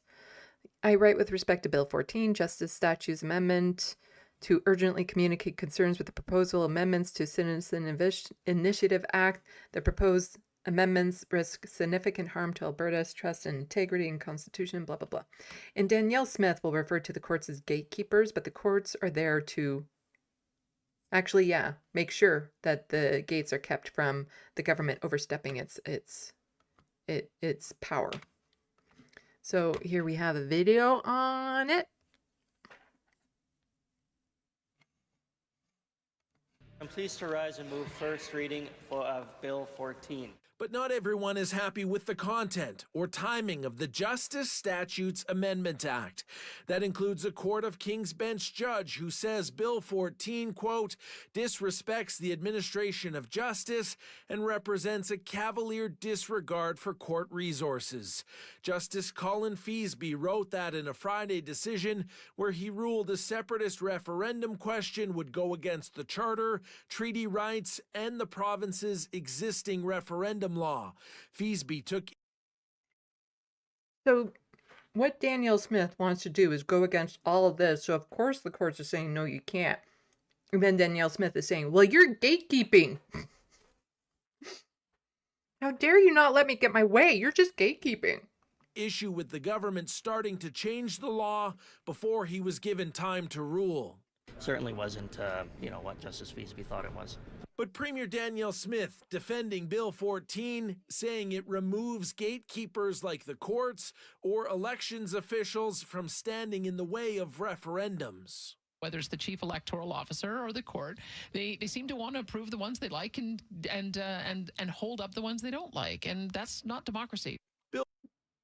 That's the court system. That's their job. Bill 14 also comes after the UCP used the notwithstanding clause on 4 laws to shield UCP decisions from court review and ongoing court challenges.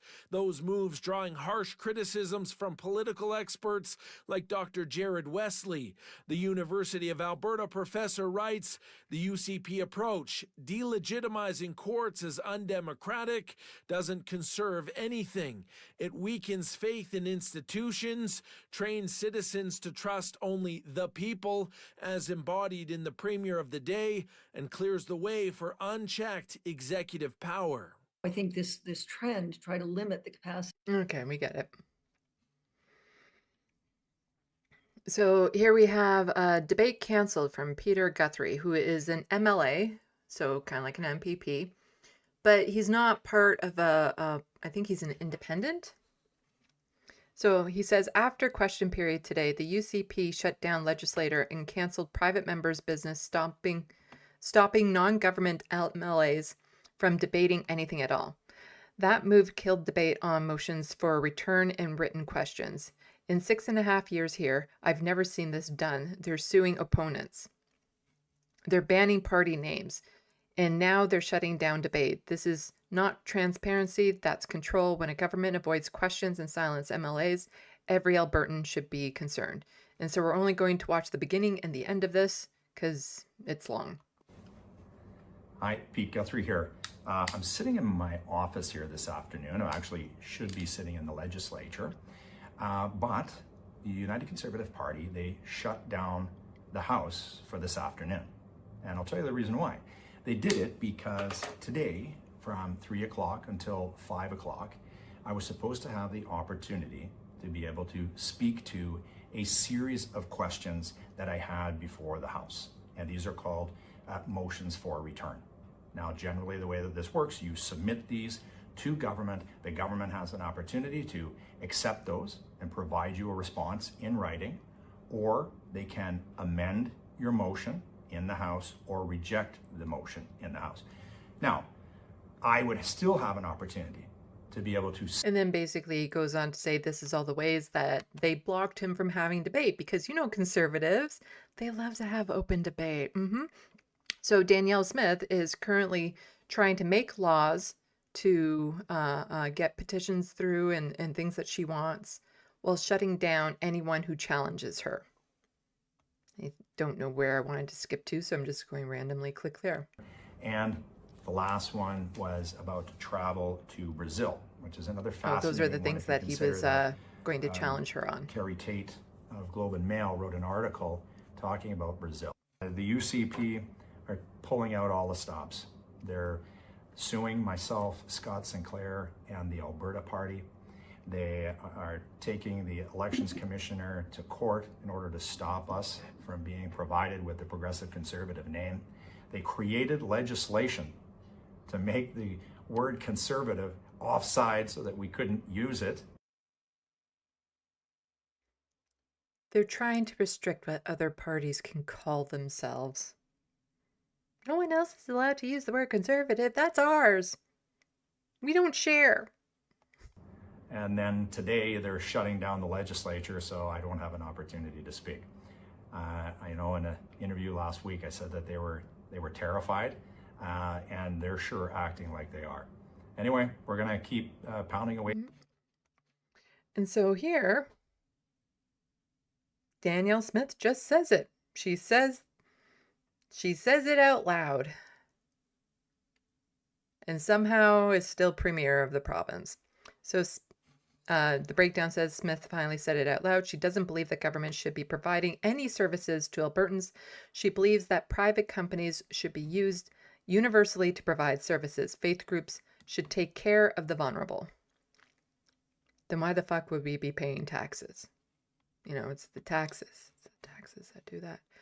But no, she just says it. She just says that everything should be privatized. Everything. When I came in, I thought, why is $40 billion of our budget in an Alberta Health Services agency we have no oversight over? And then when you look at schools, we have $10 billion of our budget that we've delegated authority to 61 school authorities that we have no oversight over. We have another huge chunk that we give to universities that we have no oversight over, and on and on and on it goes.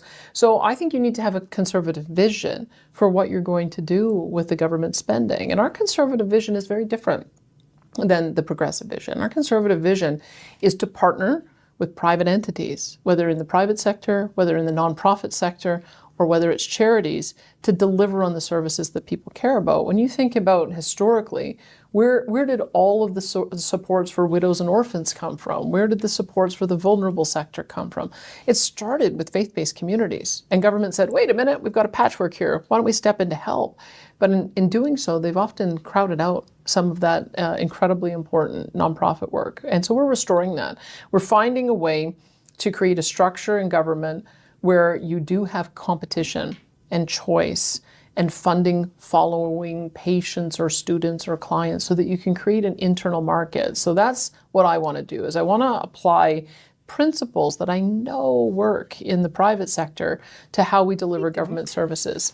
And we're making great strides in a lot of different areas. I think education is probably the greatest example in Alberta of how we do that.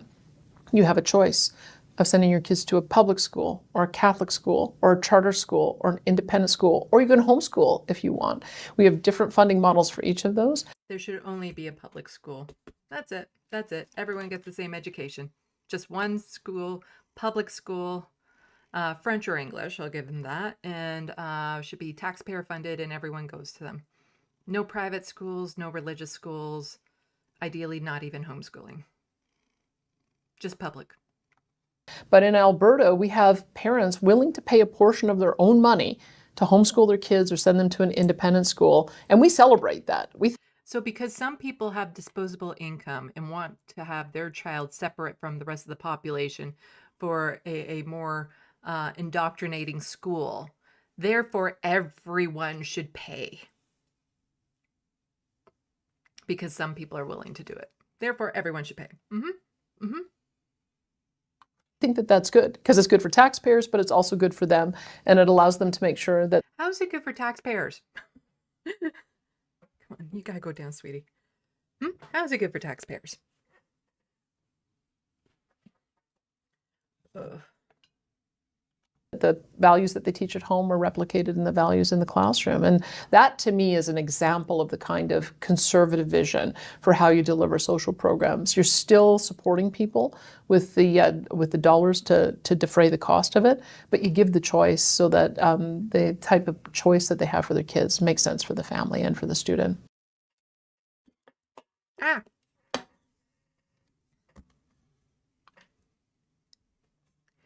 So this isn't exactly, popular. She talks about it like it's the perfect solution, privatization. But the thing is that even conservatives in Alberta are getting a little pissed off with this.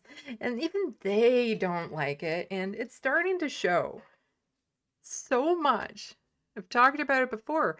There are a whole bunch of recalls going on for MLAs in Alberta right now, where they're trying to recall the people that they voted because they're so upset with what they're doing. Well, Danielle Smith is now on that list. So Shauna Meadows saying the recall against Alberta's premier is now official. 12,070 signatures are required by March 10th to move it forward. Minister Schultz and Glibish also on the list. 20 UCP, 1 NDP now facing recall. That's how upset they are. And here's the list in current. So if you're in Alberta, and you're in one of these ridings, feel free to sign the petition. I can't sign it because I'm not in Alberta. Got a cookie crumb in my throat.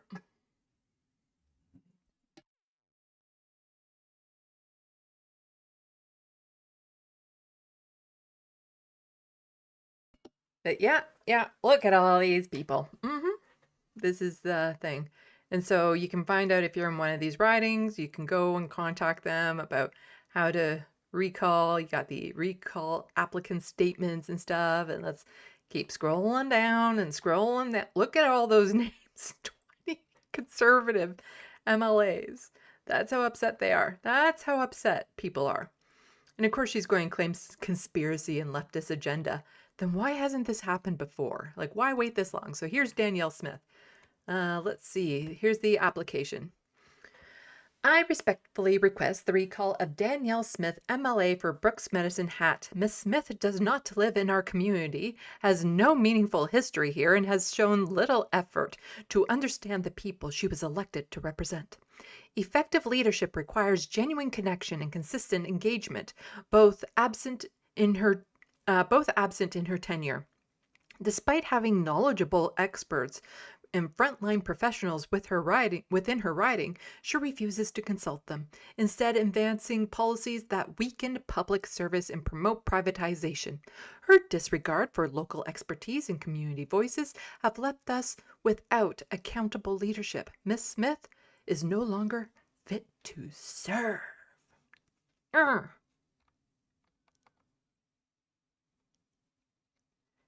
So you can email recall.daniellesmith@gmail.com to sign the petition. You have till March 10th to get a little over 21,000 signatures.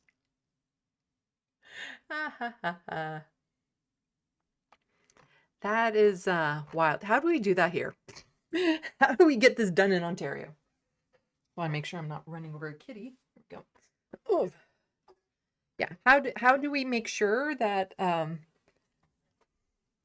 like, look at how pathetic the turnout was, because you need 60% of the turnout to sign the petition in order for it to actually become like a recall thing. They only need 16,000. They only need 14,000, 9,000, well, 9,500. Again, 9,500. Like, turnout for elections is pathetic. Absolutely pathetic. That one, just 8,500. That's all they need.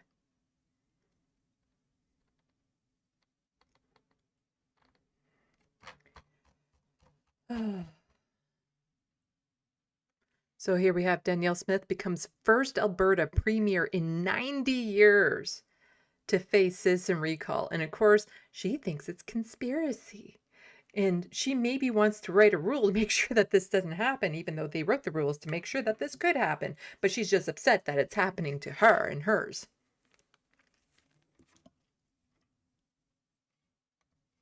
Their job or who have misbehaved in a certain way. 3 more recall petitions have been approved by Elections Alberta, including one for Premier Danielle Smith. The people behind the petition say they're concerned about the Premier's lack of presence and meaningful engagement in her riding of Brooks Medicine Hat. Recalls for UCP MLAs Rebecca Schultz and Nate Glubish have also been approved. This brings the total of recall petitions to 21, all of them UCP MLAs except for one, NDP MLA Amanda Chapman. I'll watch and see. What did that NDP person do? Seriously. The one low NDP that's like, no, we should probably, maybe it's the leftist agenda, it's the conspiracy. It's like, well, if we toss in one of our own, it won't look that conspiratorial, maybe. But I think I'm hearing a lot of frustration from Albertans that they're making a mockery of what should be a very important mechanism to address elected officials who genuinely aren't doing their job or who have misbehaved in a certain way. And that doesn't apply to any of my MLAs. They're doing great work. What was that?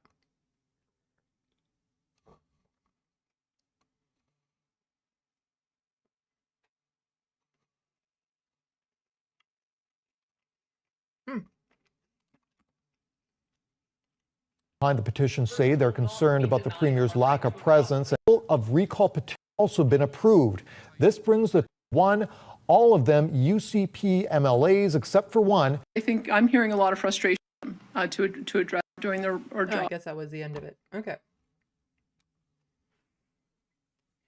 So again, from the breakdown, Rick saying, can I start a conspiracy theory for you, Danny? Belle, so you think there's a conspiracy behind the recalls? Danny, oh yeah, it's totally the left. All of us are awesome, and I can't understand how anyone would say otherwise, despite the fact that the province is absolutely falling apart. Like completely and utterly falling apart. Like maybe that has something to do with why people are wanting to recall the government. What do you think is really going on here? I mean, there was just a short while ago, there was no recall.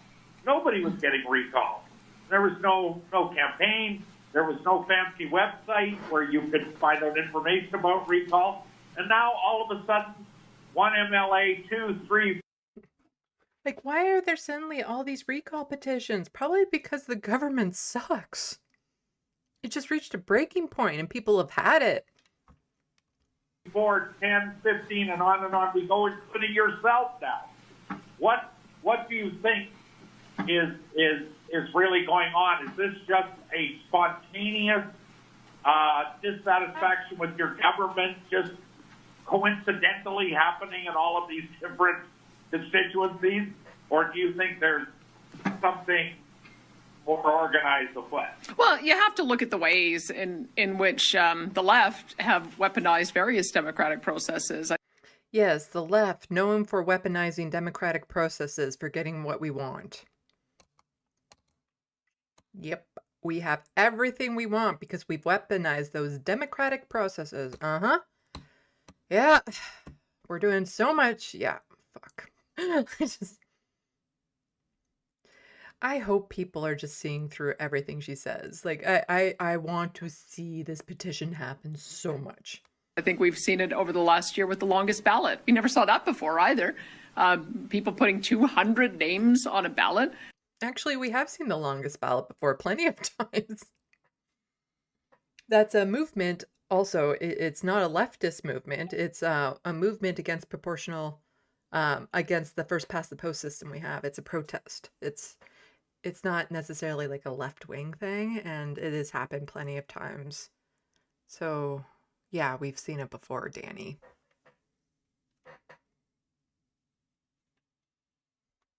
With the same CFO and the same signatures applying, and many of them not even getting a single vote. So they didn't even vote for themselves. As part of the reason why we knew that we had to make some changes, because there's I think a new group of folks who are trying to undermine the democratic process and are abusing the process. And not just me saying so.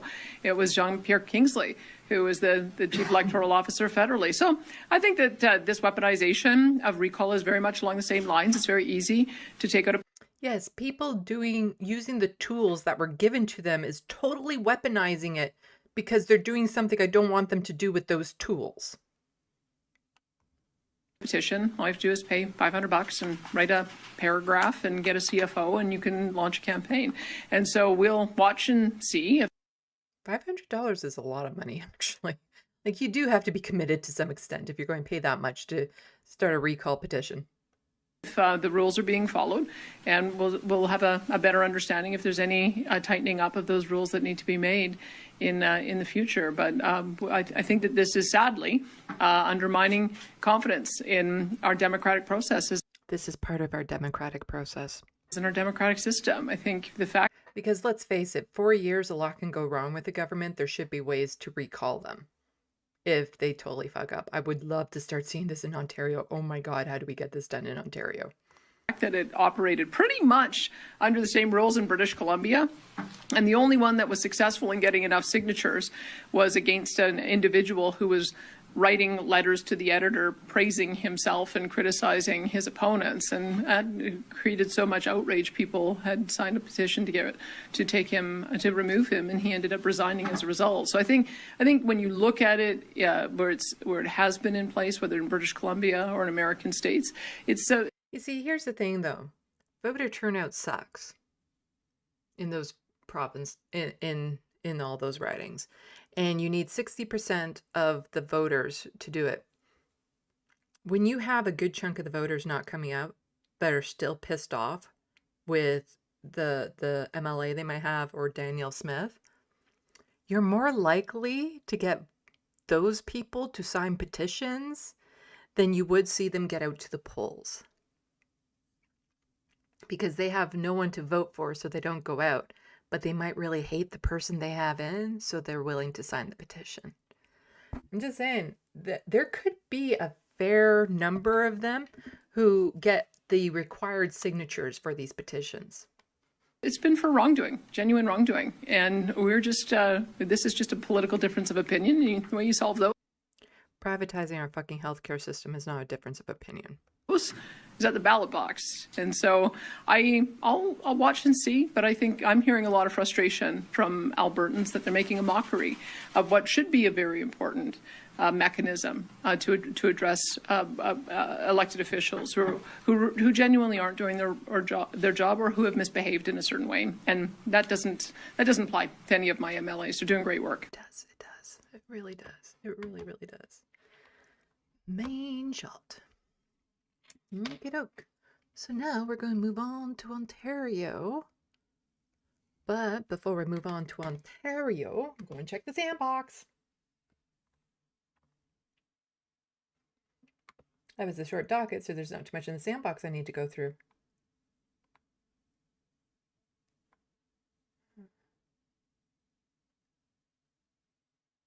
The Wild West. We can celebrate our population not having a credible education. Hello, Orb Rumor. Welcome back. Mr. Persona 94. Oh, the horror of people using democracy against people who refuse to do their fucking jobs. Yep. And welcome to the SandBox. Not sure I've seen you here before. Or it's entirely possible on YouTube it's just been fucking around with everyone's names. Still pissed off with what YouTube has done to my studio. Rachel is a wee bit sleepy. I can imagine. Oh, I can imagine. Well, I just have an Ontario docket to go through and then a couple one-off stories, and then it's just a little bit of fun. And the Ontario docket isn't long. I'll just try to go through it fairly fast.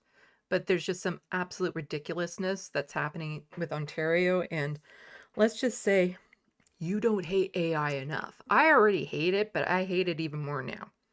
And you'll understand why in a moment. So why don't I quit dilly-daddling about it and get to it? And then what was the other docket? And there's just a few things in that docket. Okay. So let's get to the Ontario docket. You know, one day Ontario and Alberta will be like progressive havens. And so won't even need to have entire dockets dedicated to them. Oh, I'm gonna hope. Okay, here we go. So now I can close that tab. And you're not seeing this, hopefully. Nope, not that one. This one. Okay, I can close that, and hopefully you didn't see any of that. That's how it's supposed to work.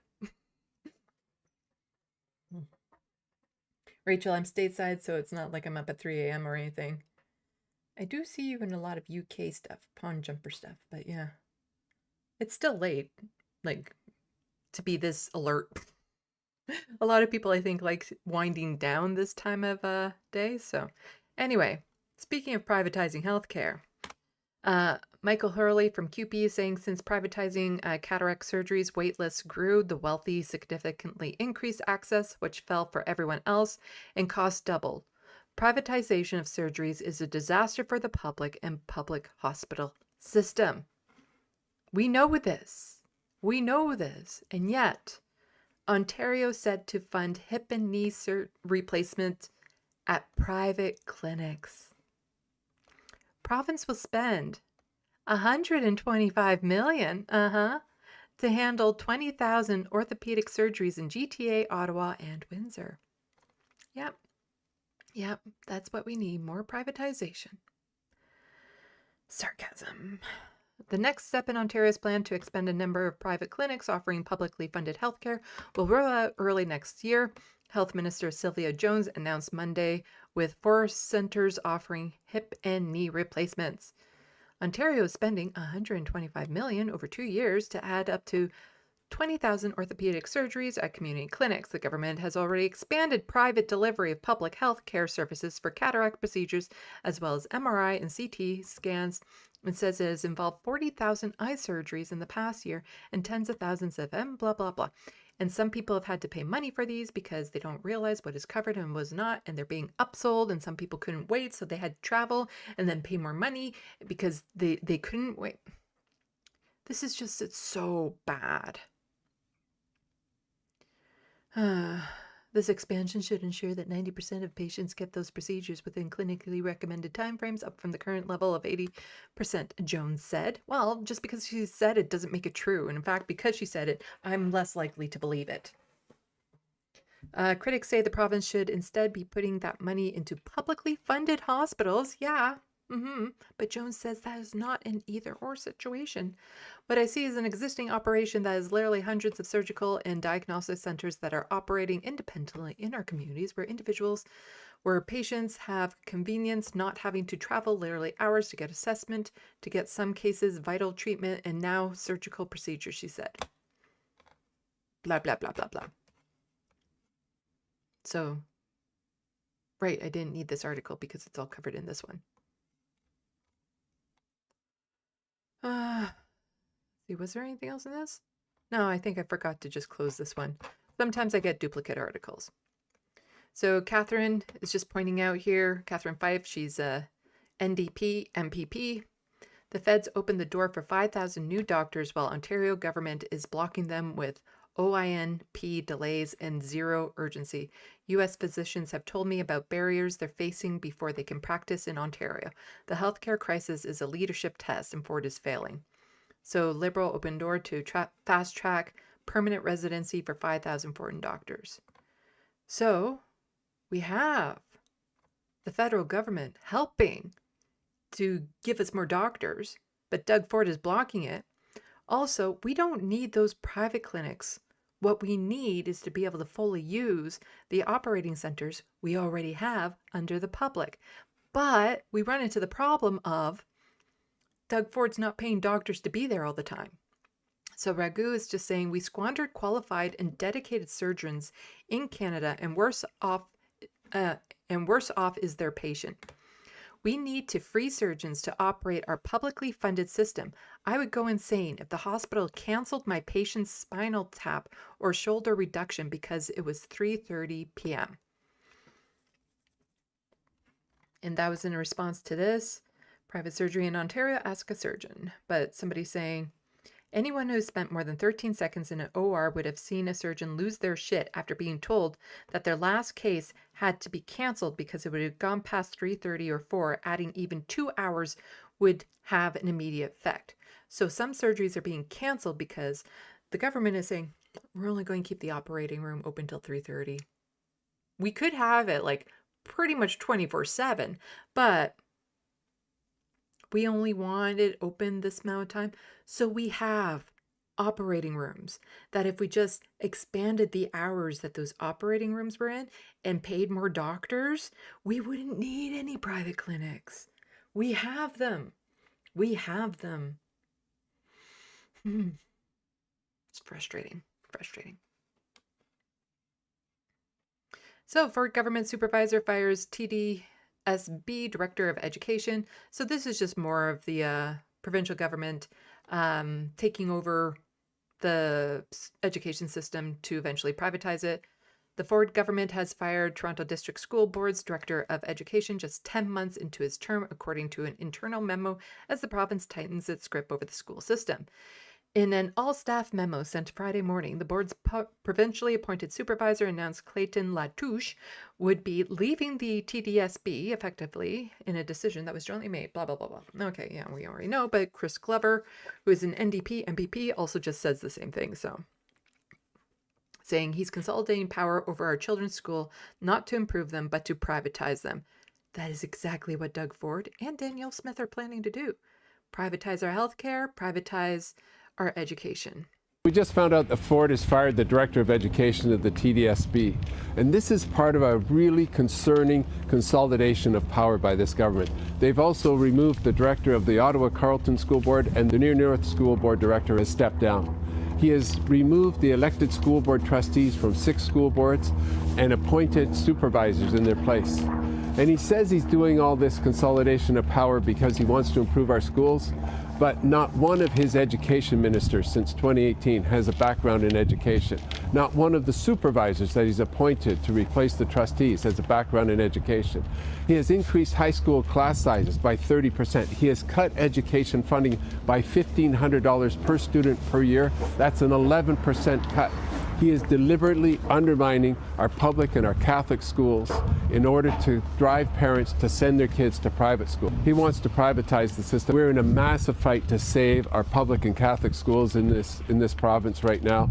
Sign our petition. It's in the bio. We need to mobilize. And where's the petition?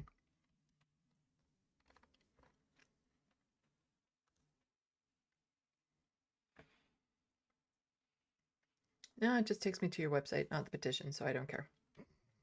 Anyway, I'm just trying to get through this fast. So, again, let me just reiterate. I fucking hate AI. Because of shit like this. Oh my god. Oh my god. So this is my 1 yearly free Globe and Mail article. Ontario government report on intimate partner violence, partly AI generated, NDP says. We're having reports now being generated by fucking AI. The Ontario government released a lengthy report on intimate partner violence is mired in controversy after opposition claimed that the study was partly generated by artificial intelligence and that some sources cited in the report do not exist. That's a common thing that AI does, is just make up sources that aren't real and can't be checked because they're not real. Members of the Ontario New Democratic Party said in a news release that AI detection programs flagged the government's report as likely being largely AI generated. The release also said that multiple sources cited did not exist upon closer inspection. The 877-page study on intimate partner violence for the Standing Committee on Justice Policy was introduced into legislation on Tuesday. The committee report lists a single author, Jess Dixon, the Progressive Conservative MPP for Kitchener South Hespeler. NDP MPP Kristen Wong Tam told the Globe and Mail that it didn't take much digging to conclude that the citations lead you to empty links or content is wrong. The MPP had co-led the provincial subcommittee on intimate partner violence until the NDP withdrew from the process last month. The provincial government did not answer the Globe's questions about sourcing the report. A spokesperson said the report was not written by AI. Nuh-uh, it wasn't. Only these sources don't exist, and it's common AI layout and how AI responds to things. And if you type in these certain things, then you get, if you type in these prompts, you get these same sentences and blah, blah. Holy fucking shit. Like, seriously. As something as serious as intimate partner violence too, you're going to use fucking AI to get what you want, to get a report that backs whatever you want, that will have sources that don't exist. This isn't addressing the problem. It's diverting from it. It's completely just derailing it. So, it was reviewed by academics and legislative staff before publishing, spokesperson Jenna Sklover said in a brief email statement. The Globe asked for the names of those who received the report. The government did not provide them and did not make anyone available for interview. Probably because AI isn't advanced enough yet that they can sit down and just have an ad vadem? That's not the word, but just have a regular conversation with AI yet.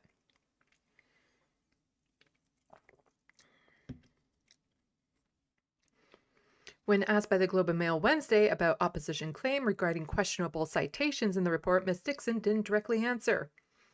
So, you're not answering, you're not providing witnesses, you're not giving us a list of any of the experts, and the citations don't exist. It's fucking AI.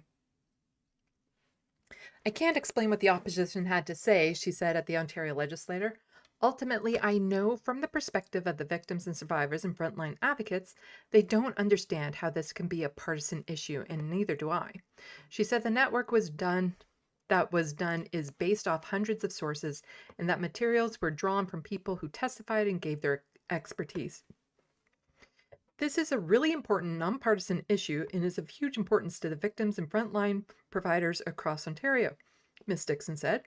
They wanted to be heard. They wanted to have real solutions to the challenges that they're seeing, and that's what they got. Fucking AI. The province established a committee study to intimate partner violence last year after the NDP put forward a bill calling on the government to recognize such crimes as an epidemic. In late November of this year, the NDP MPPs on that committee announced they would be stepping away, distancing themselves from an impeding report and committing to publishing their own dissenting version. Using a list of examples released by the NDP, the Globe found some citations appeared to be incorrect, misattributed, or not properly sourced. For example, a Globe opinion piece that was cited in the report was attributed to the wrong writer, and the year of publication was incorrect. This is the Globe. And in another instance, a paper was cited from the Journal of Health Economics. A search of the journal's archives found no paper with that title. That's the thing when you use AI and AI makes up citations, is this is easily findable. You can easily debunk this and show that it was AI that made this. Like, we're talking about people who do investigating as part of their jobs. You really want to risk putting out an AI report? Like, at least rewrite it in your own words and double check the citations before you put it in.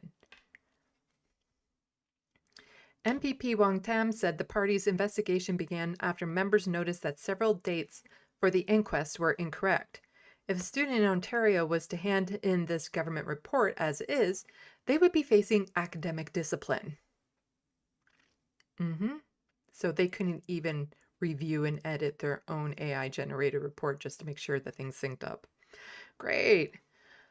Mina Dawson, a professor with the University of Guelph and the executive director of Canadian Femicide Observatory for Justice and Accountability, said the allegation about using AI is true. She would, if the allegation is true, she would be disturbed, disappointed, and I would question the integrity of someone who submitted a report using AI on a subject that is so serious, and that was purported to be listening to survivors' voices and experts' voices.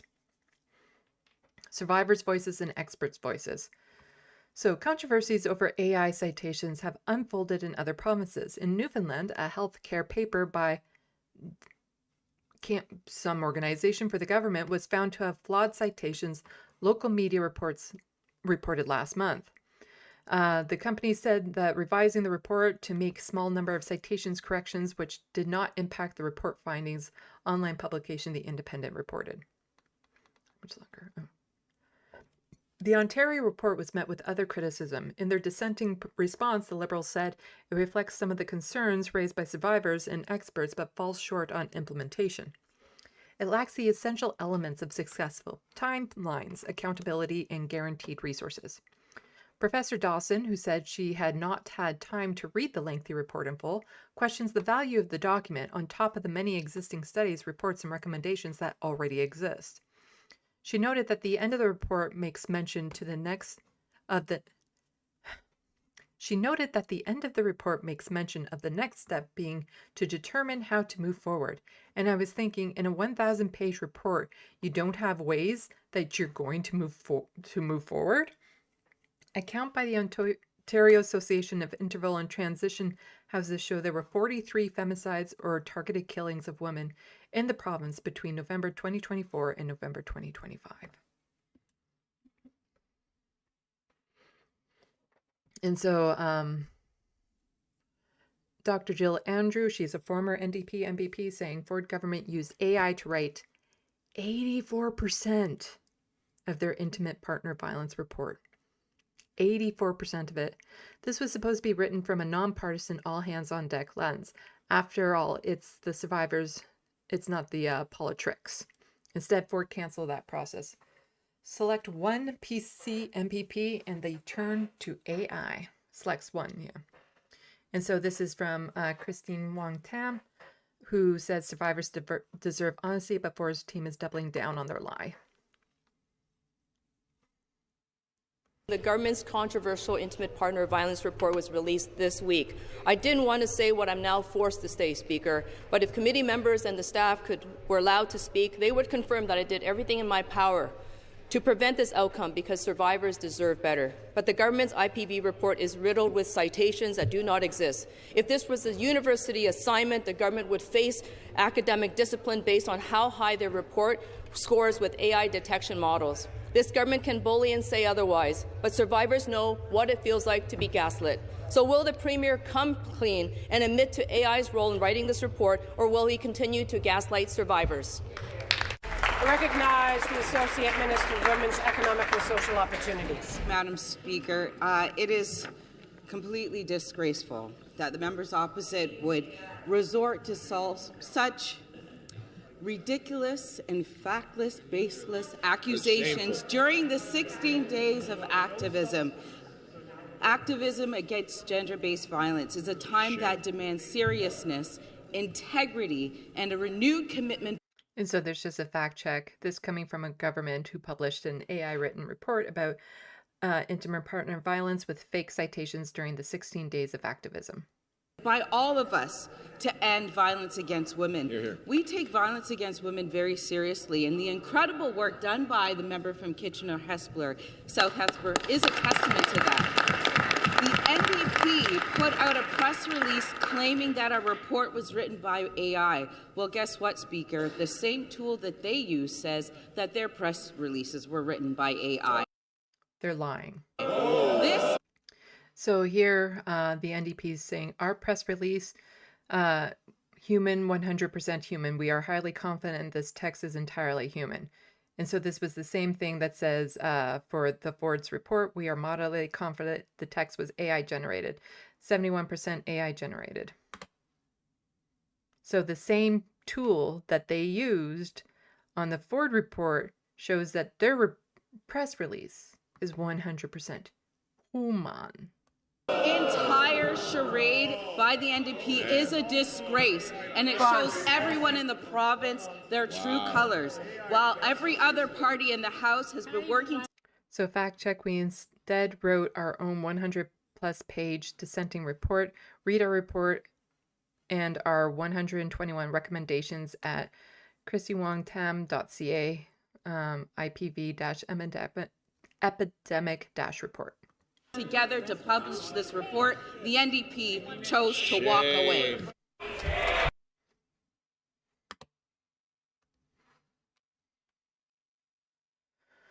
Okay.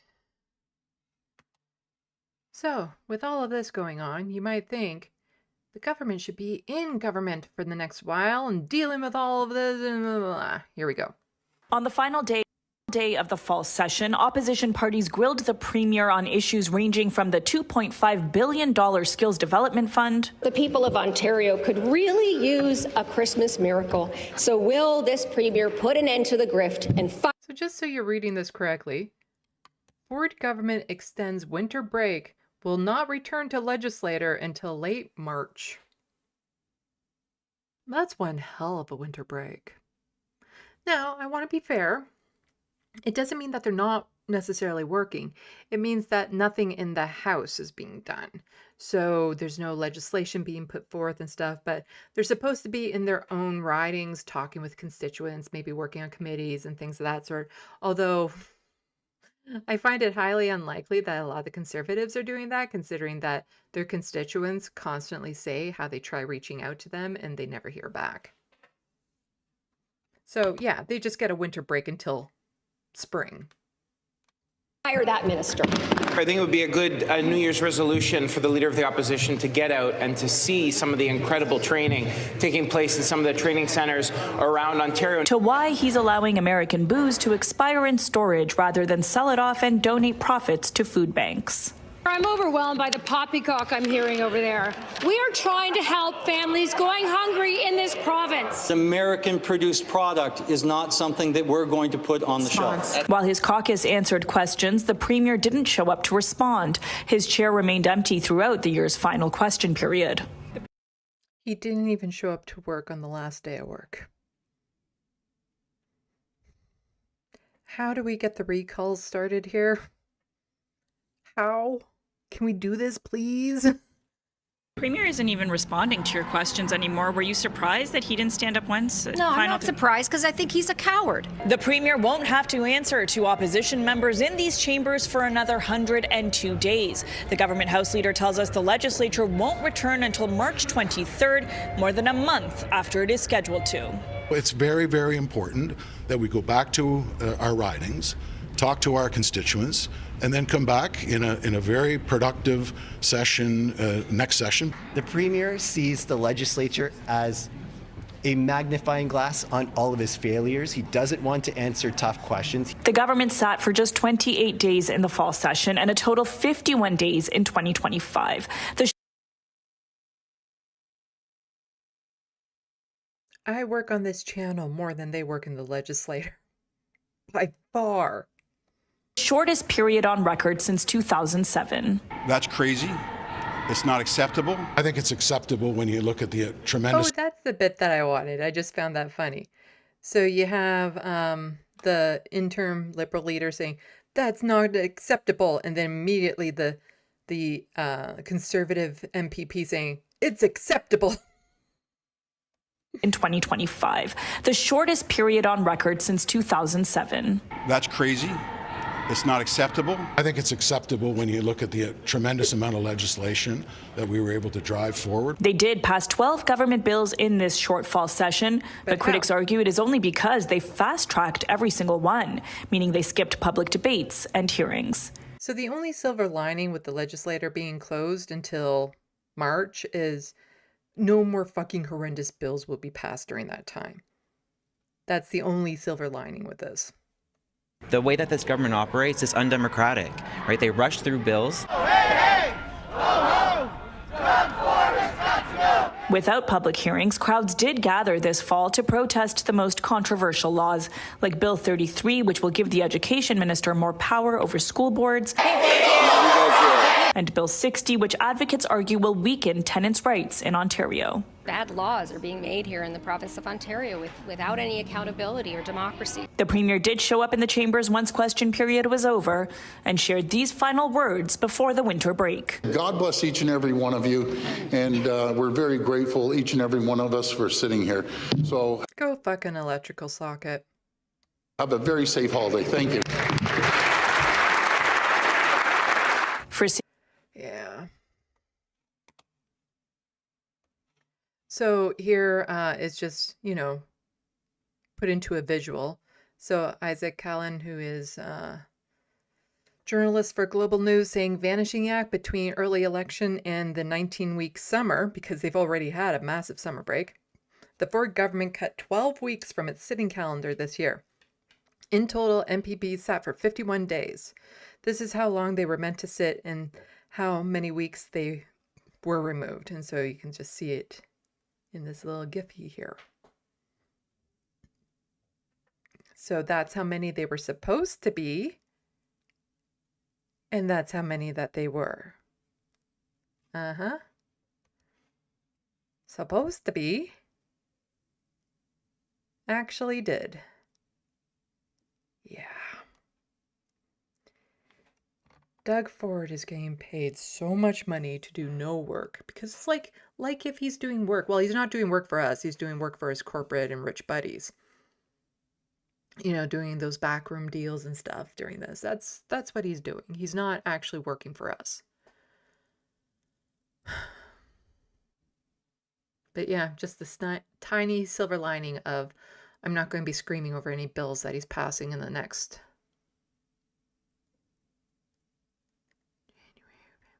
like 4 months.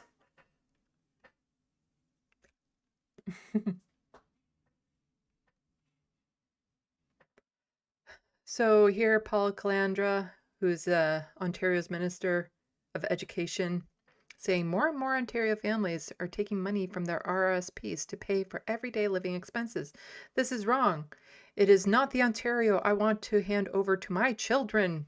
We will do better.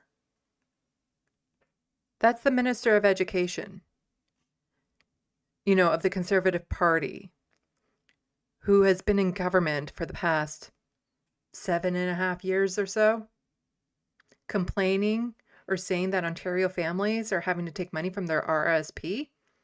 Whose fucking fault is that? Huh, Paul? Who? Could it be your fucking government? Huh?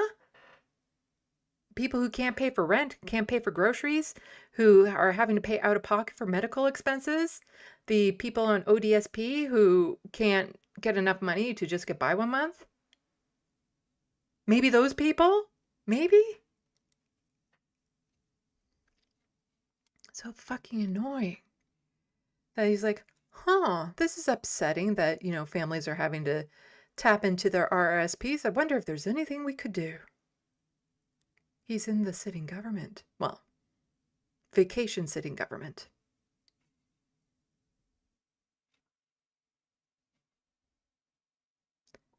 Where was it? Is it in this one?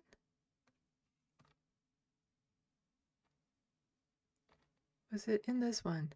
There was something about how, like, the new director that they have for these jobs for the education gets paid like $100,000 a year and then like $16,000 in bonuses. And meanwhile, like, that's the amount we get on disability. But here's a little bit breakdown. Canadians withdrawing more from their RRSPs for everyday expenses. So reasons for withdrawing from their RRSPs include to purchase a home, to help pay for living expenses, for emergencies, to pay off debt.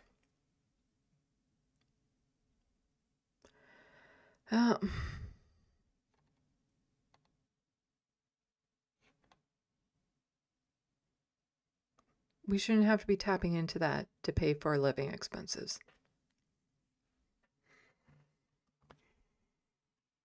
And we should be making enough money that we don't have to tap into that for rent or for debt and all that sort of stuff.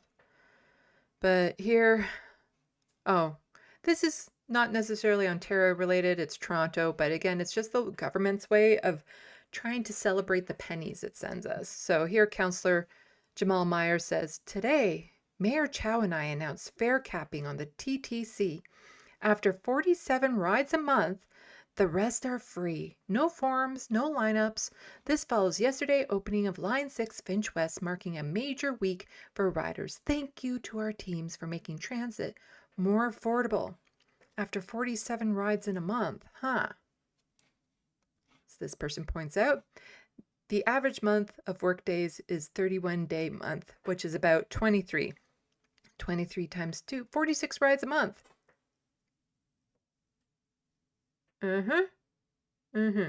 So they'll start making the rides free after you've made it back and forth to work the rest of the month. After you've already spent all that money.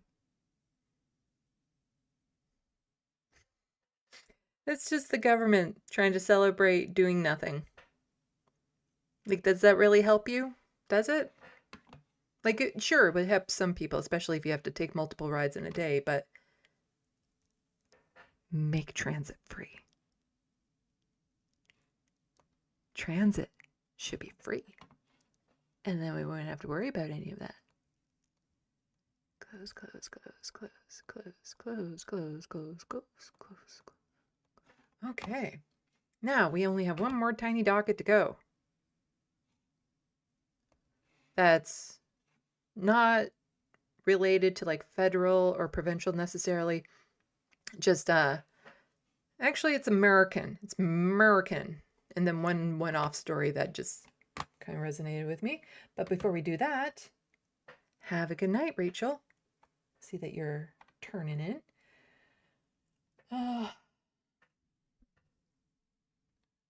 Checking this SandBox, talking about frozen fruit.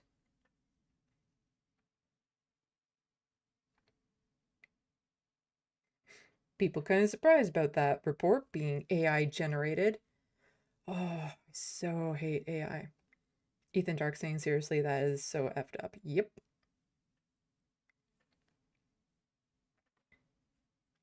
The Wild West academics would correctly source. The rules are made up from the points don't matter. Yep, that's improv for you. We'll just improvise this with AI. All of our ask fors will be from AI.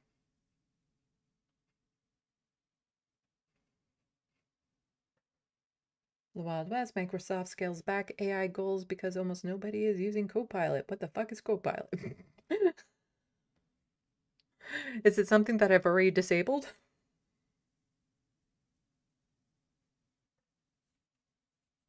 Oh, apparently there's breaking news that brought Rachel back. Rob Reiner and his wife were found dead in their LA homes. Homicide suspected. I don't have good name recall. Who is that again? Let's see, Rob. Like the name sounds familiar, but I have a hard time with recalling people and names and stuff. Oh, actor, director.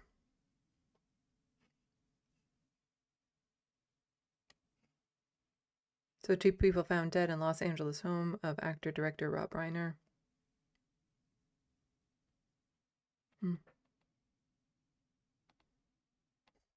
I don't want to sound cold, but I don't know enough about him to know if I should be sad or not.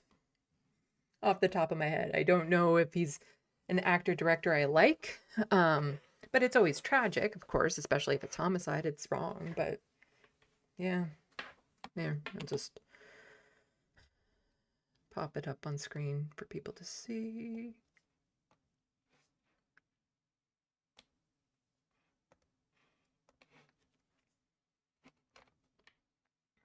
So yeah, Los Angeles Fire Department said 78-year-old man and 68-year-old woman found dead. So 2 people were found dead at Los Angeles homes owned by director-actor Rob Reiner on Sunday, according to a law enforcement official briefed on the investigation. The official cannot publicly discuss details. His roles as Meathead in the 1970s TV classic All in the Family. He turned 78 in March, although authorities have not confirmed the identities. People found dead in Reiner's home in the Tony Brentwood neighborhood on the city's west side. Home is to many celebrities.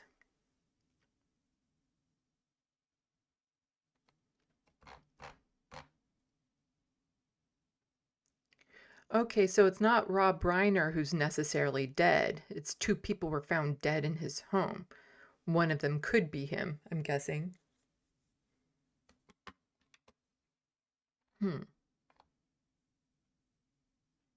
So it's not, I don't know who's dead yet. But homicide is bad. Shocking leftist take. I'm against murder. Reiner was long one of the most prolific directors in Hollywood, and his work includes some of the most memorable movies of the 80s and 90s, including This is Spinal Tap, When Harry Met Sally, and The Princess Bride.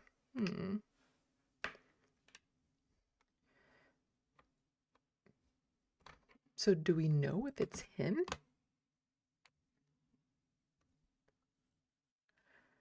All the headlines are just saying 2 people were found dead in his residence. Okay, one is saying that it was him.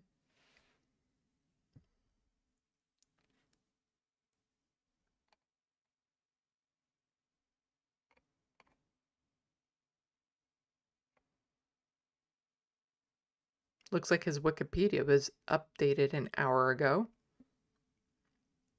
I'm assuming one of them is him.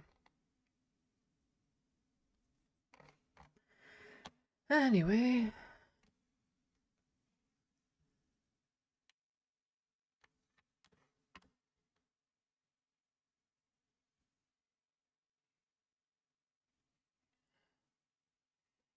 Yeah, you don't have to love the guy to be mourning his senseless loss, says Rachel Atwood. Yeah. I am against murder. And, you know, it's sad for everyone who would be involved, like who knew him and stuff. Especially something like murder.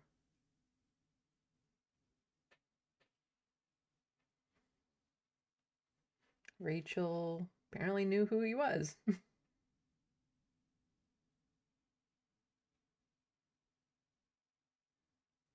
Yeah, most likely it would be him and his wife. No, that's sad, and I hope they find whoever did it then, or whoever's responsible, because that's scary. Okay, where are we? So, how about we talk about some American news right now? Does that sound like a plan? We talk about some American news? Who wants me to sit like this for the rest of the show? Just noticing my view in my window there. Anyway.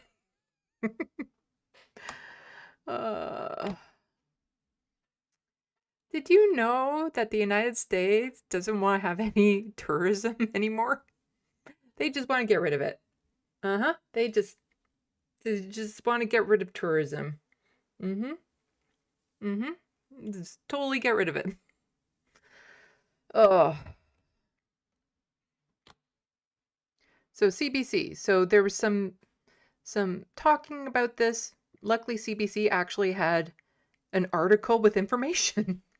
Because there was all this talk about like, oh, tourists coming into the country will need like 5 years of social media source, but it wasn't really saying who. So as a Canadian, I am most likely not affected by this, other than once they see my passport with the X gender marker, I would absolutely be affected by it.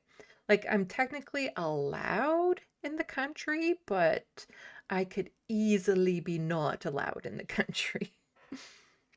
So what we know about U.S. proposal to demand 5 years of social media history from certain visitors. As part of a continuing crackdown on U.S. borders, the Trump administration is now considering placing stricter requirements for entry on citizens of some visa-exempt countries. These are countries that are supposed to be allies of the United States. I know the World Cup is coming up soonish, I think, next year? And that it's between, like, the locations Mexico, US, and Canada. They're not going to have anyone in the stands, because Americans aren't necessarily that interested in soccer, because they call it soccer instead of football. People with roots to the countries of the teams would probably be interested, but you're not going to get people traveling to the United States that have to give you a shit ton of information just to be there for the fucking game when they can watch it on TV at the comfort of their own, pub or something. It is absolutely ridiculous what they are asking. So the beefed up regulations proposed by U.S. Customs and Border Protection would, in part, require visitors from those countries to submit 5 years worth of social media information. And do you think that's to see if you're a terrorist? No, it's to see if you were talking shit about Donald Trump. The proposal is currently out for commentary period, meaning the public has 60 days to comment on it. Oh, it's going to get commented on. Earlier this month, the U.S. paused all immigration applicants from 19 high-risk countries of concern. Here's what the new proposals could mean for travelers heading to the U.S., including a small number of Canadians who might be affected. So which countries are affected? The new proposal published Wednesday in the Federal Register would apply to travelers from more than 36 countries that are part of the Visa Waiver Program, who submitted their information to the Electronic System for Travel Authorization, ESTA, if they want to visit the U.S. These countries include nations that have traditionally close ties with the U.S., such as Australia, France, Germany, Israel, Japan, South Korea, and the United Kingdom. I don't think they're going to be too strict on that one, I'm just saying. Probably going to be a lot stricter on these two for reasons. The VWP was established to make it easier for citizens of those countries, which are deemed lower risk, to enter the U.S. for tourism or business for up to 90 days without a visa. So countries that already don't have many tourists going to the United States now want to make sure that they don't get any tourists from those countries. The lower risk designation was based in part on citizens of these countries having a historically low incidence of overstaying. Ain't no one going to be overstaying now. You see, if they really cared about people overstaying their visas, they'd crack down on Canadians. Because that's the biggest undocumented people in the United States. The Canucks. It's the Canucks. Yep, it's us Canucks. We are the ones that are the biggest undocumented demographic in the United States. But it'd be very difficult for them to ban Canadians from coming into the United States, considering all the ties and stuff. And it would just be a nightmare. And there's so many casual visitors, like people who would just go over the border for a day to go shopping or something. So they'd be missing out on all of that. But my God, does the United States desperately just want a glass dome over them? As well, these countries share law enforcement information with the U.S., meaning their citizens can be screened for incidents of criminality. The ESTA application completed online is needed before an individual can board their flight or ship to the U.S. or cross at a land border. That would suck to just show up at the land border and be like, so we need all of this information. And it's a lot. We'll get to it. But yeah, just there are people who will just look at all this all this hassle to get in and be like, fuck no, especially with all the private information they're expecting. The application requires information like passport details, home and email addresses, phone numbers, and emergency contact. That seems reasonable. Travelers may also be asked questions regarding communicable diseases, arrests, convictions for certain crimes, and past history of visa revocations or deportations according to the ESTA website. An approved ESTA applicant is generally valid for 2 years. That seems reasonable. What new requirements are being proposed? The U.S. Customs and Border Protection is proposing to decommission the ESTA website and replace it with an app. Oh, what could go wrong there? People from these countries planning to visit U.S. would be asked to provide 5 years of their social media history, email addresses used in the past 10 years. I have like 20 telephone numbers used in the past 5 years, and information about family members, including their addresses and telephone numbers. No. So it's a whole host of information that flies in the face of the spirit of the ESTA, said Rosanna Berdani, a Buffalo-based immigration lawyer.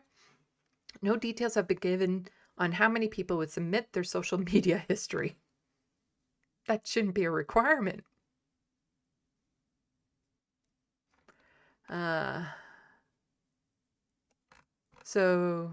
What would they be looking for?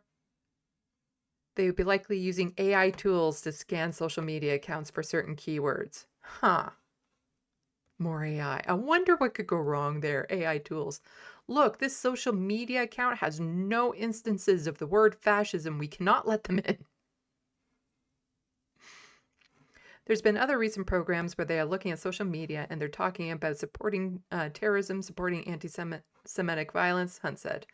For example, U.S. citizens and immigrations now consider whether an applicant for benefits such as a green card endorsed, promoted, or supported otherwise espouse anti-American terrorist or anti-Semitic views. Basically, if you're pro-Palestinian. Could that include posts critical of the president? Hunt says there's simply no provision in law that would allow border officials to deny someone entry if they had made critical comments about U.S. President Donald Trump on social media. That said, I already know people who've been turned around for wearing like a fuck MAGA hat while trying to get over the border or something of that sort. It's already a thing. The border agents are turning people around.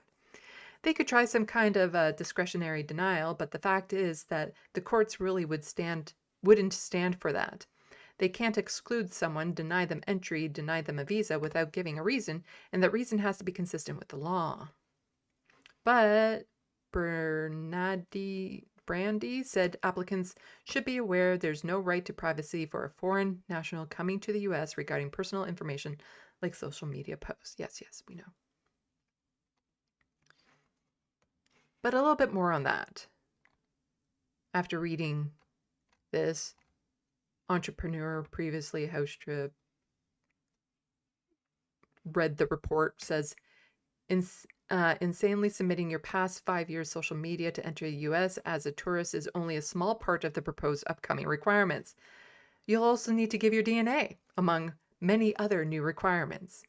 All the additional info you'll need to give as a tourist eligible for ESTA, meaning those tourists who don't need a visa, for instance, from the EU, UK, Australia, Japan, and other visa waiver countries. Also, all social media for the last 5 years, all your biometrics, face, fingerprint, DNA, and iris. All your phone numbers from the last 5 years, all your email addresses from the last 10 years, IP addresses and metadata from your submitted photos. Names of your family members, parents, spouse, sibling, children, all your family members' phone numbers from the last 5 years. Who even knows all of this? Your family members' dates of birth, your family members' places of birth, your family members' residence, all your business phone numbers from the last 5 years, all your business emails addresses from the last 10 years. If you do not need a visa, i.e. non-ESTA, I imagine the requirements are going to be far more drastic. This is straight from the Department of Homeland Security documentation, which you can find at that link. They just don't want tours. That's all. That's all. I don't think I'll ever be able to go back to the United States. I went through all that hassle to get my passport just to go see the Majority Report, which was a good trip. I don't think I'll ever go back. I would not feel safe. And if I had to give all of my social medias, ooh, yeah, I support Palestinians way too much for them to allow me in. Like, it's wild. It's wild. Like, where are the citizens on this? The American citizens who are going to, like, their family members or friends who might want to come visit them, co-workers who maybe need to travel there for work, just the amount of tourism that they'll be missing out on, all that money, because the tourism industries are already tanking. This is just going to make it so much worse. Because it's funny what they consider good and bad words. You know, what kind of keywords they might use their AI for. Things like non-binary might be one. Like it'd be interesting to see what is programmed into that AI, because there's this mind-boggling story. So according to a new court filing, the Trump administration has a 6-page list of banned words that Head Start locations are forbidden from using when describing their programs. Among censored words, disability, race, woman, trauma, Gulf of Mexico. More pages of the list of words forbidden from being used by Head Start programs. This came out as part of the lawsuit challenge a Trump administration order to exclude certain immigrant children from Head Start. That list has real consequences. Head Start program operated by a tribe on Native American reservation was told not to prioritize tribal kids in violation of Head Start Act. Program director also can't do training on trauma-informed instruction or do support with kids with autism.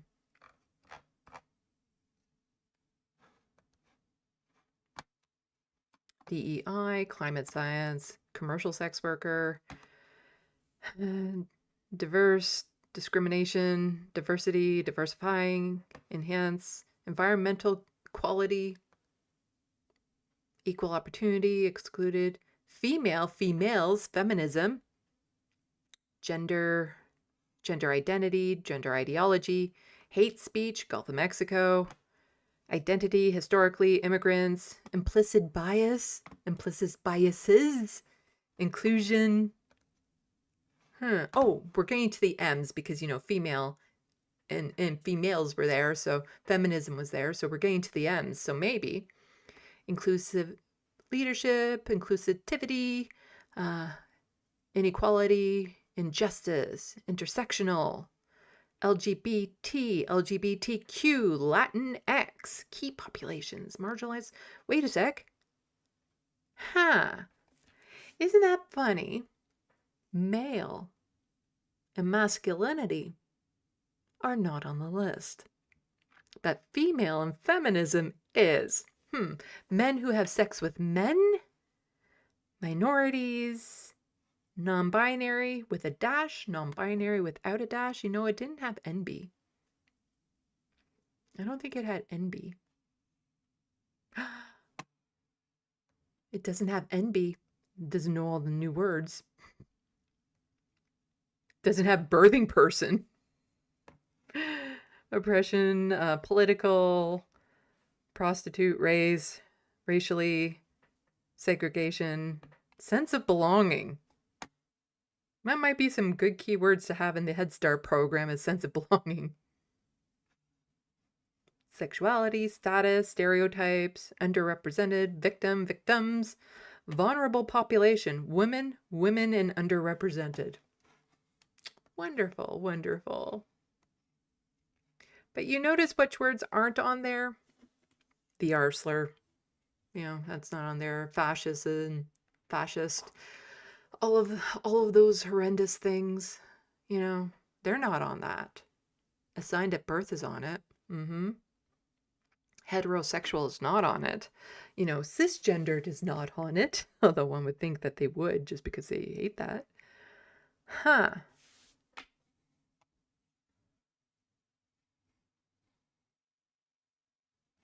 Yeah, that's just oh, there's also black, people of color. Yeah, just yeah. So it's interesting because there's certain languages that the government seems to be okay with and others that are not. And something that is getting more and more promoted is use of things like the R slur to attack people. And so Hope Waltz, what world are we fucking living in? I draw the line at Gus. You people are fucking disgraceful. She says MAGA loyalists are now driving by their home and yelling the R slur at her family and her special needs brother after Trump called government Tim Waltz the R word. When you have leaders normalizing this type of language, while basically trying to erase this type of language, you get some toxic culture. But here's what she said in defense of her brother. No, I'm talking about this because while my family and I are always going to be the bigger people, the president calling my dad what he did has unleashed a storm regarding like offensive language towards me and my family, and specifically my brother. You can call me whatever you want. You can call my dad, my mom. When it's Gus, to the no. To the no. He dealt with people calling him that last August, and now there's a resurgence. And no, how is it okay that the president of the United States can call somebody, anybody, doesn't matter who they are, that, and then all of his freaking cult members come and attack those people and that person's family? Say what you want about my dad. He's an elected official, right? Like that's going to happen. I think it's utterly disgraceful that the president would do that. But then the attacks that I have seen, I have people DMing me saying absolutely horrendous things. When I was home last week, somebody drove by and screamed that we were R words, just driving by in their car. I'm like, what world are we living in? And again, I draw the line at Gus because he dealt with that before, and not again. You people are disgraceful. Shame on you, all of you. Yeah, it's one toxic ass culture that we're developing right now.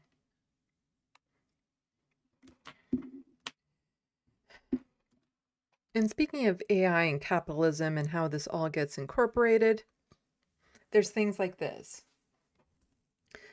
So capitalism has been so deeply embedded within society and culture, and this is from Sarah, look at Sarah, that a schizophrenic woman who has her condition entirely under control had her ability to function jeopardized by an ad on a fridge, and people are debating the right to advertise anywhere versus her right to sanity.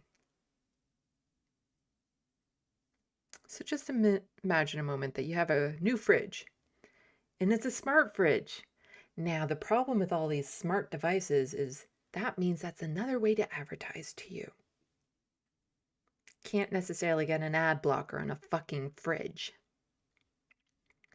Now, imagine you've been dealing with mental health issues, schizophrenia in particular, where you see things, you think people are talking to you that aren't, you know, that there's messages for you and all this sort of stuff, and you're just trying to live your life. You've been medicated, you're all good. And then this on your new fridge that you're so glad you were able to get. Oh, and your name is Carol, by the way. We're sorry we upset you, Carol.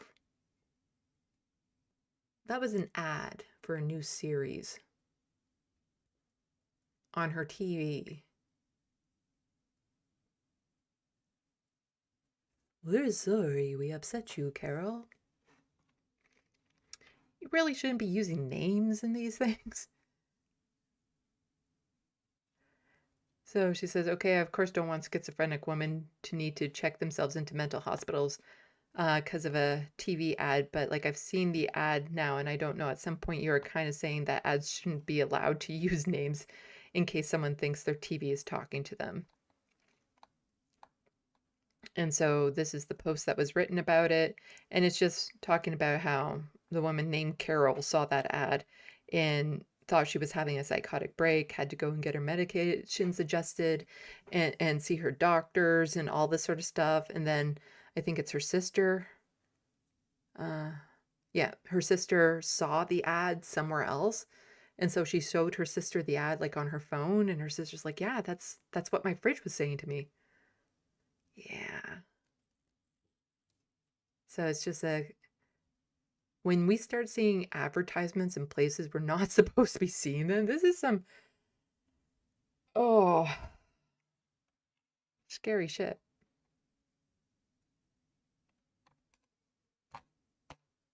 But there is a community note on here now saying, this is a Reddit post based around a joke comment from the original image of the fridge. Neither the post nor the tweet mentioned the fact that this episode didn't actually happen. I could see it happening. But I hate capitalism. I hate ads. I don't want ads everywhere I go. I don't like using apps on my phone because I don't have an adequate ad blocker on there. You know, I'm just trying to enjoy a TV show or enjoy a video essay or, you know, all of these places now where they can just, I hate being a commodity in capitalism is what it is, that you're treated as a product, as a resource to be extracted from. That's all we are. And I hate it. I hate it. I wish that there was a way that we could opt out of being advertised to, because I don't have money. What am I going by? You know, if I'm interested in something, I will go look for it.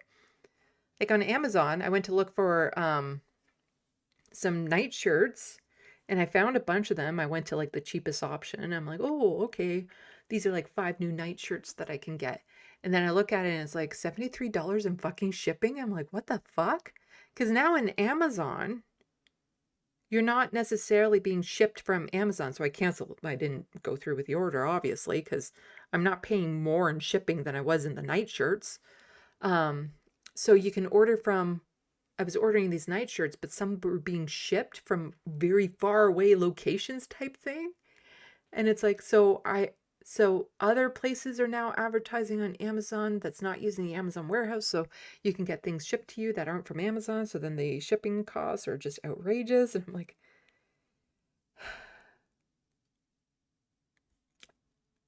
can I just have peace? Like I want the ability to not be advertised to. I think a lot of these platforms that we use, that we need to use, because things like YouTube and Twitter and stuff, this is related to people's jobs. I think they should be made public. Yep.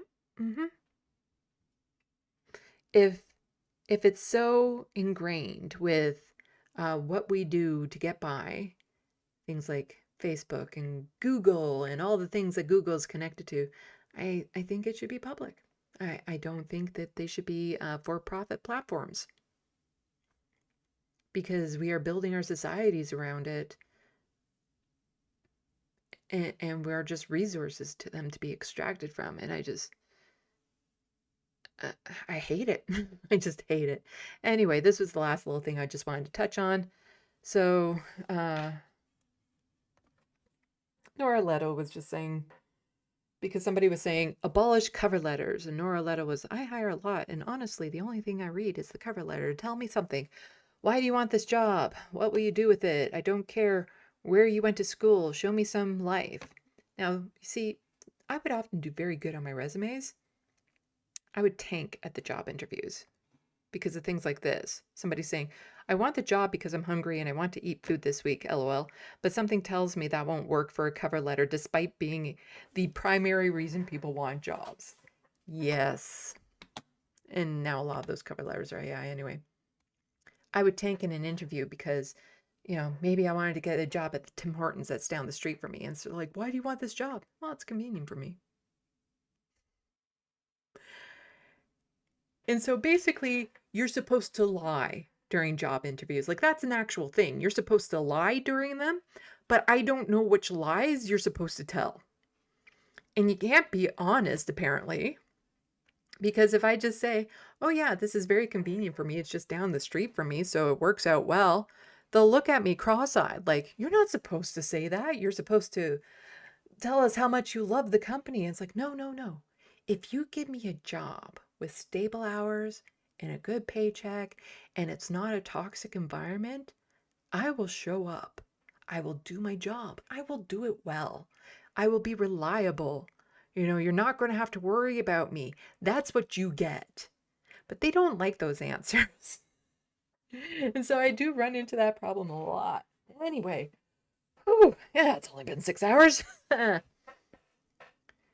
I promised some fun, so we're going to do a little bit of fun. I promised the comic strip, so we're going to do that. And then I'm fucking calling it a night.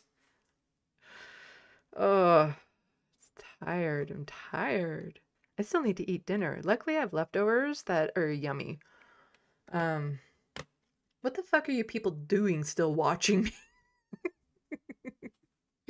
Like, this... Put your hand up if you've been with me the entire time, and then, like, seriously, what am I... What's the reason? Because these weren't in view the entire time. Anyway, I just wanted to have a little bit of fun. So the letter hack had his birthday challenge out this year, and he wanted to see artwork done of people from this space. Nobody did any artwork of me, I'm just saying. It was mostly left past 10 people, I think. In fact, I think it was all left past 10 people. I need to go and rewatch the entire stream that he did showing off the artwork that he got, because it's super interesting. And lots of talent, lots of different variety and styles and whatnot. And so I thought I'd challenge myself. I'll do a comic strip for him because, well, he loves comics. The thing is that I can think of the dialogue. I can think of it well. I can think of witty little things to do in it. I can't draw cartoons very well. And also, I don't have any programs for that. Like, I have a Photoshop-esque program that I use for things. But I don't have Illustrator or something where I can, like, ink out the lines like you see the letter hack do. So I have to physically ink it. And so, what I did was on a piece of paper, I drew it out in pencil, and then I used an actual marker to ink it out. But I kept it very, very limited as much as possible. And then I threw it into the Photoshop thing to add in the wording and to add like some, to fill in the backgrounds and stuff. So this is what I started with. So I had to take pictures of it because I don't have a scanner and make them in the JPEG. So this is what I started with here. So I took a picture of this. This is the first one. Now you notice here, you see the bricks, but they're not down here. That's because in Photoshop, I copied it from there and put it there so that there was less work for me because it was just the same thing. And I did that on another page where I took a chunk of this and just put it down there. But this is what it looked like. That's page 1. This is page 2. Before I tossed it into the Photoshop thing.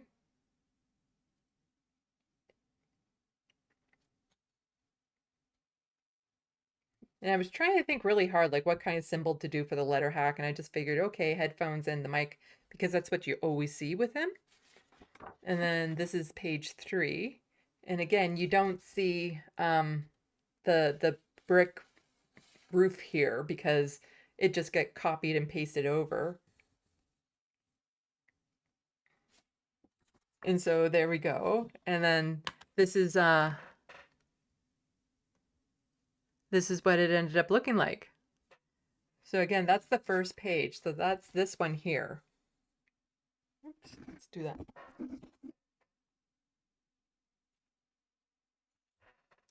So I put in some fill. I added, so I knew I wanted this in you can't really see the cursor there. There we go. So the letter hack. So all of the wording, it was just easier for me to do in the actual program than for me to try to write it out. Now I did write it out for the phone here, but I was tempted to make it Photoshop and like use proper fonts and actually like maybe grab the images and stuff, but fuck it, I was too tired. I did this the day before, you know? So I was too tired. Maybe if I spent more time on it, but there was also something just endearing about hand scribbling it down. And so I have the letter hack superhero comic. Right-wing trolls have taken over the internet. They're stealing art and replacing it with AI slop, something I feel really strongly about. Now, the characters here I was trying to go for was Sandy and Sandy. So me and Sandy from Coffee House. Because I just thought, why not?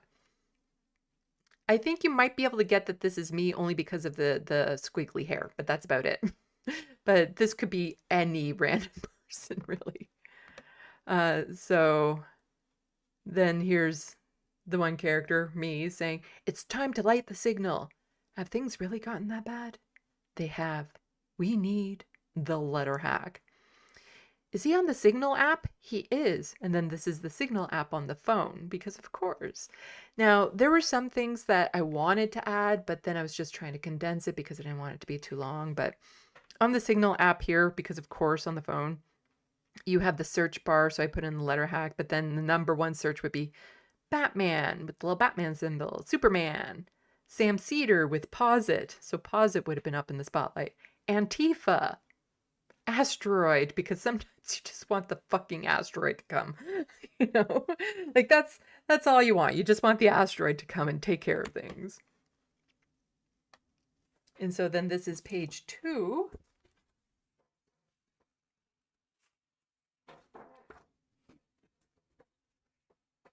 So this is what it looked like before the fills and the wording.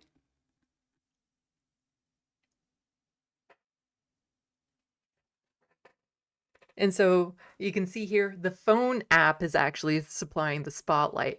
And that's part because I thought it'd be a cute app to do, like it's just a commentary on it, but also I didn't want to draw a spotlight machine. That was part of it.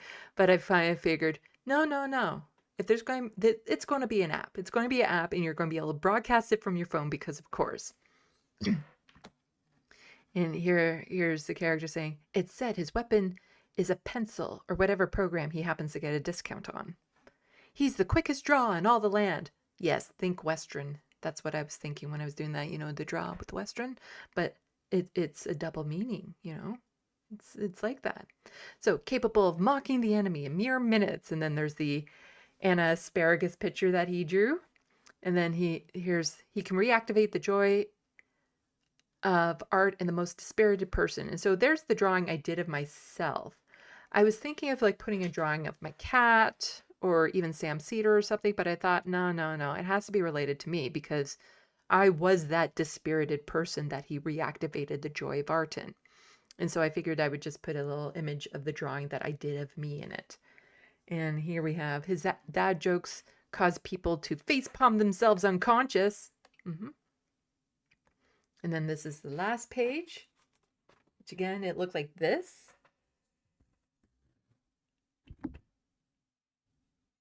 Before I added in the fills and stuff. We need him, but will he come? He has to.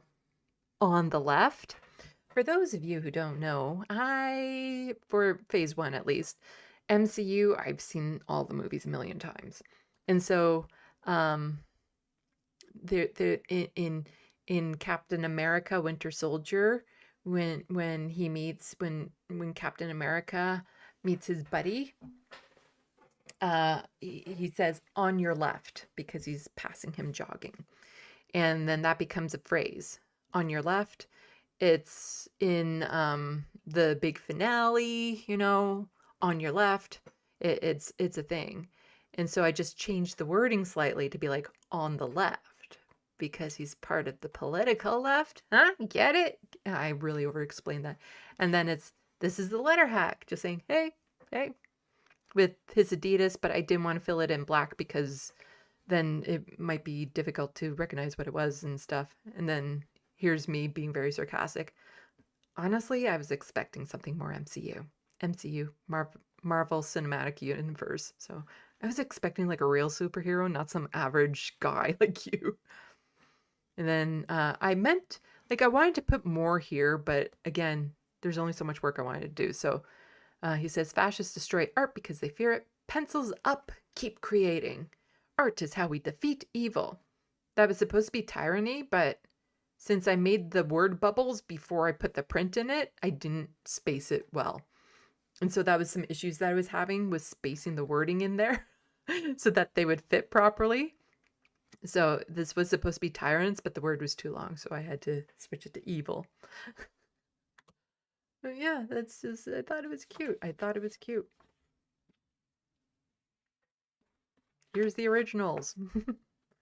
I think if I spent more time on it, it'd probably look a lot better than this, but I did it a day before and with a hurt wrist, because after I inked it, I erased all the pencil lines, but then like erasing it, you have to hold down the paper. Well, then that wrecked my wrist. Anyway, yeah, so long live stream. I was hoping to keep it down shorter than this.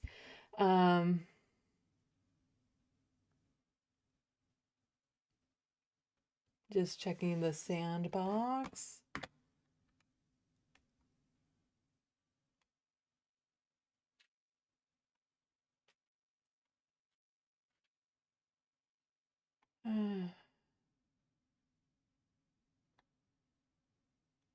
Trevor Bournes, I'll never go back to the US. Yeah, I feel that.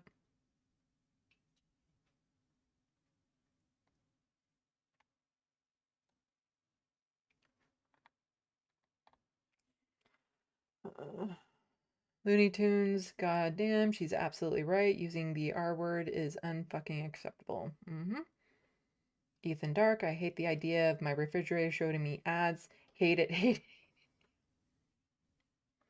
Smart Fridge is supposed to tell you what you're low on and all that sort of stuff. It's like, you know what? Sometimes I just want to be able to think for myself. I want to be able to look in the fridge and assess for myself. ADHD is a problem when it comes to this sort of thing, no doubt about it, but I want to use my brain. I really do. I want to keep my ability to think critically. So hermatologist up in here working on clock stuff, though, as usual. Yeah, I'll listen to like long video essays or live streams and stuff, and I'm usually doing something else because I like the background noise. Ethan Dark, I thought it was awesome. I think some figured it was Sandy and Sandy during the stream. I don't know if they did. I mentioned it during when they were on Left Past 10. Oh. Yeah, I'm tired. So I'm probably going to try to do a live stream Tuesday, and it will be a live stream devoted to trans stories because there's a lot that has happened between the US, Canada, and the UK. Ideally, I would love to have Helena on from No Justice, but I have no idea how to reach her other than through tagging her on Twitter and Blue Sky, which I don't think is a good way to reach her. Because she doesn't follow me on those platforms, so I can't DM her either. And she doesn't have an email. Like, I'm one of the most contactable persons, and yet I get almost no emails.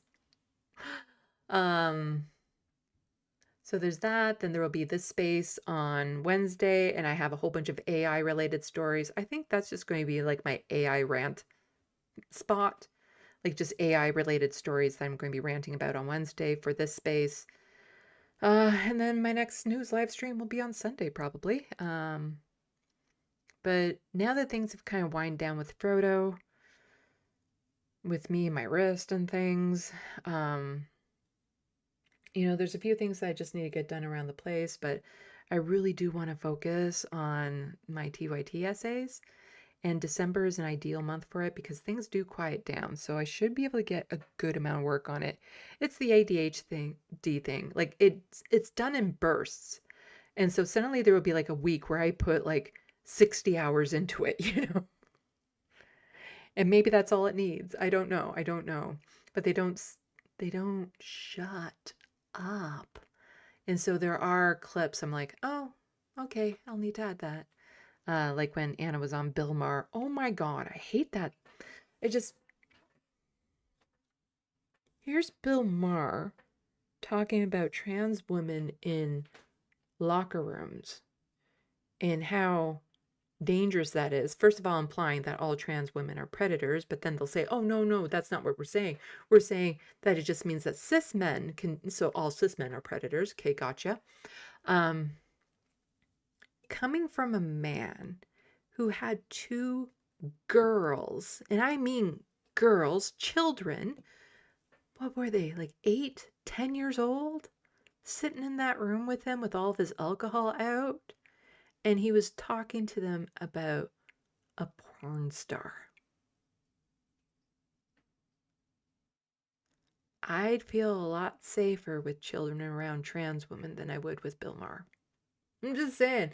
I just like it drives me insane that nobody challenges these people the right way, because not shockingly, they don't tend to have non-binary and trans folks on to talk about those issues. Because, it's not like Anna Kasparian is ever going to talk to me about the term birthing person where I can tell her to fuck off with it because nobody uses it. And then really start to like dig down to like, so when was this imposed on you? Like, really, when have you ever been forced to go by birthing person? Or was it just an option on a medical form that you got offended by? You got offended by the sight of it. It's not like me where I have to determine in every new place that I'm at if it's safe enough for me to say, by the way, I'm non-binary. I have to make that assessment every time. If it's going to be too much of a hassle, if I'm going to get, stigmatized, harassed, or biased against because of it. I don't know. Is it worth it if it's just a casual encounter, like at a grocery store or something, to correct them on pronouns? I don't really care about my pronouns too much, though, so luckily that's not a problem. But for some people, they would like that. But yeah. So lots of stuff. And again, I can't wait to get all of that done so that I can get back to working on my book, which was up a few times while I was crunching on my cookies. I feel like I'm Owen Jones because Owen Jones talks about the book he's working on and then he'll be able to get back to his videos, where it's like, I need to get my videos done so I can get to the book I want to work on. So it's kind of a little bit of an opposite, but the same thing. It's like, oh, I gotta get this book done so I can work on my videos. And meanwhile, I'm like, oh, I gotta get this video done so I can work on my book. Can't wait to work on my book, though. Oh my God, I live in this world. I live in it so much. But yeah, I also gotta go and feed Frodo. And yeah. There we go. And the show like this. Hope you guys enjoyed it. Her mentorologist, that's what I remember her saying, that it was an option on a form and she lost her. Actually, yeah, it was. I have the clip. Yeah. Oh, did you want to say goodbye to everyone? Come on. No, you actually have to. There you go. Abernathy wants to say bye.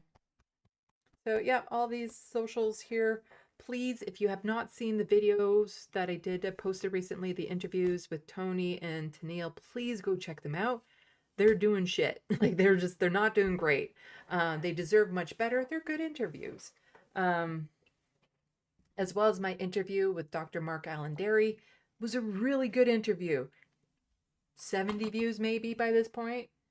So it's not, my video essays and interviews are just doing shit right now, which is making me worried about the TYT essay, but, you know, put like over a year's worth of work in it to get less than 1,000 views.